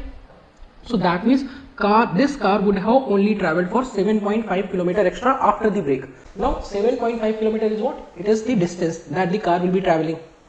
And then after that, what is the speed of the car? The speed of the car is 30 km per hour. And this will be what? You will calculate in hours. We need to calculate it in minutes. So multiply by 60. 30 multiplied by 2 will be giving divide by 60 will be giving 2. That means we will be getting 15 minutes here. Right? 15 minutes. That means the car was traveling for 1 hour, it has covered 30 km. After that it takes break, and after that in 15 minutes it will cover 7.5 km. So what time it was stopping for break? कितना इसने break लिया? How we will calculate that? Total time was 1 hour 30 minutes, right? In out of that, it has traveled 1 hour, it has traveled 15 minutes. So 15 minutes has gone in break. 15 minutes has gone in break, and this is about question number 3. This is about the question number 3. Right, this is basic question. You can go with the basics. What you can do is, here you can apply the speed is equal to distance upon time. Here also you can apply the speed is equal to distance upon time. Then you can equate the both equation, but that will be a time taking process. Here I am taking time on the concept, but if you know the concept, this will hardly take 10 or 15 seconds. Because once you calculate 3.5, you just need to calculate 7.5 divided by 30, you will be getting the answer. Alright. Here comes the question number 4. Now again, if you understand the language, this is something this is a question which is similar to inequalities, right? Inequalities is a chapter that we do in logical reasoning. So it is similar to inequalities. It's a ceiling function of a real number denoted by CEX. Ceiling function of a real number x is denoted by x, n is defined as the smallest integer that is greater than or equal to x. Now this ceiling function x, which is denoted by this, is defined as the smallest integer that is greater than or equal to x, right? This is the meaning of this line. Similarly, the floor function, which is denoted by flx, floor function that is denoted by flx is defined as the largest integer and that is smaller than or equal to x, right? Which of the following statement is not correct for all the possible values? You need to focus on this not. We are finding out which one is not the correct one, right? Here try to understand. Ceiling function is greater or equal to x. Ceiling function is greater or equal to x. This is the correct statement. That cannot be the answer. Second one says floor function is less or equal to x. This floor function is less or equal to x. That is also correct one. This floor function is less or equal to x. It is also correct one. Let's talk about the third option. Third option says ceiling function is greater or equal to floor function, right? Ceiling function is greater or equal to floor function. Now try to understand. Ceiling function is greater than x and floor function is less than this floor function, right? So we can write it like this. Now try to understand. Ceiling function is greater than flx is the correct thing. That cannot be the correct answer. This is also correct. It cannot be the correct answer. Now here says ceiling function is only greater than floor function. Here ceiling function is greater or equal to floor function. Here it is saying floor function is only less than ceiling function. This equal to sign is not there. So it is not definitely correct, right? So option D will be the correct answer here, and that is again a question that can be solved only by having the basic understanding of general aptitude. I hope this is clear. In case you'll be having any doubt, we can discuss that. You can let us know in the chat box. Now here it comes the question number 5. It says P and Q both are playing chess frequently against each other. One of these matches, P has won 80%. Now the possibility for P winning the match is 80%. Now if you are going to write it in the fraction, 80% is nothing but 80 upon 100, right? So once you are going to simplify it, 80% is nothing but 4 upon 5, right? Of the matches drawn are 15%, 15% is nothing but 3 upon 20, right? Lost matches are 5% and 5% is nothing but 1 upon 20. So this is what? This is the possibility of P winning all the matches is 4 upon 5. Possibility, what probability of winning all the matches? P has won 80% of the matches, right? This is the possibility of winning. This is the possibility of losing. This is the possibility of draw, right? So we can denote it by win, draw and lose. Right, this is the possibility for all three that is being given in the question. Now they are saying if they play 3 more matches, अगर वो 3 और match खेलते, what is the probability of P winning exactly 2 of these 3 matches?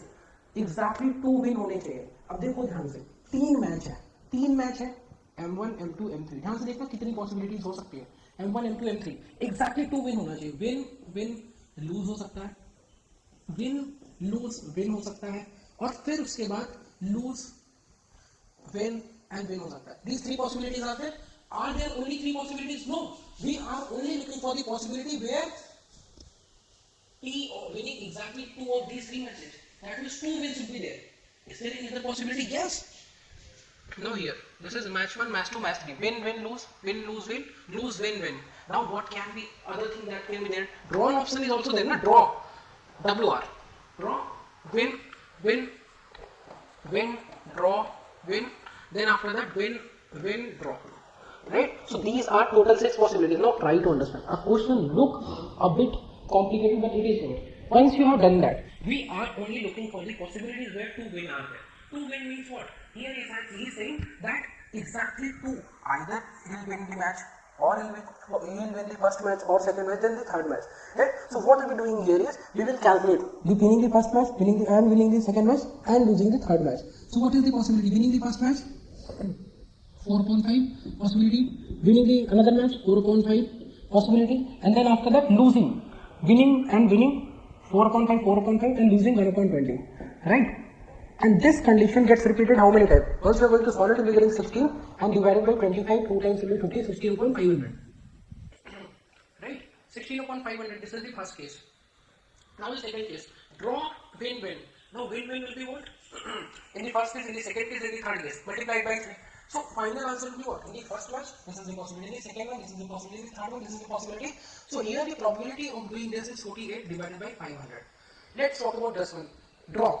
Draw is 1 time 3 upon 20 multiplied by win and win. Win is what? 4 upon 5 multiplied by 4 upon 5. Right? So once you are going to simplify that, it will be 48 divided by 500. Right? It will be 48 divided by,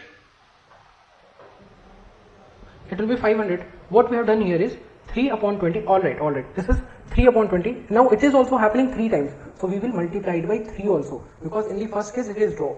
3 upon 20, and then after that pin 4 upon 5, 4 upon 5. So we need to do that. Now once you have done that, it is happening 3 times, multiplied by 3, and we then add it and then divide it. So all these possibilities happening, what? Either this will be there or this will be there. So what we will be doing is we will add both the possibilities. Either this will be the case or this will be the case. Here and was there. So we multiplied. Now here it will be what? 48 divided by 500 plus 48 multiplied by 3 divided by 500. Right? We can take 48 divided by 500 common from this point. What you will be getting here? 1 plus 3. Right? Because 48 upon 500 is gone. 48 upon 500 is gone. So it will be 48 multiplied by 4 divided by 500. So once you are going to simplify it, you will be getting 48 divided by 125. So right answer here is going to be 48 divided by 125. If there is no calculation mistake, although there is no calculation mistake as per my understanding, as per my calculation. So how we can do that? Here we are only looking for the possibility that P winning exactly 2 matches. And they are not talking about that losing one match, exactly losing one match. So either they are losing the other matches or they are other matches are going in draw. Right? So we need to consider all these 6 possibilities. So this possibility, 3 sides are there, 16. So that's how we are done. And we calculate one possibility, multiply by 3. Either this will be the case or this will be the case. We have added both and we are getting the answer. This is about question number 5. Let's discuss question number 6 then. Now it is again this similar question that we have done earlier in the 2023 paper. Now here it is a question that is based on the statement arrangement. Let's talk about it. It says at once without thinking much people rush towards the city. At once without thinking much people rush towards the city is not the best sentence to start a question. However is what? It is a reference of the previous statement. However is what? It is showing a contrast with the earlier statement. So this cannot be the first sentence to start a passage. So this option gets eliminated just based on this. Can we start with the at once without thinking much people about 100 years ago, all of them thought, alright. So these are connecting things. Now what we can do is, this is not the appropriate one. We cannot start with at once. Although it can start with that, but there are other data that are also given here. So we can go with S and S. S is the first one. About 100 years ago, the news that the gold has been discovered in Kolar spread like a wildfire and the whole state was in ruptures, right? First statement is correct. Now either P will be there or R will be there or Q will be there, then P will be there. Let's talk about that. About 100 years ago, the news that the gold has been discovered in Kolar spread like a wildfire and the whole state was in ruptures. Then after that it is connected with the however little did they realize about the impending hardships they would have to face on their city, the miles of mud, unfriendly forest, hungry beasts, all of that. At once without thinking much people rush towards the city. Now again, try to understand about 100 years ago, the news that gold has been discovered in Kolar spread like a wildfire. The whole state was in ruptures. At once, people thinking much, people rushed towards the city in hordes with the sole aim of grabbing as much as gold they could. However little they realized about the impending hardships they would have to face on their way to the city. Right? So this is the most appropriate one. You just need to fix this as the first sentence. Then after that, at once without thinking, people rushed towards the city. But however little did they know. Little did they know is being given the reference of these people who are rushing to the city. So which option is the correct one? Only option D is the correct one. S will be connected to P, will be connected followed by R, then after that Q. Right? All of them got that easily. So S after that P will be, it is followed by P, then after that R, and then after that Q. So the right answer here is going to be option D. Again, basic question. If you don't know all of that, you can go by options, right? You will find that which one is the more appropriate one. Now this is the most basic question that you can expect in any exam. Now they are saying height in a certain code language is coded as 19, 23, 7 and 11, and case in a certain code language is coded as 5, 2, 17 and 11. How do we get answer in these kind of questions? So the general way to perceive these questions is we will write the place values of given the alphabets, but here it is 8. 8 is the place value. So if we are not satisfied with the place value, if I am going to take the reverse place value of the same thing, so reverse place value 27, it will be 19, 19s, right? It is also not satisfying the condition. So what we check here is E is the last alphabet of this word. E is here also the last alphabet. For E the code is 11. For E the code is 11, right? That means these alphabets are given in sequence and they are being followed by the number that is given in the question itself. So that means for H will be standing for 19, I will be standing for 13, D will be standing for 7, E will be for 11 and E will be for 11, and similarly C, all of that. So here they are asking, then what is the code for height? What will be the code for height? As per the given question, H stands for what? H stands for 19. So here it should start with 19, it should end with 19. Is it starting with 19, ending with 19? No. Is it? No. Is it? No. Only option I stands for what? I stands for 23. 23 is there. G stands for what? G stands for 20. G stands for 17. G stands for 17. So that means option D is the only correct option that was given in the GATE 2025 from coding and decoding. And this is the basic level question on coding and decoding. This was about question number 7. Let's discuss this question number 8. Now this question number 8 is from the spatial aptitude. It says what? It says a figure is given. A figure is reflected about a horizontal dashed line and then it is rotated. First of all, they are reflected about a horizontal line. That means for making a reflection of this figure on the other side. Now try to understand. You can take the reference. You can take the reference of the options as well. Now see, if you are first going to reflect this figure, that means you will be getting the mirror image of around this line, or else you will be getting the water image on this side. So you just need to reflect this, right? So this arrow, once you are going to reflect it, will be looking like this, right? This arrow, just focus on one figure.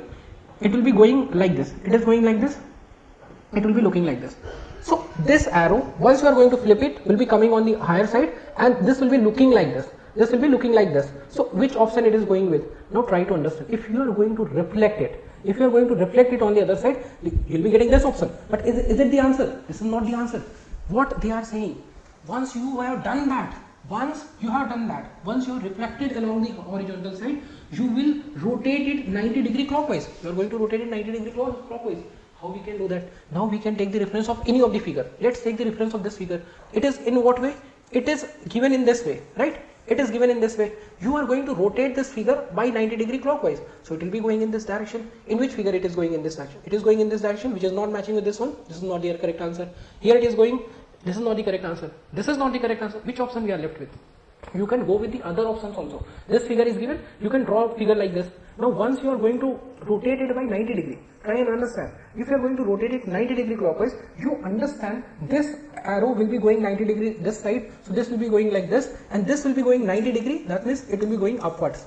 So you can take the reference of any of the figures and you can draw it on the axis, and you can take the reference of 90 degree clockwise and anti-clockwise. We deal with these kind of question in the direction and distance also, where we are using the rotation, scaling, clockwise, anti-clockwise, left, right. We deal with all sort of operations. So first of all, once you reflect it along the horizontal line, you'll be getting this one, and then after that, once you rotate it clockwise 90 degree, you'll be getting this one. So the correct answer here was option B, not the option C. Option B will be the only correct answer that will be getting here, and this is about the question number 8. Right? I hope it is clear to all of you. Now this was about question number 8. Now question number 9 is again very interesting. 2 questions we got from probability, most important topics for a GATE exam.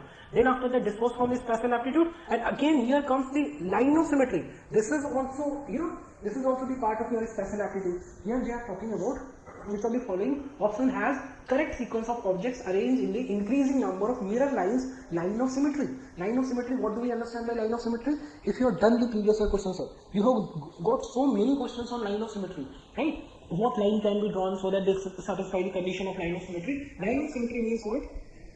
A box is given. What we can draw on the other side so that this line can become the line of symmetry. That means it is showing the mirror image on the other side. We will draw another box. This is what this is called as line of symmetry. You are getting an identical figure on one side and you are getting the mirror image on the other side. So this will become identical, not identical, this will become the line of symmetry. Okay. So first I explained what do we mean by line of symmetry. Now here comes the question, which of the following has the correct sequence of objects arranged in increasing number of. Okay. Isosceles triangle is there, a square is there, equilateral triangle is there, circle is there. So first of all, we need to arrange it in the increasing number of mirror lines. Try to understand. If we are talking about circle, circle has the highest number of, it is what? Along this line, it is symmetric. Along this line, it is symmetric. Along this line, it is symmetric. Along this line, it is symmetric. Along this line, it is symmetric. It is along this. Infinite line of symmetries will be there in case of circle. Along any line, you can look into it. The figure is symmetric if the line is going through the center, and there are infinite possibilities. So circle has the highest. So this cannot be the correct answer. Either B, C or D can be the correct one. Now this is about the circle. Circle is having the infinite one. Now here question comes, what about a square? How many line of symmetry square will be having? Now before that, isosceles triangle. Isosceles triangle is what? Isosceles triangle is what? Which is having two sides equal. This side is equal, this side is equal. So if you are going to draw a line like this side was equal, this side was equal, right? So here we use this theorem called as similarities of the triangle. We can use that. So this is equal, this is equal, this is common, right? So these two figures are what? This line was equal, this angle will be equal. So this becomes what? This is, these two triangles will be similar. These two triangles will be, what do we call it? Congruent triangle, right? So by symmetry we can find it. So this will become one line of symmetry in the isosceles triangle. All right. What about equilateral triangle? Equilateral triangle, all sides are equal. So one line of symmetry will be there, another line of symmetry will be there, another line of symmetry will be there. So total 3 possibilities are there. So total 3 here, infinite, square, square. How many are there? See, first of all, one line is there, second line is there. It is symmetric along this line. It is symmetric along this. It is symmetric along the diagonal also. So 1, 2, 3, one line, 2 line, 3 line, 4 line. Total 4 are there. Isosceles triangle, 1. So which should be at the first place? Isosceles triangle, then comes equilateral triangle, then comes squares, then comes circle. Option B was the correct answer. Now, if you know the concept, you won't be taking that much of time. It is just that I just want to make the concept clear to those also who are doing it for the first time. And that is why I am taking more time. And sorry to those who are doing it for 3-4 times, because I know I have taken more time on it, which as students are done that, but it's fine. A final student appear for the placement interview in a 2 companies SMT based on the interview performance. The estimate probability of receiving a job from both the companies from receiving job offer from S is 0.8, from receiving a job offer from T 0.6 respectively. Let P be the probability that C receives job from both the companies. That means C is receiving job from S and T. Whenever you are finding and T, that means it will be, what is the possibility of both the things happening together? 0.8 multiplied by 0.6. So what is the possibility of both the options? So the possibility of this is going to be 6 into 8, 48, 0.48 is the possibility, right? But they haven't given the direct answer here. They are asking the range. The possibility of this option is between 0 to 0.2. It's not between 0 to 0.2. It is 0.48.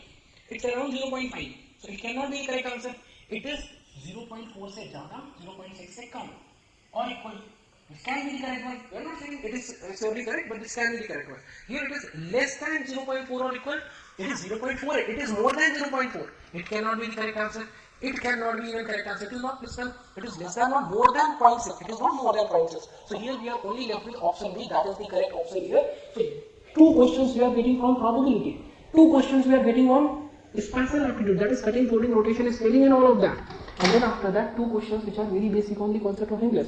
So I hope now you understand that scoring 15 out of 15 in GATE aptitude exam is not a tough task to do, but you need practice, right? You need a proper guidance, you need a proper practice, you need to go through all the previous year question paper so that you can have an idea about it. So in the classroom courses also, when we are completing one topic, we go through all the previous year question and we solve all the PYQs, so that we can have an idea about these things. I wish you all the very best. Thank you so much for joining, and do let us know if this video was helpful for all of you. We are happy to help you out. Thank you so much. KP classes, dedicated to excellence.